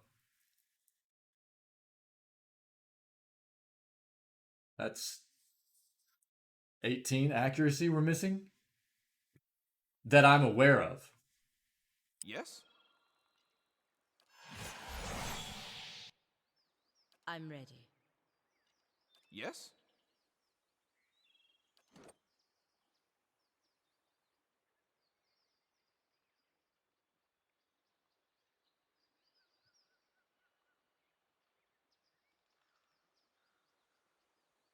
What's even weirder is that we just took that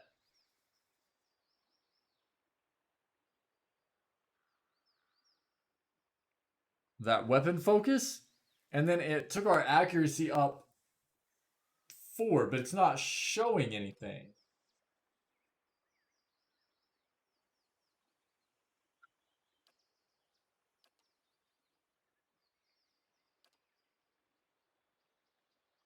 And it's not like you have a limit as to the amount of stat bonuses or negatives that it will show you for your accuracy. I mean, look at everything that Eder is procking right here on his accuracy. And then it's just not... I'm going to have to ask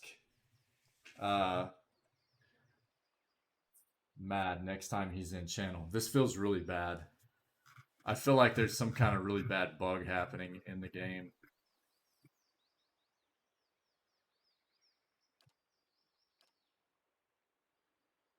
And it looks like everybody else is getting a lot of... There's weapon focus, soldier. Weapon focus. Then the plus 18 from Abaddon's hammer having the... It's like only our main character is suffering. Is not getting the bonuses.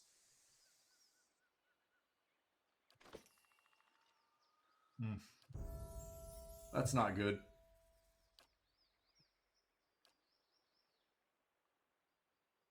Another 10% damage? Yeah?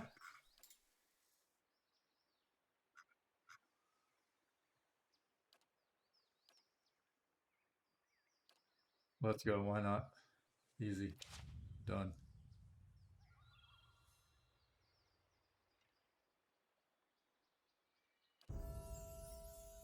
The rants.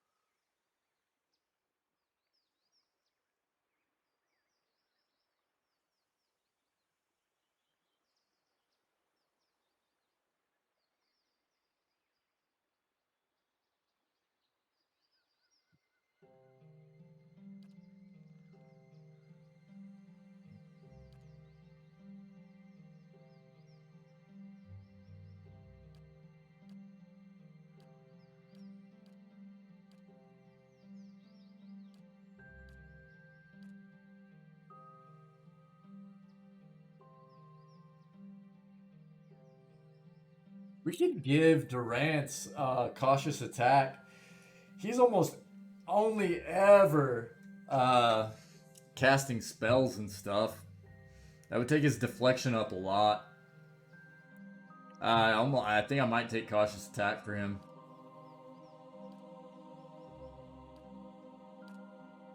Let's go.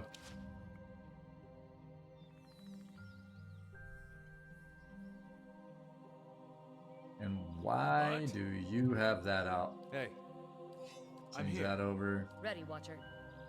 I'm ready. Need something? Okay. Sugani! Mechanics, let's go. Oh, man. Revive companion, vengeful grief.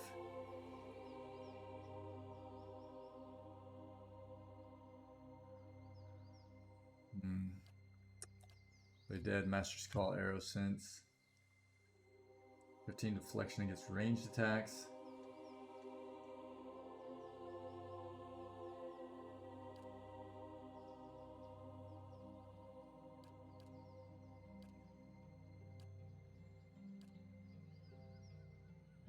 That hit to accuracy though.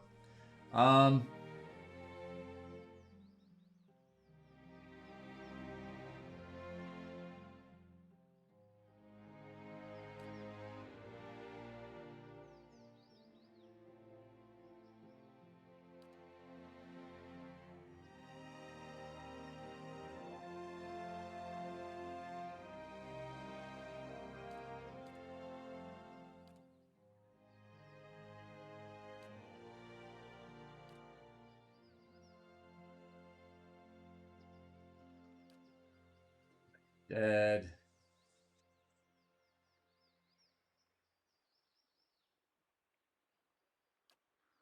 Thunder burns. It's firearm though.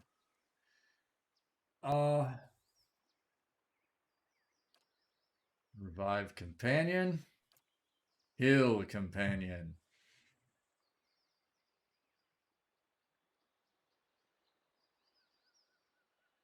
I'm a little bit upset that we don't have new abilities for.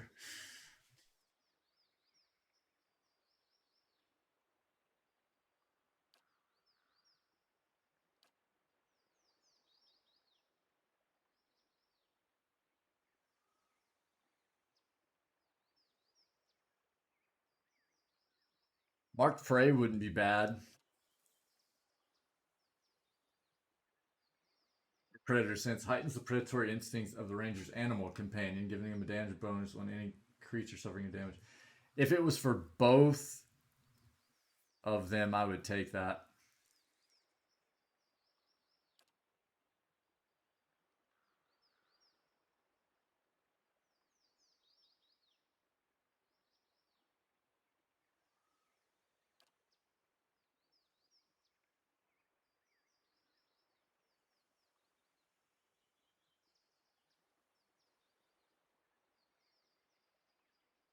It's not bad.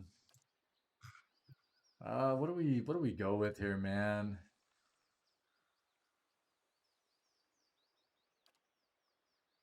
Heal companion.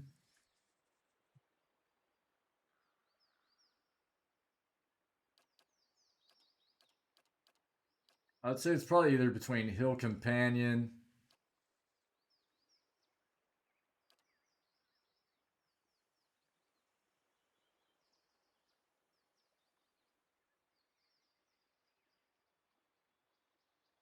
or Marked Prey.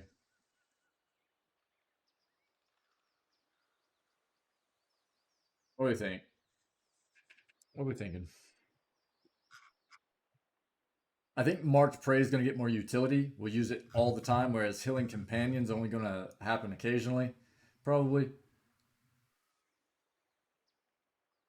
We'll just go with Marked Prey. That's fine. Let's go.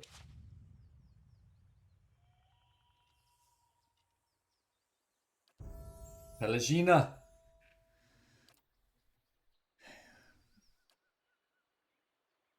Battlecry meaning swift victory is among them when the paladin uses flames of devotion. Nearby allies gain increased attack speed. 20% increased attack speed for 8 seconds.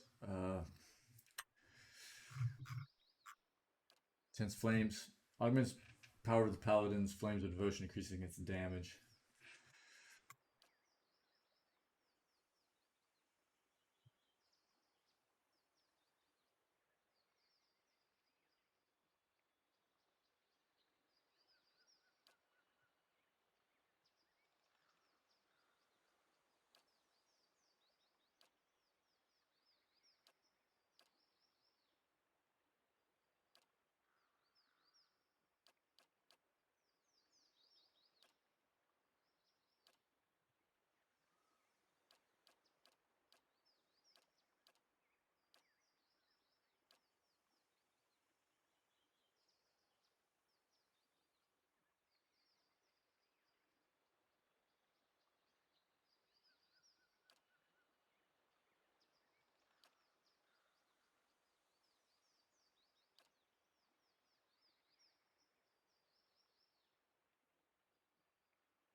Man.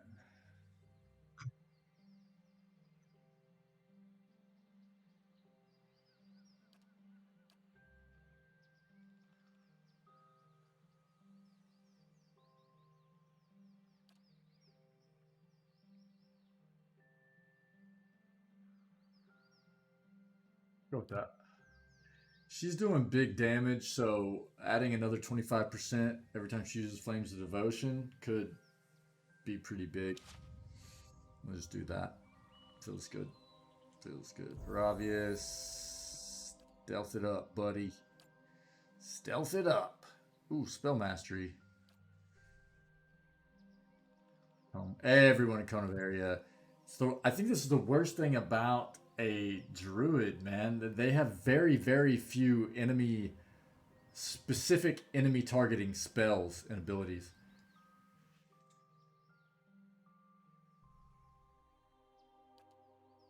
Conjure Blight.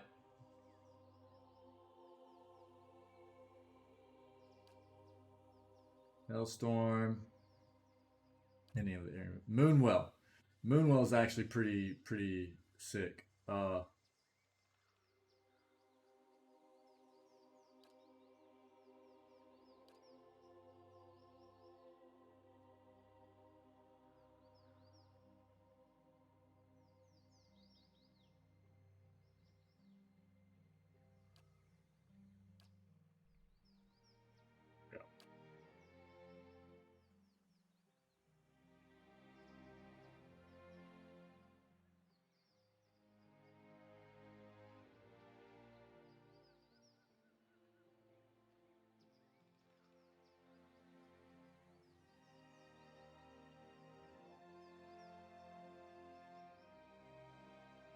Okay. Yeah, druids are really cool, but hey, man, it's hard to really utilize their spells very well because almost all of them can also hurt your own party members. So I don't know.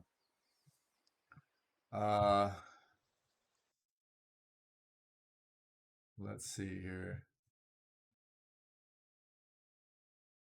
Yeah, I'm gonna have to ask Mad. Yes? I wonder how long the game's been like that for the main character too. I'm not sure. I'll stay out of sight. We could have been dealing with this issue for a long time now, and I just haven't been aware. Wolf leader.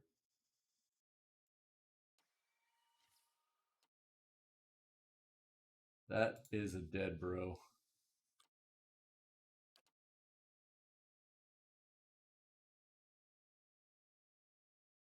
Zagani, right here. Need something?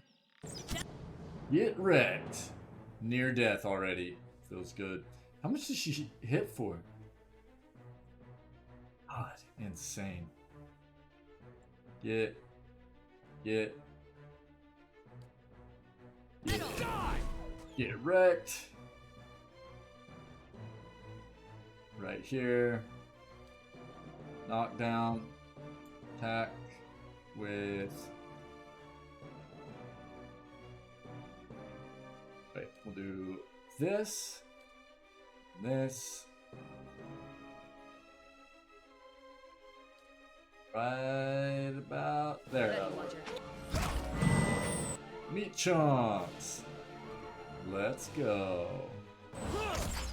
Get wrecked. Oh, that's not dead yet?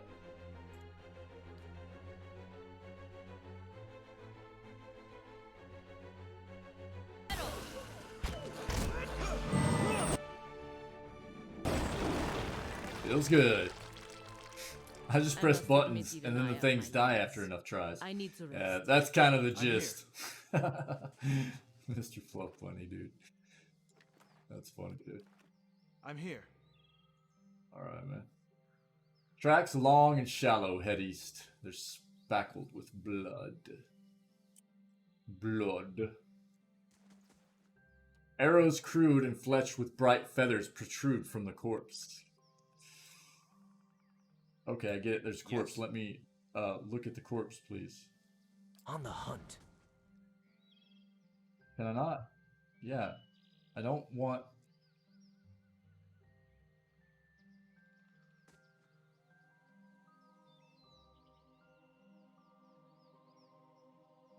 Feels weird. Okay, okay. It actually highlights it like something you can kind of loot, yes. But apparently it's not the case.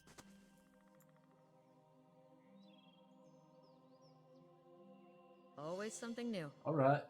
The inscriptions on this altar are almost unreadable under a layer of thick moss. Pay homage to Helia.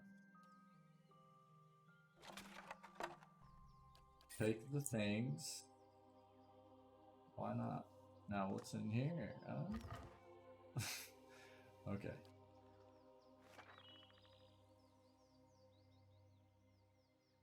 Go. Let's go, chat.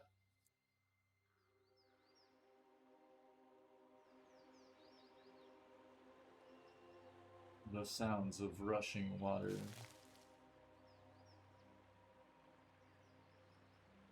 I wonder how long we've been dealing with this, like, accuracy bug. Potential bug.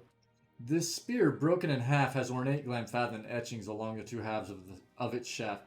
The wet wood shows dents stained green with moss, probably from impacts against the river's rocks. We're going to get to the bottom of this situation here. The tracks and bloodstains continue further east.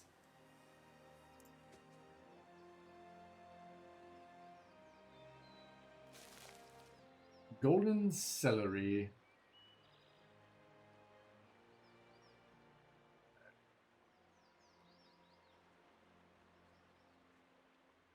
Over here, hurry. Swineth. Swineth hides in the tall underbrush. Twigs poke out of her hair. Chunks of dried mud cling waist-high to her leather leggings. Quiet. Keep low. Take a look. She points up to the ridge. My friends are up there. Over the lip of the hill. There were signs of the battle at the camp. What's going on? Swineth nods. Her lip...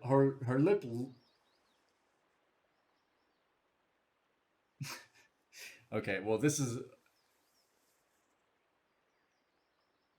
The party looks sleepy. Yeah. So the dialogue here. Swineth nods. Her lower lip crushed between her teeth. I wasn't fast enough. Pox-ridden fangs. Mogren burned them all. What's going on? The fangs must have caught the scent and rushed the group. She begins to run her gloved fingers over her hair and stops. The pressure snaps one of the twigs stuck on her black curls. Some of my friends are still alive, but the fangs have them surrounded.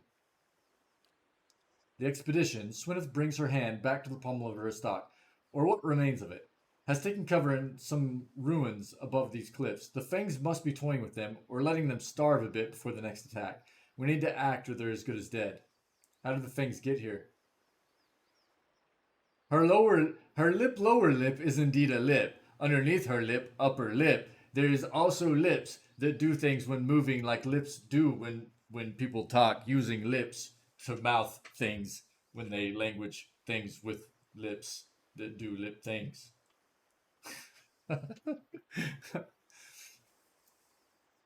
Swindith looks down to her feet, shaking her head slowly. I cut a decoy path, set false campfires, and dusted over every footprint I could find. It didn't slow them much. I'll see what I can do. Swindith nods. Maybe you can find... Oh, excuse me, chat. Oh, man, I'm so sorry. Swindith nods. Maybe you can find a way around the fangs. There's got to be another way up to that ridge. She wipes away the sweat from her brow, her glove leaving behind a dirty smudge. You aren't dressed like my men. Perhaps you could try talking to the fangs. They might not think you're with us. We'll see. She grabbed your hand, squeezing it. Please help. I already have enough friends to bury. Swindith releases your hand and crouches down into the vegetation, blending back into the brush. Witch's Walk. Alright. Witch's Walk. Let's go.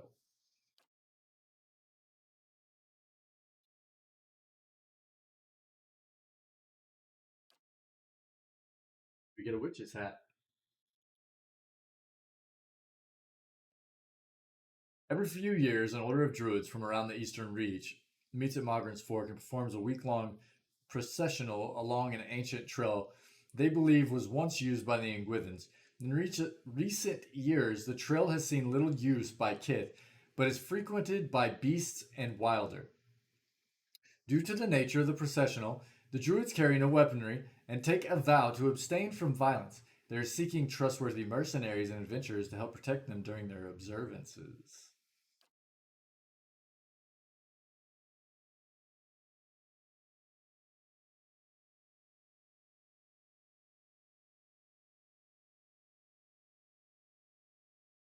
Seems like a Zawa thing. Let's go. Zawa can handle. Yeah, Zawa will handle. Okay.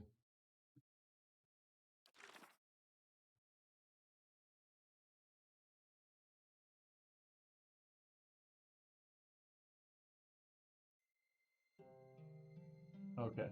We'll keep going here. I'll stay out of sight. I'd be glad to.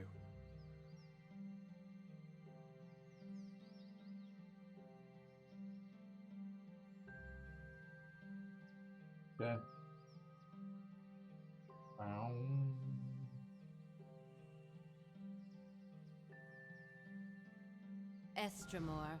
Estramore. Fang's bright blood. An elven woman stands beside a stag, petting the great beast on its neck. As you approach, the animal jerks its head in your direction and rears up. Stillness, the woman orders the stag, pulling on the skin of the stag's neck until it ceases to buck. Easy now. No need to fight. Yet. She turns to face you. One ear is missing its top half, and many battle scars raise her otherwise smooth skin. More foreigners, more unclean feet trampling on our lands, more blood to feed the trees. She shakes her head.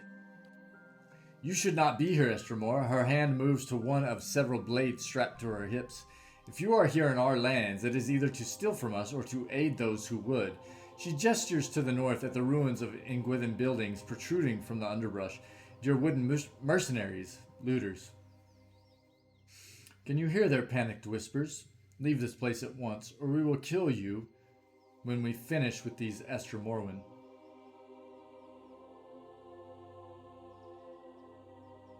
I can't lie. God. Oh, bring on PoE 2, man. Let me be evil. Evil!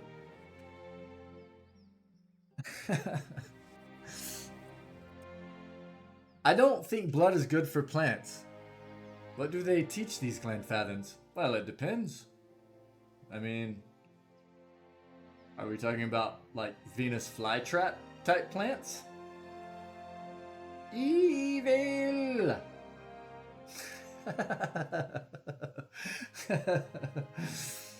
So we can't lie. We don't lie in this playthrough, right? So we're not going to attack.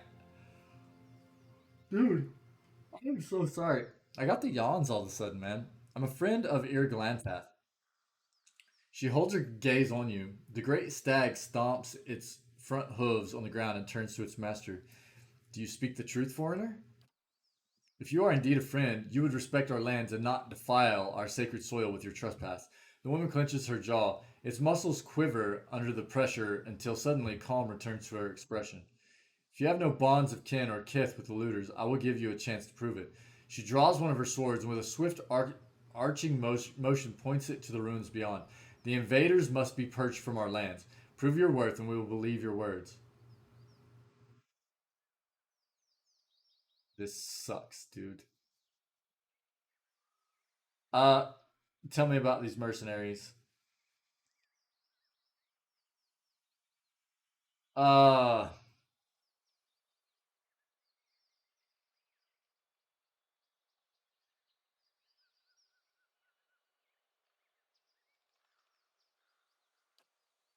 Raiders, looters, same as all the other Deerwooden thieves that pillage our lands. The woman touches the oblique stub where half of her ear used to be. We tracked the Deerwoodens from their first step beyond the Great River. Yeah, I can't stop. All of a sudden, I don't know what's up. And waited for them to air. They always do. We claimed half their pack in our first assault. The cowards that ran now huddle to the north. When the wind turns, you will smell their fear.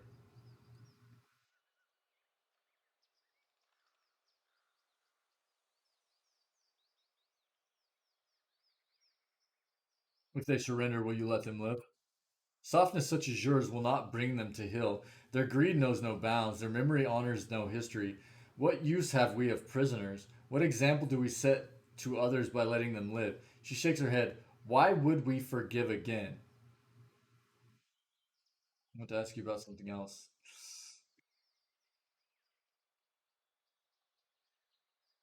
This is a bad situation.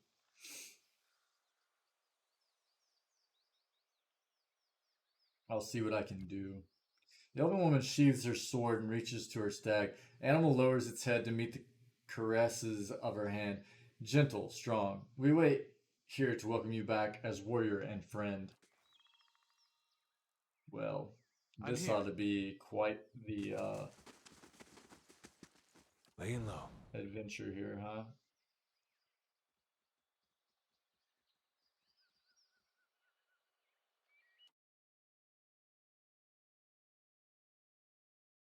Yeah, I know. We even have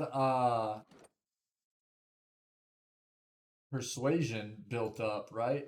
16, 20, dude. Or perception. 20 perception. 20 perception.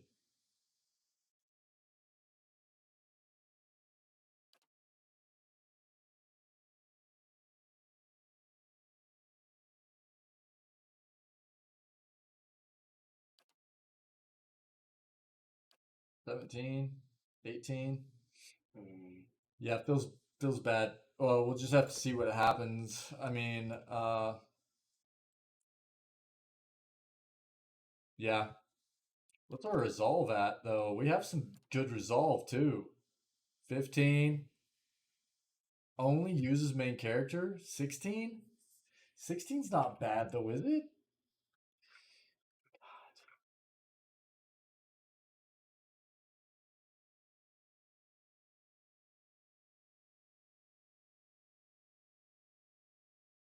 Oh well, it is what it is.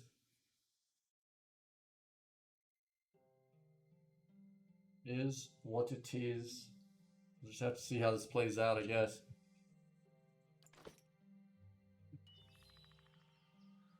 I'm getting stun locked by an eyelash. Feels rough. Bow, bow. Mercenary Captain Esmar, stop! Friend or foe? The man in blood-soaked armor. Golly, dude. Eyelash, stop, man. Give me a break. I'm trying to play games, dude.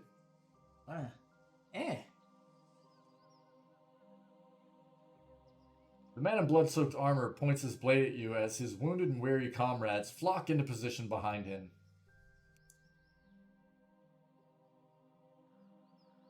A trickle of blood runs from a cut on his brow down to his neck, staining a locket worn on a gold chain. You're not Glenfathan. He tightens the grip on the sword's handle. By Mogren, friend or foe, I said. Well, by Mogren, we know where Durant stands. Calm down, I'm a friend. Sword still pointing at you, the man gives a sideways glance to his companions and nods. The mercenaries lower their weapons. By the flame, the hero of Defiance Bay, a rare and welcome sight. Friends this far from home. He lets the weight of his sword lower his arm. He gives a concerned look to his mercenary company. Look at us, hiding in the rocks and holding our guts. Holding in our guts. He points south. The fangs, they've bloodied us, and now we're trapped. Swin sent me. What happened?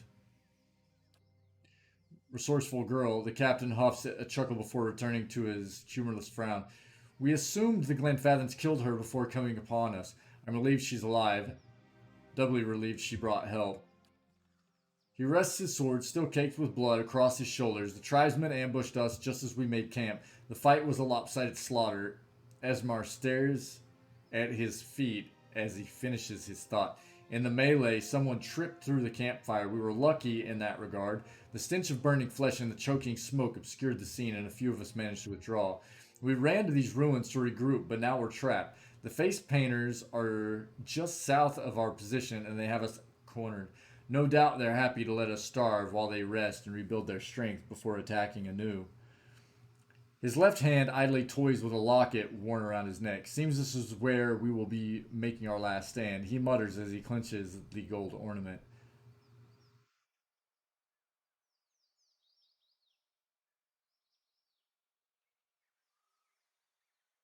Okay.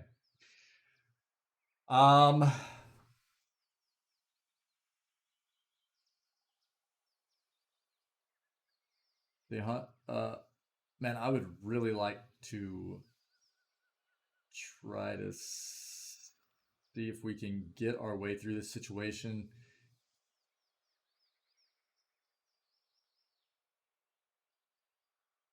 without fighting. It's probably not going to work, but there's something to do with this locket. What's going on with this locket?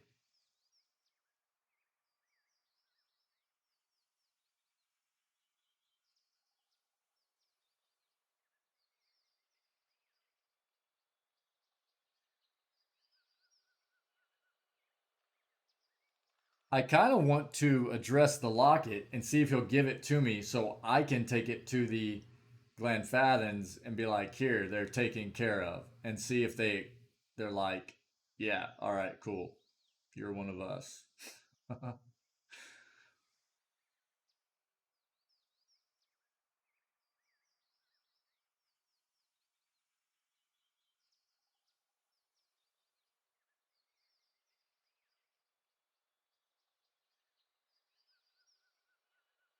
But at least you didn't lose your locket in the scuffle. Focusing on the positive, he asks with a laugh as he flips the locket between his calloused fingers. This is for my son, for when he's old enough to be trusted with such things. Born a few months ago, not hollow. Highly to be praised. Told my beloved the child would want for nothing. He looks you in the eye with an embarrassed smile. Probably should have also promised her I wouldn't throw my life away treasure hunting in Irglanfath. Yeah. Here's hoping the boy gets his smarts from the mother's side of the family. If the hunters are to the south, can you flee to the north? We could run that way, maybe evade the Glenfathans if we're quick, but Captain looks over his shoulder and shakes his head. We've spotted a pack of Stelgares up there. Given the options, I'd rather some face painter kill me right quick than die slowly, bite by bite, to a feral cat.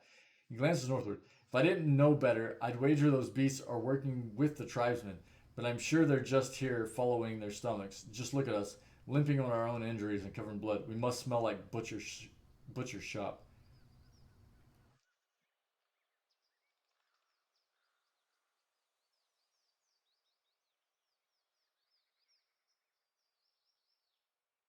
Let's see if we can take care of these Stelgare and get them out of here to the north.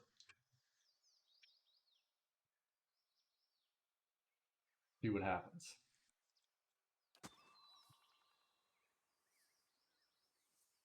And what does the flame reveal? Ants, you're a madman.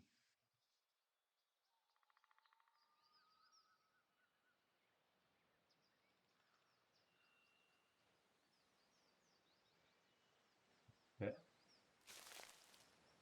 Game ball.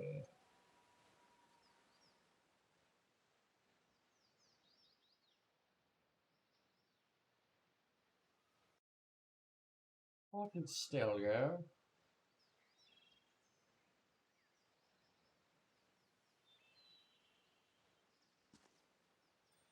Okay. Elder spotted Stelgar. Who's this? Haravios. Da da da da da da da da da da.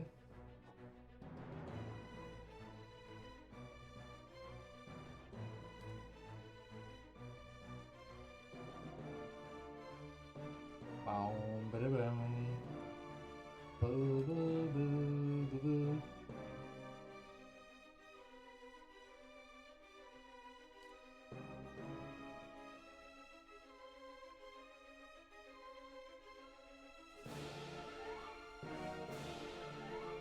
Need something? Oh my gosh, look at all of them. Oh, get wrecked. Oh my god. Chat.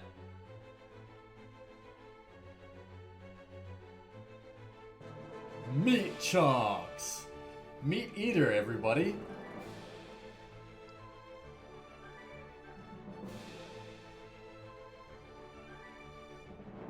What a madman. What a mad lad. Explodo. Yes. Quite finished. Bada ba bow. Cast that off. We will mark Elder spotted. Okay. Eater. Charge! Get wrecked. Oh man, it's taking some hits, huh? Mark prey. Knock it down. Go ahead. Yep, you're doing that. Dude, chunks everywhere. Chunks everywhere.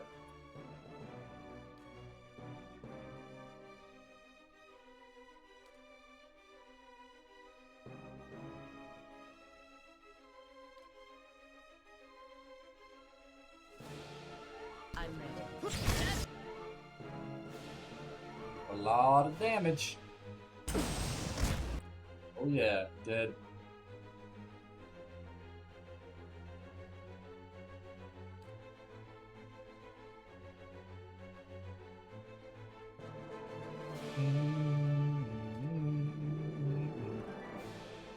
Wow, wow, wow.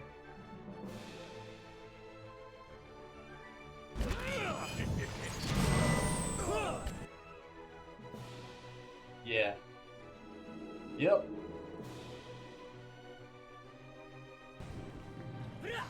Why are you running a long way around, dude? All the time. Oh. It spears. Was that necessary? No. But was it fun? Yes. Absolutely. Cool. Alright, well. Shh. Shh. Other? Let's go, whatever.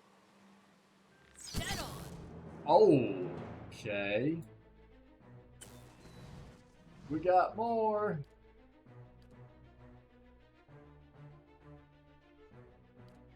Hey. Get wrecked.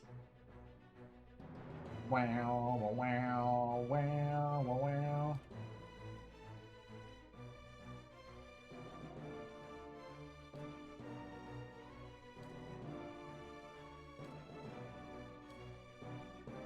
Gonna be pretty good. Mark that. Get your mark. Knock that. Okay, everybody's coming back here, huh? Hit a mock. Knock this. Get wrecked. There. Eat air. Charge! Feels good. Knock it down. Hit him up. Knock.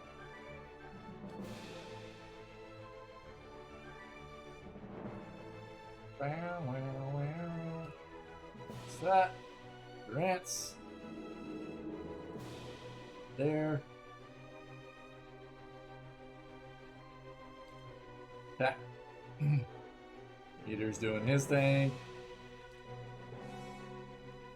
Ready, Watcher. Get wrecked. Oh my god, dude. We are so overpowered. I'm here. Yep. So overpowered. Yes? Kind of nuts. I'm here. Alright. Slow and silent.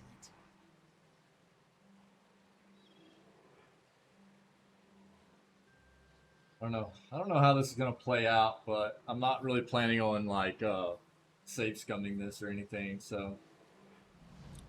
Over a ground, hardened by dry blood and stomped leaves, the corpse of a giant stelgare crawls with flies. Its flesh has been pierced and cut as if stabbed by spears and slashed by swords. You touch the dead stelgare's flank, a cloud of flies stirs into the air, and suddenly you feel the creature's remaining essence. The world around fades away. The pack rests. Rocks shelter the young, full bellies. You turn away and look beyond the trees. The moon breaks over their swaying canopy. A scent in the air stirs, the tingling in your mouth. You slide into the shadows, the taste of hunt filling your nostrils. Light shines on stones by the water that falls. Prey down below. Two-legged, hair-like dry grass.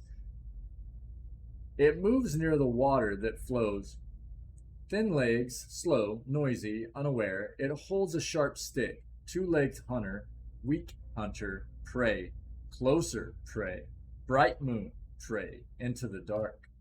Pain on your side. A sharp stick pokes out of your flank. You roar and shake it. It snaps, breaking on the stones. Wet stones, your blood. Leaves rustle, you look. Another two-legged, legged, another hunter.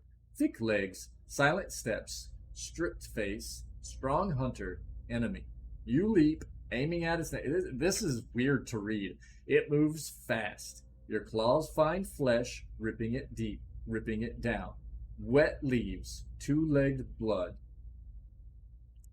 It howls, it fights back. Long claws cut through the air. They slash at your flesh. More pain, sharp pain. You strike, it strikes. Hot blood on your claws, hot cuts on your chest. The world goes red. Your strength fails, you can't breathe. The two-legged hunter looks down. Wet ground, our blood. Sharp stick above its head. Bright moon above its head. Strong hunter, the world goes dark.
Okay.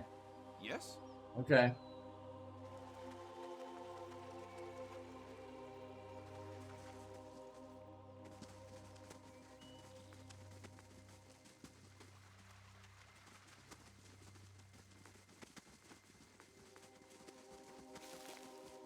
Green berries. Yum. Okay.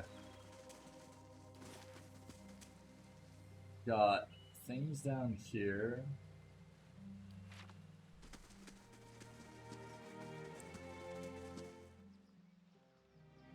What is this?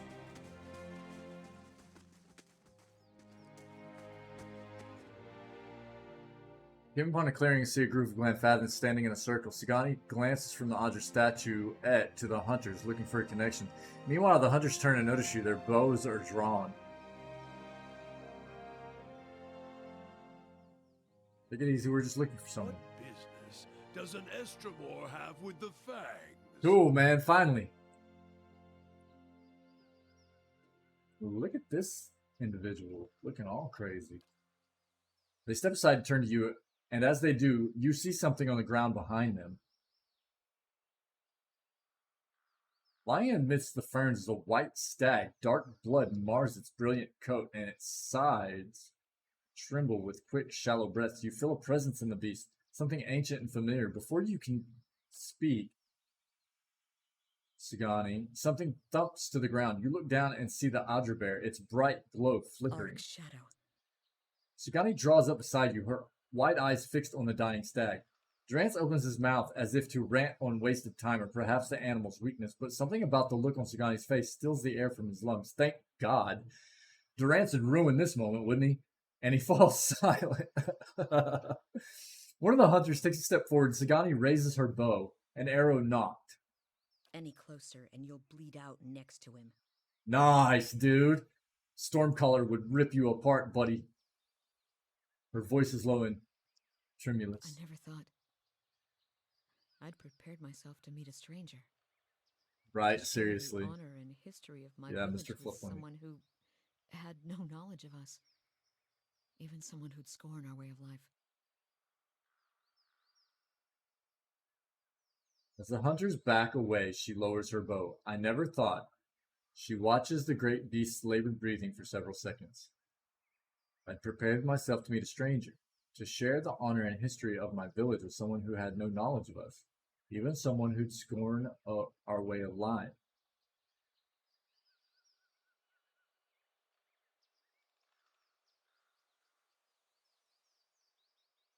I'm not going to say anything.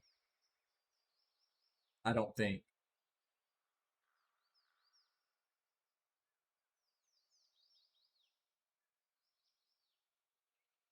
I think this is Sigani's moment, and I don't need to intervene in it, to be honest. I think this is her deal.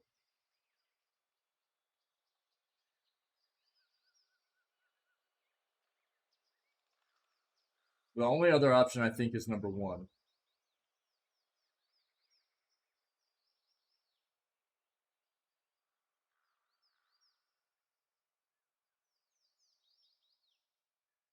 Or, I mean, I guess two's okay too. I don't know, man. Now I'm looking at all of them.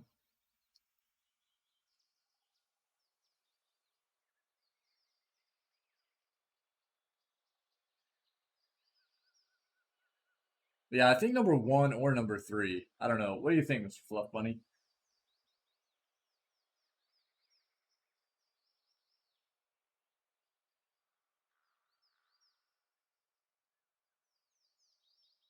Or anybody else hanging out for that matter.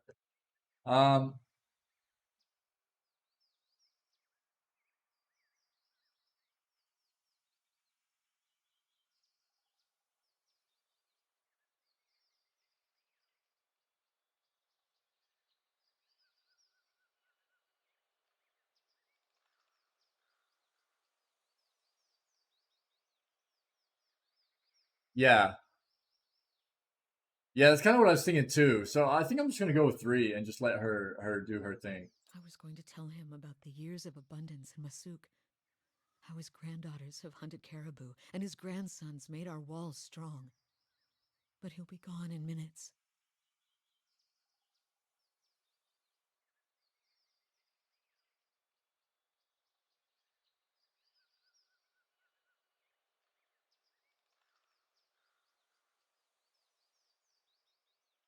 Yeah, for sure. Yeah, that's the way I feel about it as well, and that's why I said that. Initially, it's definitely her moment. Um, I enjoy the camaraderie and the traveling, the companionship, and getting to know the characters and everything. But when it comes to these kinds of moments, and I'm not against trying to reinforce decision making if it's needed for the characters, but in a moment like this, I do like to kind of take a step back as the main character and let them, like right here, like trust your instincts. You know what I mean? Go with what you think is the right thing to do. I think number 4 feels right to me. He must know that Masuk remembers him. Cool. She kneels by the fallen stag, placing her hand on its head. She begins speaking. Oh, she tells Persak of prosperous decades of the grain trade that has sustained them through long winters. She recites the stories told about him and speaks of the new elders who have followed in his footsteps. Party gained 3,000 experience, total quest experience a bit over 6,000. The stag takes a final shuddering breath and falls still. If you've finished your chanting, we need to get to work before the meat spoils. Did your elders teach you even a mouse dropping's worth of decency? There will be other kills to dress and eat, but there will only be this one chance for Sagani to say her due respects. Good for you, Haravius. Have you no respect? A great soul inhabited this body. She takes the lusterless Adra figurine. And it's gone now. What's left is our kill.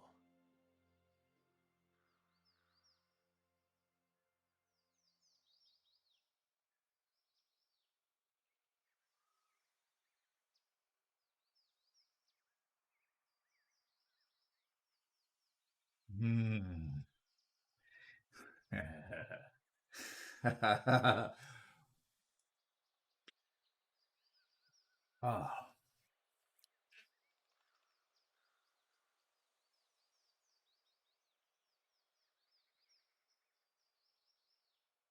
I want nothing from the tongues of these carrion eaters. Okay. Coming from people who revere stones and long-dead Audra. She draws her hunting knife. It's not just worshipping stones, you fool. It's about respect for what was built by those who came before you. Persak means to you what those long-dead Audra mean to us. She slanders the builders. Intimidate.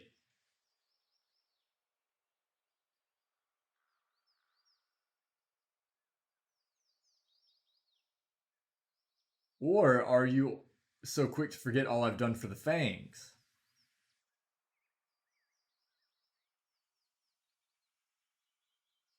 We have options. Well, this is a kind of a situation, huh? I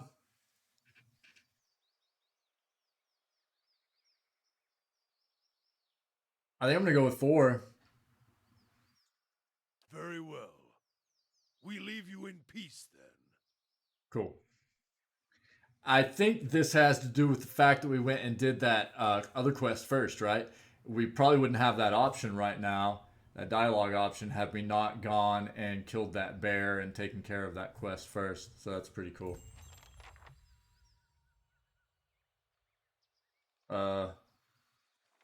You left your wolves here. Bros, can we have your wolves? You weirdos. Alright. Witch's Walk. Through the procession was a long and fraught Though the procession was long and fraught with peril, the only real threat to Zawa's safety was an attack by an adventuring company hoping to capture the druids and ransom them to their respective communities. With the help of the druids' hired mercenaries, Zawa was able to handily defeat the attackers.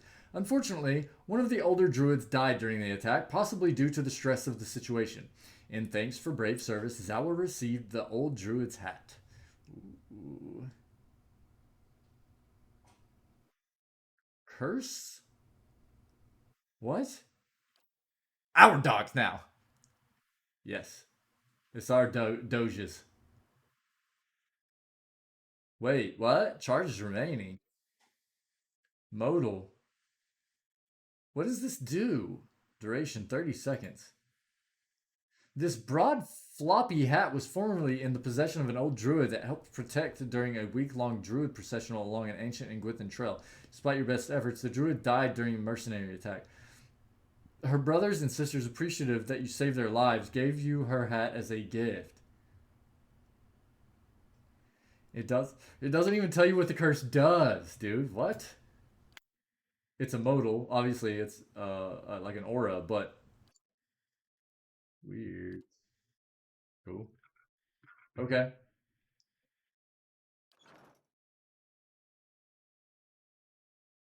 Yes, we got the doges.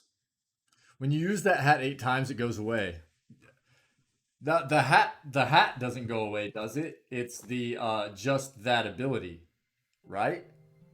The hat stays. It still gives 2 intellect. It's just that ability that is no longer usable, correct? Maybe I'm wrong. Mr. Fluff Bunny, you could be correct. What the crap? 3 doges. We have 3 doges. Go in here. Bad hat. Yeah, I don't know either. You could be totally right, my friend.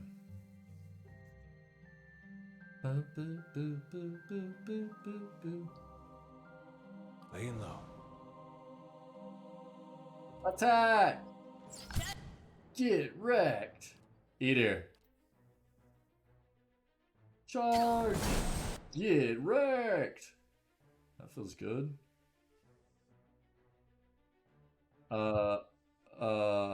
Why is Pelagina always like way back in the middle of no-no land? Get wrecked. Okay. Go ahead and do this. Stuck over here. Feels good. Pop that.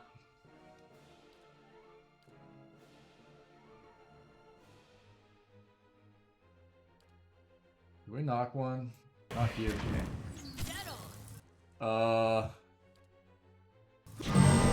Get wrecked, yo. Okay, everybody's dying. Feels good. Hey. We are very OP for all this. Starting to miss Good my job, neighbors. Council Hot. Good job killing everything, buddy. Such a good skull. Absolutely. Quiet.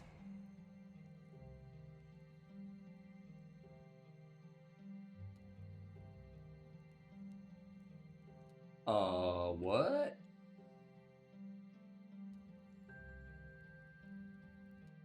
What can we cast in here to just really wreck all this?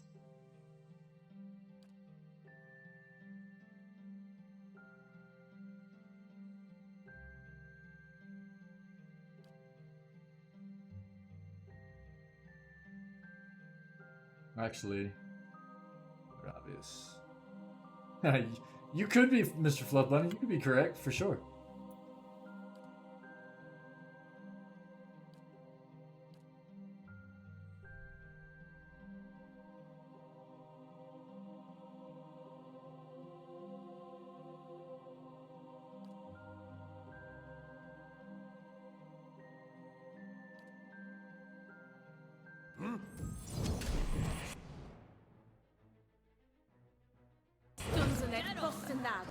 Okay, where's Eater at, dude?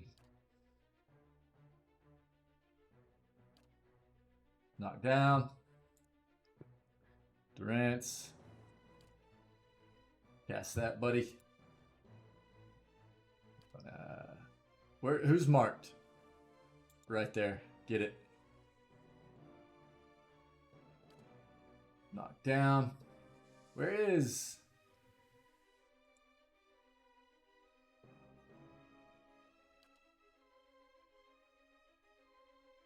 Oh, okay, sweet. We're already up in the mix.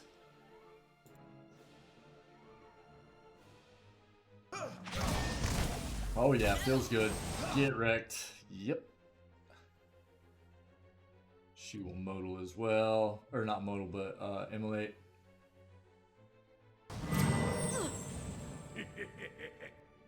Is that Durance laughing? Oh my god, he's so evil, dude. He is so evil. Who is this? Attack that. You. Attack that. You. Attack that. You attack that. There. Everything's dead, dude. Insane. Jeez, dude. Crazy. Okay. I'll stay out of sight. Things, all the things are ours. Exceptional Club, Glenfathing Stalking Boots, Garnets, Copper. Hey, what else is up in this? Nothing? There's gotta be a point to this place. There's probably a quest that takes place up in here that I haven't gotten yet or something. Okay, let's get out of here.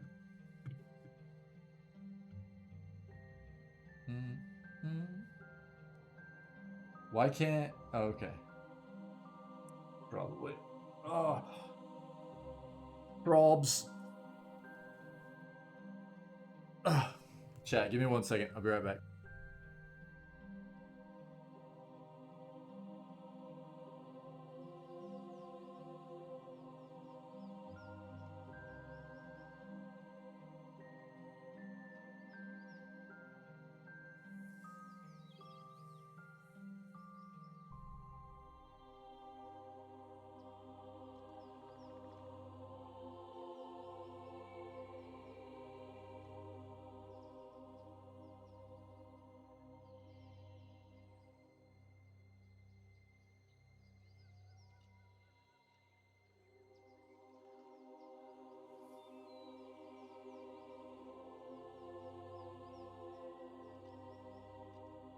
Apologies.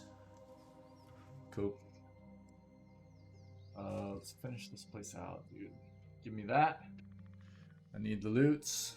I need all the things. All the things are mine. Understand this game. Okay, Odger Beetles. A council hut's gonna start having anxiety issues over here.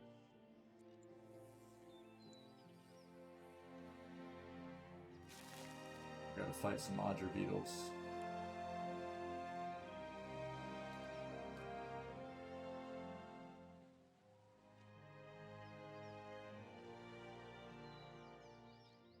Can we just shoot these beetles from up here? Oh, that's probably not a good idea, huh? That will come down here, wreck everything. This way. Attack the bear! Oh my gosh, dude! Get wrecked! Get wrecked!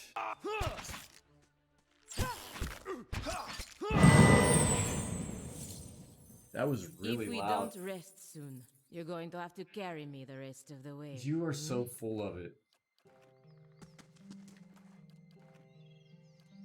No, I didn't. And what does the flame reveal? And what does the flame reveal? I'm here.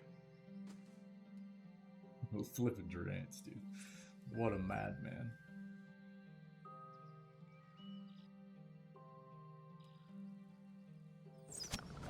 Yep. There we go. Okay, this is gonna be nice. No. X that out.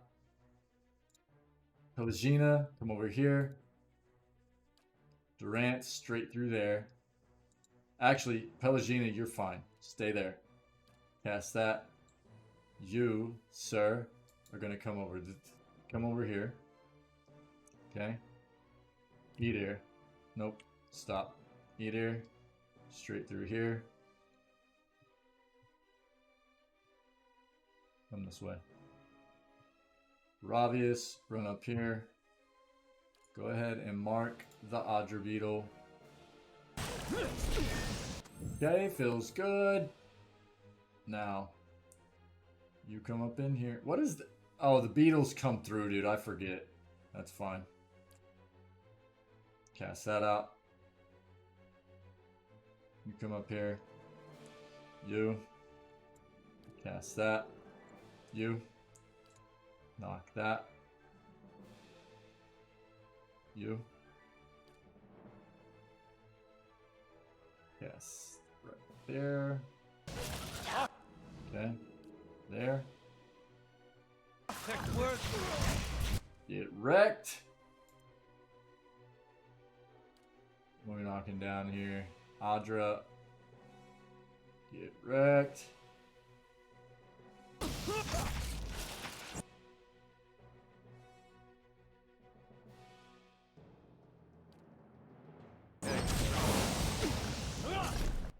Oh yeah, feels good. Get up in here.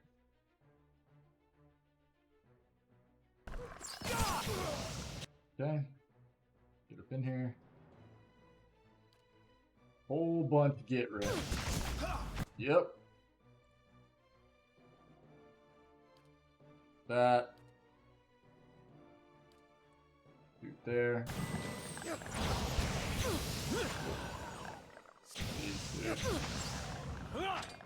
Insane.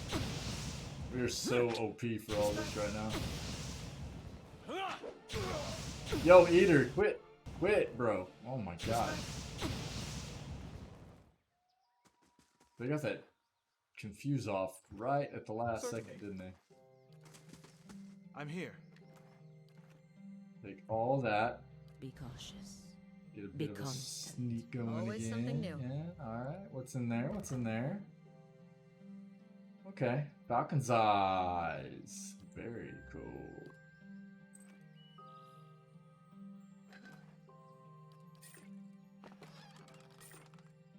Money, money.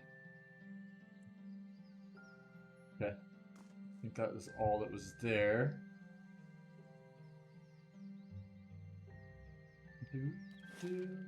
This music is so chill. So chill.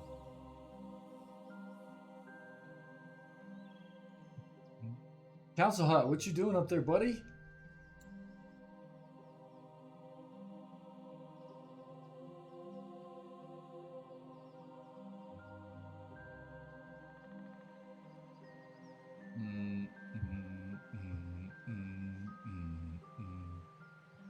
Okay. Let's uncover this stuff.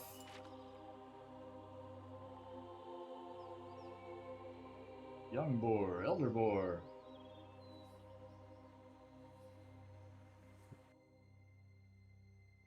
Yeah, for sure. Makes sense, right? Oh, we got all kinds of things happening here. You cast. No, bro, just cast, please. That. Go ahead, charge. Okay, everybody's immune. Feels good. Yep, makes sense.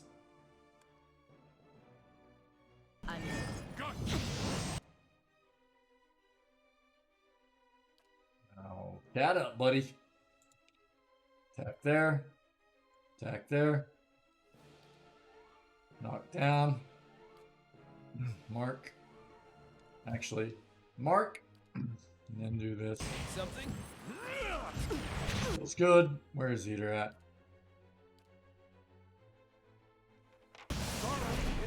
Okay.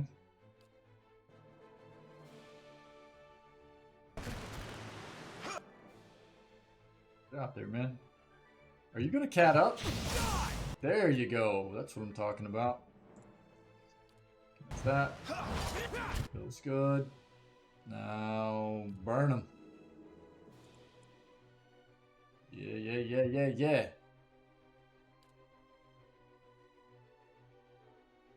Near death. I'm here. Oh my god, get wrecked, dude.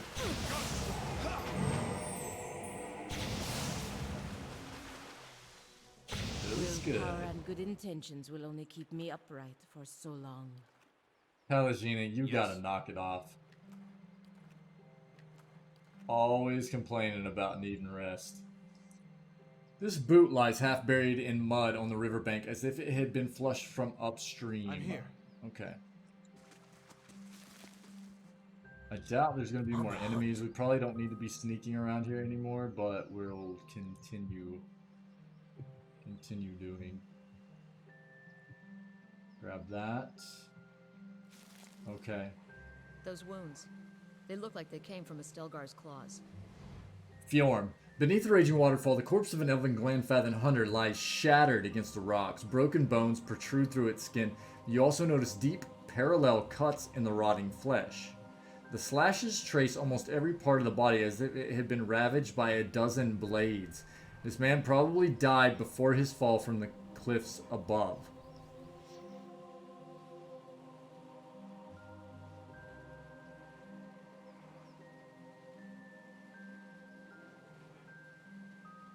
Blades or claws?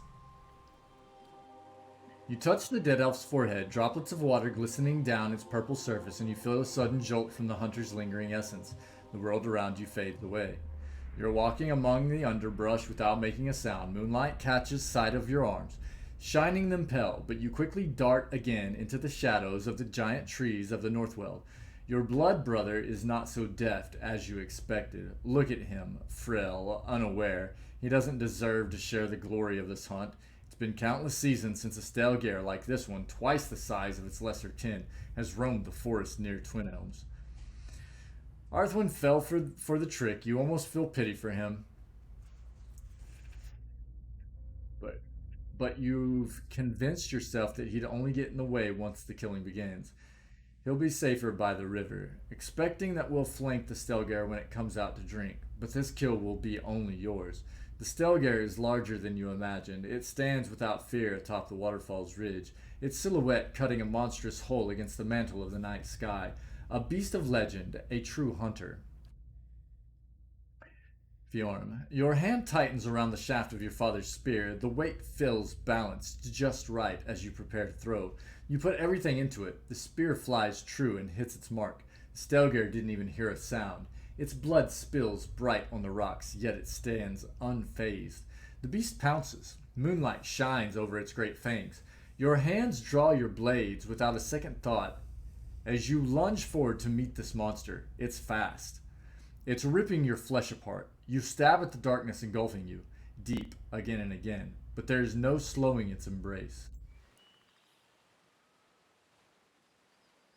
That was it. I'm here. There should always be secrets in waterfalls. Every single video game should have secrets in waterfalls. In the waterfall. I'll stick by that. That's how I feel.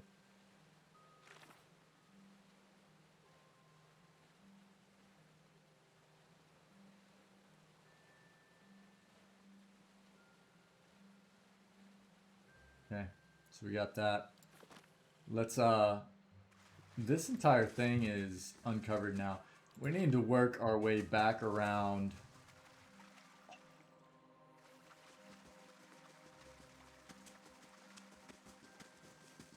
this away. See if we can. Did I miss something here? Just Zawa's favorite, fungals, the fun guys. Zawa is a fun guy, and he enjoys fungi.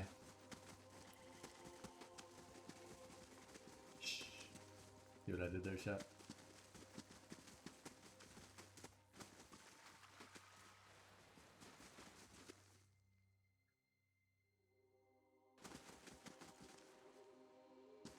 Fuck these.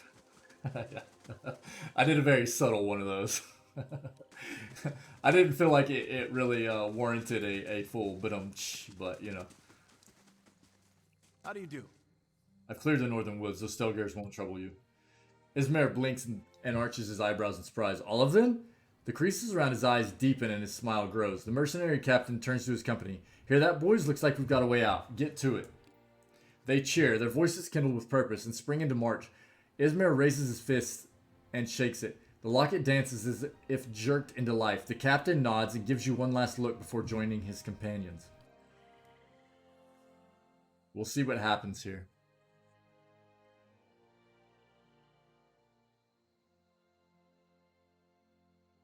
I'm hoping this does not result in us having to fight.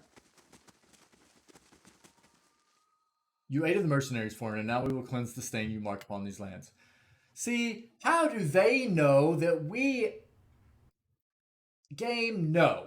Shenanigans. Why do we have to choose one way or another? Why can't we... I mean, how are they going to know that we helped? You know what I'm saying? I don't like. Yeah, dude, what?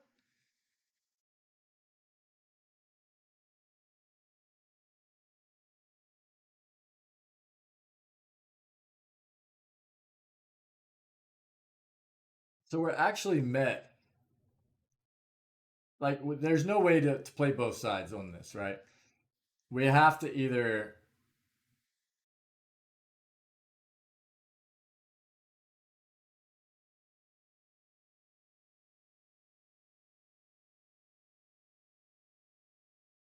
And look, the way I see it, 17 resolved to persuade them? Are you serious? I was one away.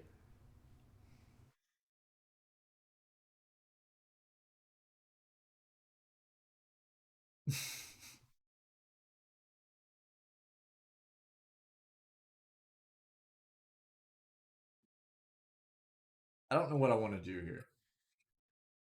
I'm not big into save scumming. That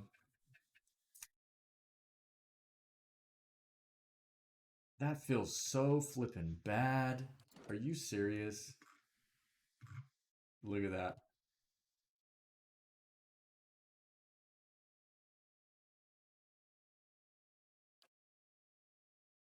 And I know we have some resolve items that we could put on and stuff like that too. God. Oh man. That feels so bad, dude. The thing is, I was really hoping that we could like get through this situation without having to fight anybody. The game always does this too. It's like, no, you're gonna have to pick one side or the other. You can't play both sides of it, you know? Quite often, anyways. Which feels rough.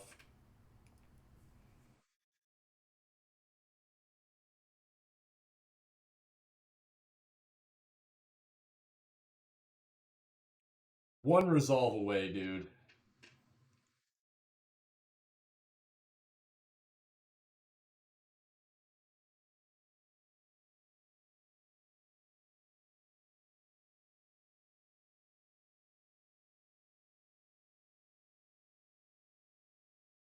But I mean, here's the thing. I don't necessarily want to save scum it and go, okay, now I know how much resolve I need, right?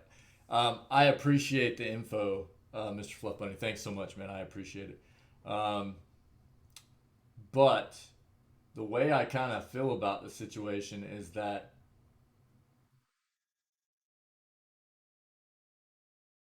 no, I don't. No, I don't. Again, yeah. So I'm playing on hard and I'm playing on expert mode, which takes away your ability to see dialogue options that you don't meet, you know, requirements for. Right. I mean, I play it like that on purpose. Yeah, I don't want to see dialogue that I don't meet the requirements for. And whenever I play through PoE 2, I'll be a bit more careful with the way I. Now that I know the way PoE 1 works, with the way, resolve, what resolve actually is, and the way that it checks not all characters, but your main character, I will play to have more resolve on the main character. Things like that. You know what I mean? I played through a lot of this game without understanding the way a lot of the checks worked in the game and stuff like that. And I learned as I played because we have so many amazing people that hang out that are very knowledgeable on the Pillars universe, right? So as I've played, I've become more familiar and stuff like that. But it's all good. The thing is, the way I feel about this quest line is like, I don't. Yeah, for sure. And I mean, that's how you learn, right? That's how you learn. So it's okay. That's okay. But I do feel like I'll be more prepared for PoE 2, which I know things are different in PoE 2 as well, but some things are gonna still scale the same way. So what I'll say is, for this quest line in particular, like we discussed yesterday when we came across this quest, I feel more in line with the fact that those individuals should not have been here trespassing in the first place. Does it warrant death? No. But they knew what they were doing was wrong, right? So if we were just to kind of help warn them, then fine. But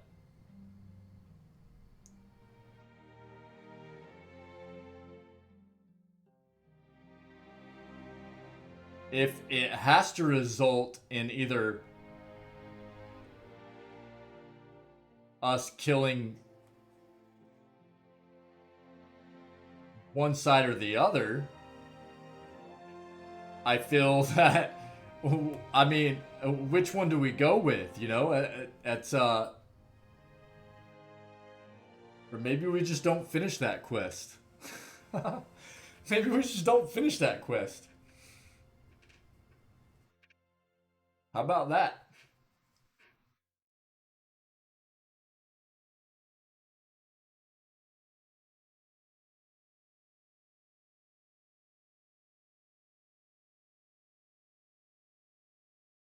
Oh, well, that's really neat. Cool. Good to know. Thanks, man.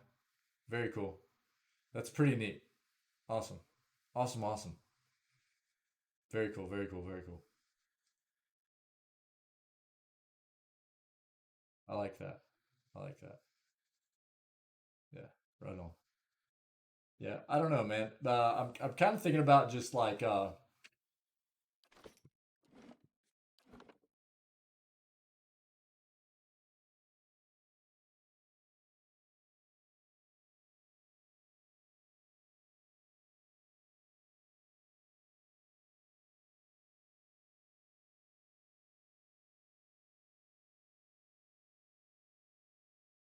this was our most recent, right? 1157.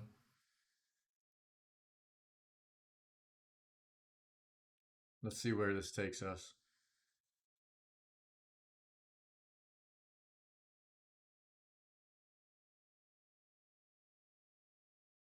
Because I don't feel like, again, like me and Matt were discussing yesterday, does trespassing warrant death? No.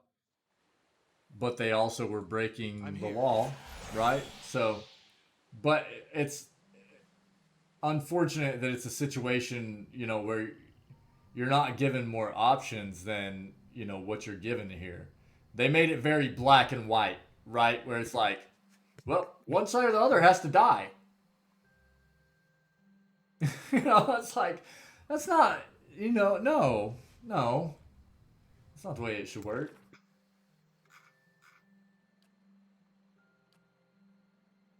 Let's go turn this in.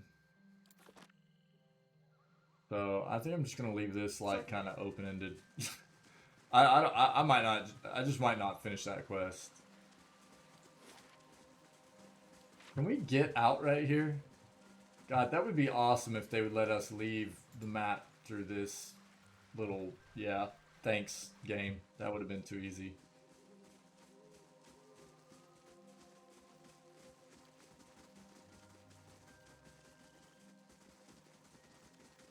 Oh, okay.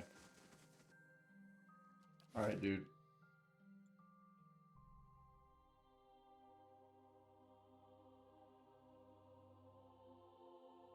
Can we get out here?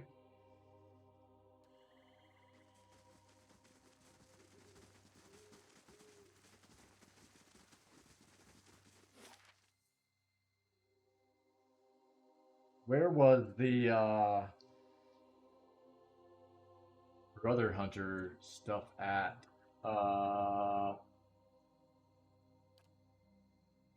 I think it was in the main building here, wasn't it? Isn't that where we grabbed that quest at? Pretty sure. Pretty sure it is. Let's go in here and see. I just don't like that, man. Yeah, yeah. Thanks. Thanks. That's what I thought.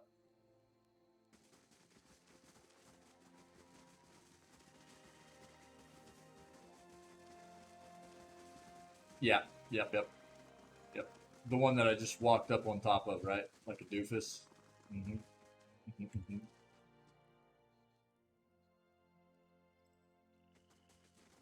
Like a doofus. Cool.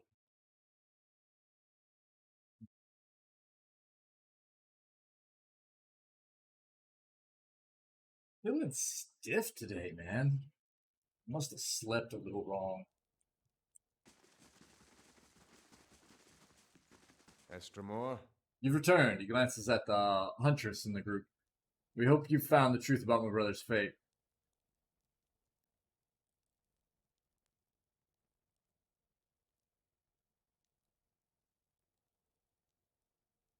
You mentioned a blood hunt.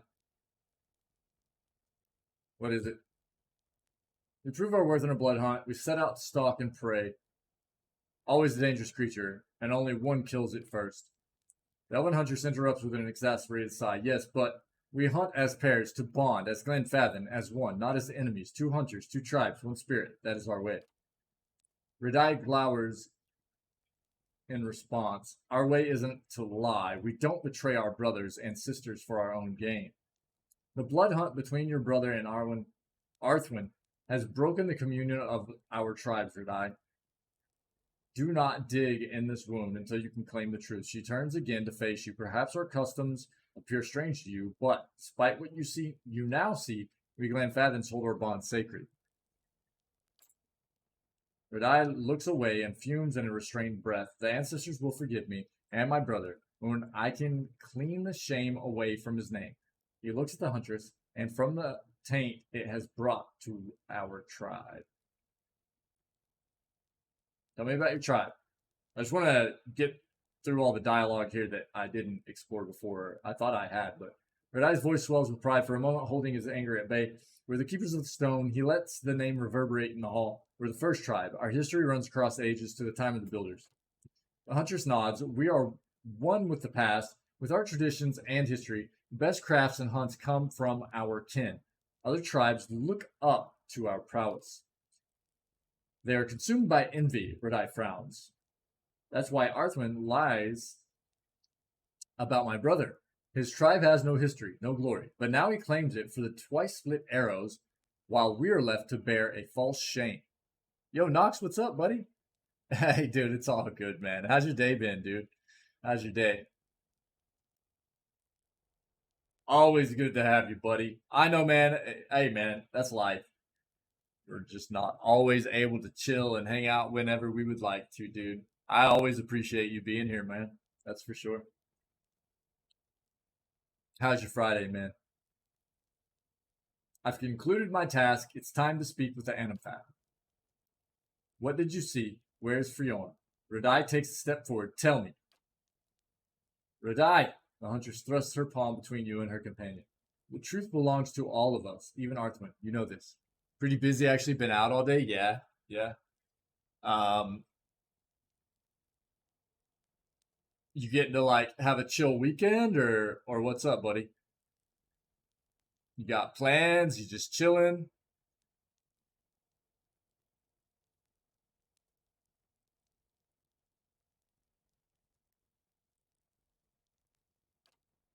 Radai hesitates for a moment. He wipes the sweat off his face, leaving traces of red paint on his hands. I'm ready to share the truth with Anamthat. He looks up, and I'll make sure that so is Arthman. Go out with a couple friends in the evenings, not fancy. Right on, dude. Sounds like a good time, dude. Bought a new desk chair. My back is thanking me. My wallet is a little less happy though. Hey, dude. But here's the thing.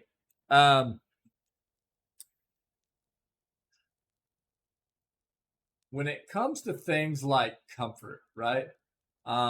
Whether it be a chair or a mattress, anything like that, especially when it comes to things like a mattress, we spend so much of our time. Like for myself, for instance, I spend a lot of my time right now in this chair. Find that friendship is quite fancy, yeah. It means a lot to make sure that you're comfortable if you spend a lot of time in that chair. If you spend, obviously, most people spend a significant amount of their life in a bed, right? So it only makes sense, even if you need to spend a decent amount of money on a quality mattress or a quality chair, then that makes sense to ensure that you're comfortable. It's good for your posture, because an uncomfortable piece of furniture can be very bad for you, especially if you're sitting in it for hours on end. So good for you, dude. Old half-broken cheap chair. So this isn't an expensive chair by any means, but I like it. It's comfortable. Dude, you guys know I sit here 8 to 9 hours a day, and it's got some pretty good lumbar support. It's got some nice like arms that can push up and down, for support. I can move the chair up and down. It wasn't crazy expensive or anything, but it does the job for me. If I ever got to a point where I was like, yeah, I need to look into something else, then I would definitely. But well, about 3 or 4 years ago, man, we spent a decent chunk of change and replaced like all the mattresses in the house and bought some quality like memory foam mattresses for the entire, like, me and my wife, both the kids. Like, well, look, I mean, here's the thing, dude. Call it being frugal, call it being cheap, call it what you will. I am the same way, and I am just not willing to go willy-nilly throwing money everywhere and without doing research, right?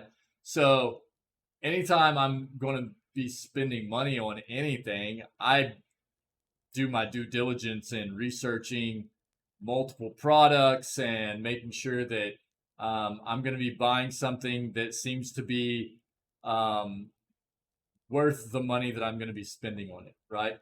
I don't necessarily buy stuff that's like bottom of the line, but there's always like a good middle ground, right?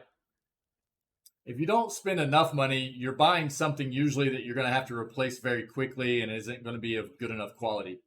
Usually if you buy something top of the line, you're paying for a name that isn't of any higher quality than something that you're going to be buying mid-range. You know what I mean?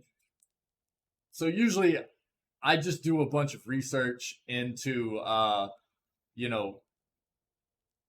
what I'm buying and look into reviews and it's proven to be a pretty good process that I've gotten myself into for reviewing products and things like that. And yeah, yeah, dude. Me and you, Knox, man, we're right there on the same path, then, dude. Um, there's nothing wrong with being frugal or I guess diligent when it comes to spending money. You know what I mean? I feel like everybody should be like that. I mean, there are people in the world that have plenty of money and they don't need to be, I guess, but I feel like even, at this point in my life, even if I was to end up with a lot of money at some point, I would still be the same exact person I am now. Just because of how I've had to live my how I've lived my life up to this point. I'm not a wasteful person like that, I guess. It doesn't make sense to me to just throw money at stuff without doing research and making sure I'm getting the most bang for my buck, I guess. It's just not me. It's just not the way I do things. So yeah, we're right there on par together, buddy, for sure.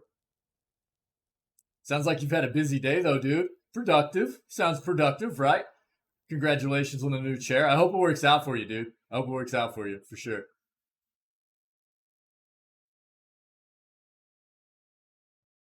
Let's see how this quest ends up.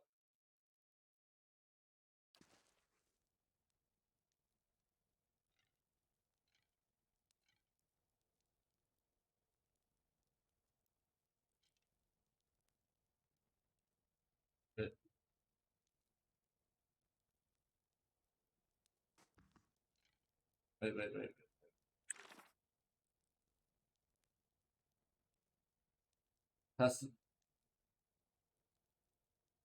Oh, really?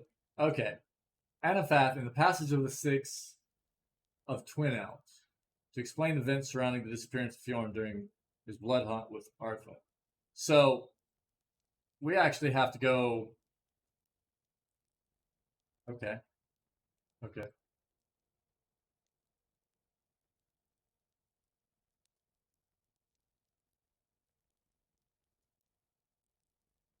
Let's go do that real quick then.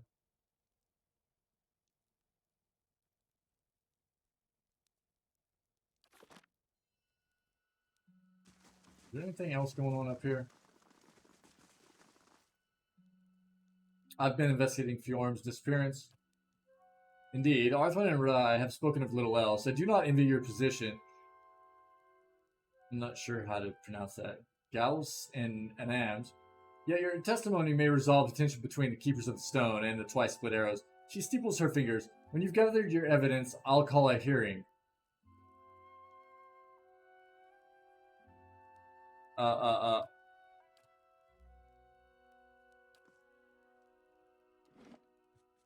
Let's just make a hard save here.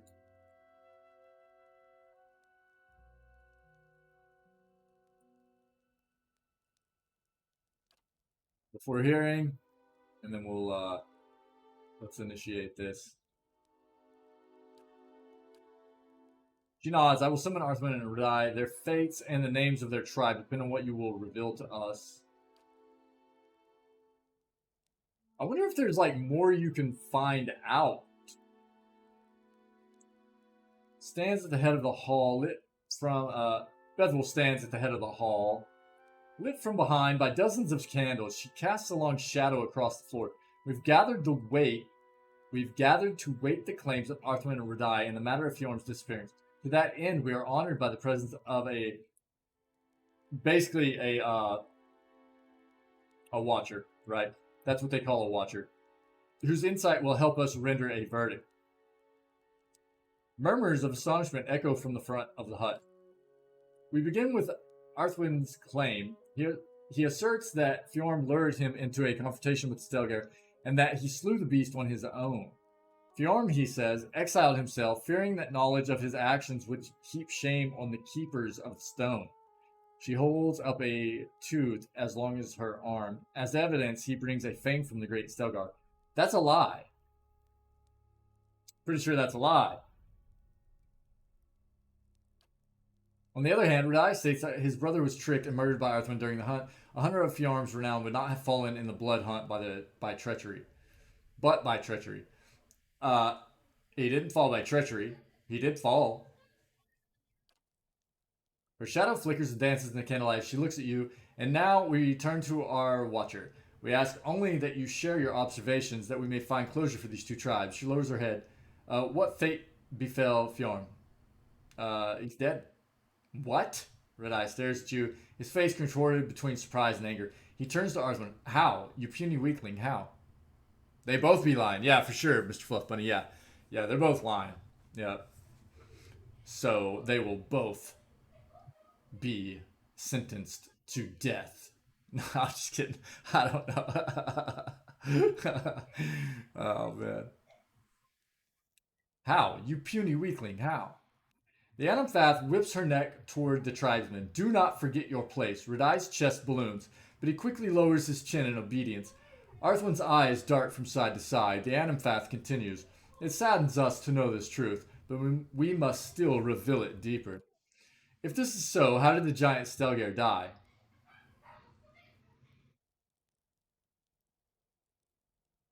Bjorn killed the giant beast. Of course he did. Redai shakes his fist and looks to everyone in the hall. Arthwin is just a feeble hunter from the twice split arrows and a liar. Adam Faith Bethel. Fur bristles along Bethel's arms. Silence! Her slitted pupils narrow as she regards you. And now we come to it. Claim the truth for the 6 tribes, Watcher. Fjorm tricked Arthwin and fought the giant Stelgar by himself. They killed each other in the fight. Arthwin tried to cover for Fjorm's shame, but lied about besting the creature. Your words echo along the passage of the 6 to the solemn audience. Bethel nods. It is as you say. We thank you for sharing your truth with us. The Anaphat turns to Arthwin and Redai. Brothers of the tribe, let these wounds mend. Go in peace and contemplate the shame brought into our hearth.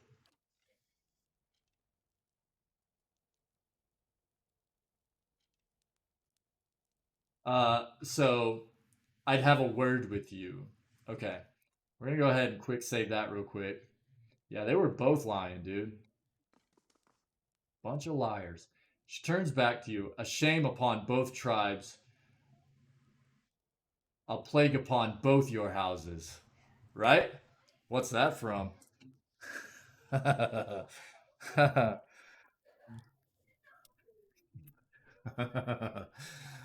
A plague upon both your houses. She turns back to you. A shame upon both tribes is not what I would have wanted. But we must learn to turn our faces to these hard truths if we are to survive the coming seasons. Your integrity is a boon to us. Please accept this with our thanks.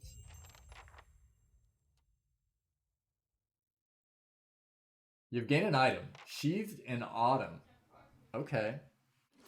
I'm pretty sure a plague upon both your houses is a line from Mercutio, right? Mercutio says that in Romeo and Juliet, right? Correct me if I'm wrong, but I'm pretty sure.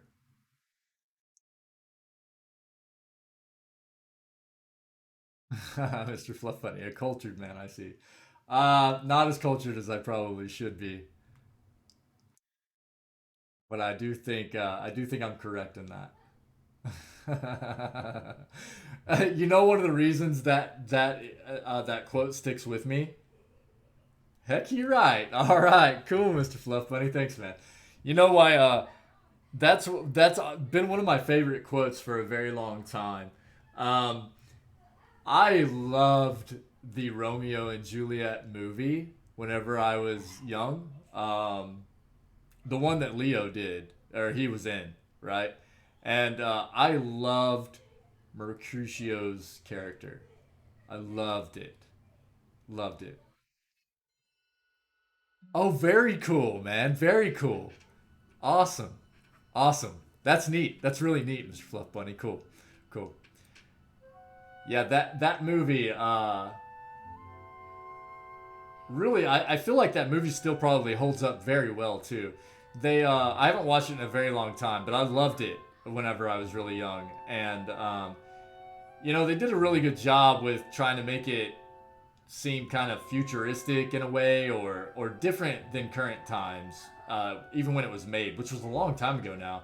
The cars looked really cool, and Mercutio was just a very, very cool character. I loved him.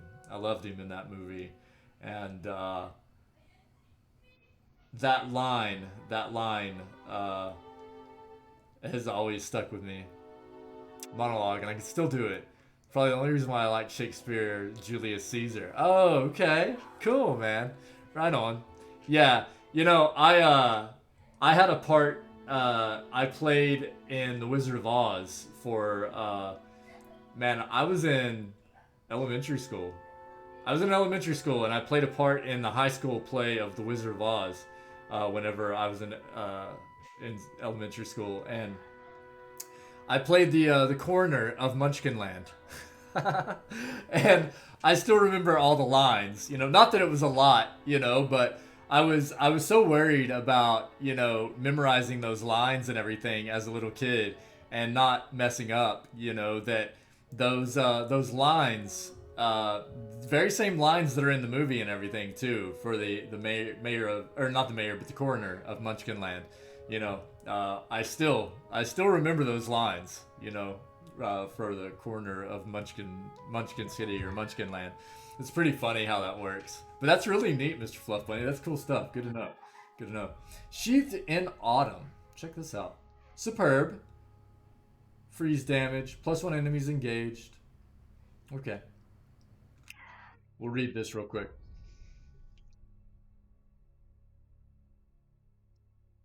A Legend of the Living Land speaks of a marvelous and dangerous garden watched over by 4 guardians: Northern Wind, Southern Gale, Western Sun, and Eastern Moon. To protect the garden from those who would disturb its wonders, and to protect hapless wanderers from the ravenous beasts and carnivorous plants within, the guardians diverted travelers with their respective domains, frigid and buffeting winds, glaring daylight, and the darkness of night. 3 would stand alert each season, while 1 guardian rested. It is said that Northern Wind left this sword sheathed in the mountain snows each year during an autumn respite. Cool. Nice. One-handed sword. It looks really neat. 10 out of 14. And what? Okay, so guarding was +1 enemies engaged. Okay.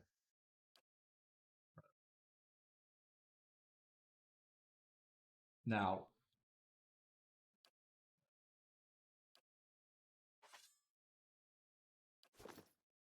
and that is complete, right? So Hunter Brother is complete. I don't know if we're going to get this quest done. I don't know exactly what I want to do there. So we have Durant, we have Kana, Master Below, and we need to see, there's got to be some other quests that we have to get done in this place. Songs of the Wild. Oh, we got to do this Songbird stuff too. I'm sure there are more quests that we need to do in this area, but at least we're making progress here. And of course the main quest stuff. Yeah.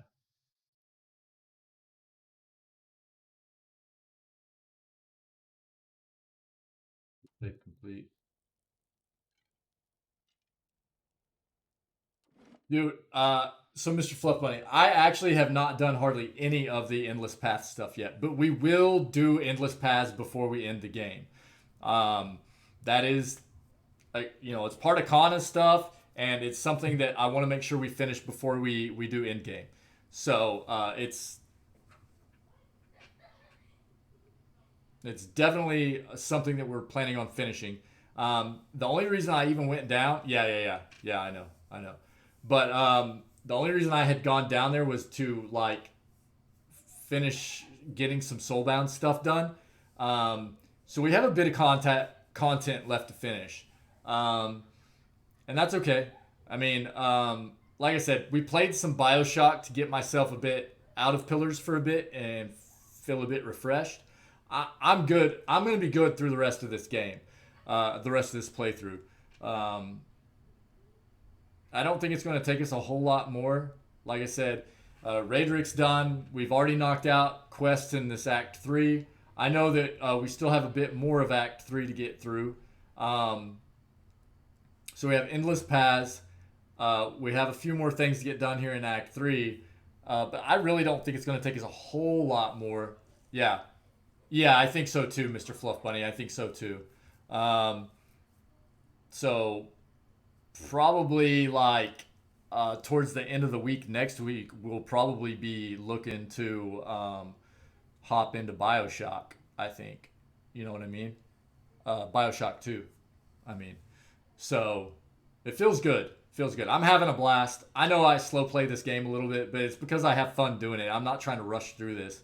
I have fun playing it. I like reading a lot of the dialogue and you know, talking to chat a lot about what we're doing, and when we have new people come in that are interested in Pillars because they have experience with it, they like to, you know what the main character is and what he's equipped with and stuff, and you know, we all have fun with that kind of stuff, so it's not a big deal to me. But we don't have a whole lot left. What I will say, let me see. Yeah. So I usually go longer on Fridays, but my kiddos have finished school. We're 6.5 hours in, which it isn't necessarily a short stream, but I do normally go 8 to 9 hours. Uh, my kiddos have finished their school. It's Friday. They're a bit rambunctious, and I wanna go ahead and finish the stream up today. I'm gonna take them for a bit of a lunch treat. Cool. Um, they deserve that.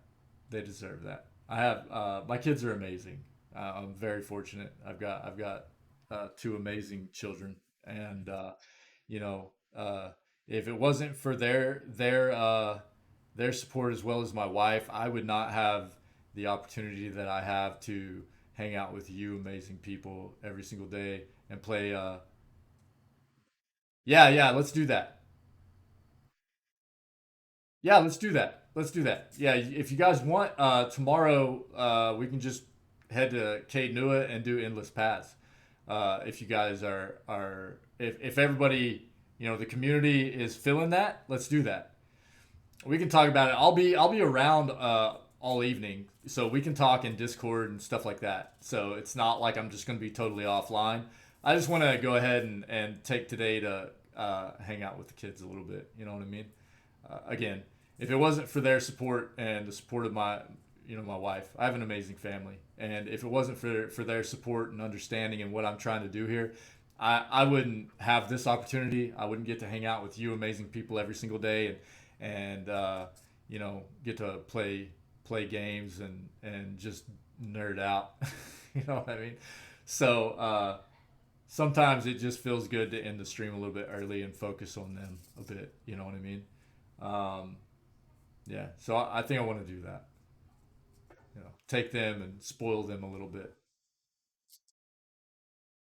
Um, Sorry if that's disappointing to anybody, but I will be here tomorrow morning, same time as always, 0600 hours a.m. Central North American time. Everybody that always hangs out, man, I can't thank you enough. Uh, S Callaway 14, thanks for the new follow. Appreciate it. Yeah, yeah, I definitely will, Mr. Fluff Bunny. Yeah, I definitely will. I appreciate everybody's understanding and me not doing like a 8 hour stream today.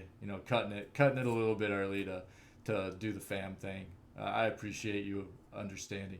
Like I said, I won't be totally offline, so I'll be hopping in Discord and chatting it up or whatever we want to talk about. But that sounds like a good idea. Go get Kana's quest line done tomorrow morning. Really hit Endless Paths and take care of all that. That way it's just Act 3 that's left. that'll be all we have left because Raedric's done. That should be it. Act 3. And we can just blast through. And like Tinwin said, one to two, probably 2 more streams, probably. Just to make sure we're not rushing anything and having fun and hanging out and stuff. I would say 2 more streams, probably have it all taken care of. So, again, I can't thank all of you enough for just being the cool people you are, making this community the amazing place it is for me to come hang out and play games with you every single day. It's an amazing thing, and I have such a blast. So I hope everybody's Friday continues to go well. Stay safe, stay healthy, be kind, and we'll be back at it tomorrow morning. So same time, same place as always, 6 o'clock a.m. Central North America time tomorrow morning. Hope to see everybody here for more Pillars of Eternity. We're getting very close to finishing our playthrough. So thanks for being the awesome people that you are. Thanks for helping me to have such an amazing time every single day, no matter what game we're playing. But more Pillars tomorrow. Thanks for everything. Take it easy. I'll see you very soon. I'm out of here. Bye, everybody. Thanks so much.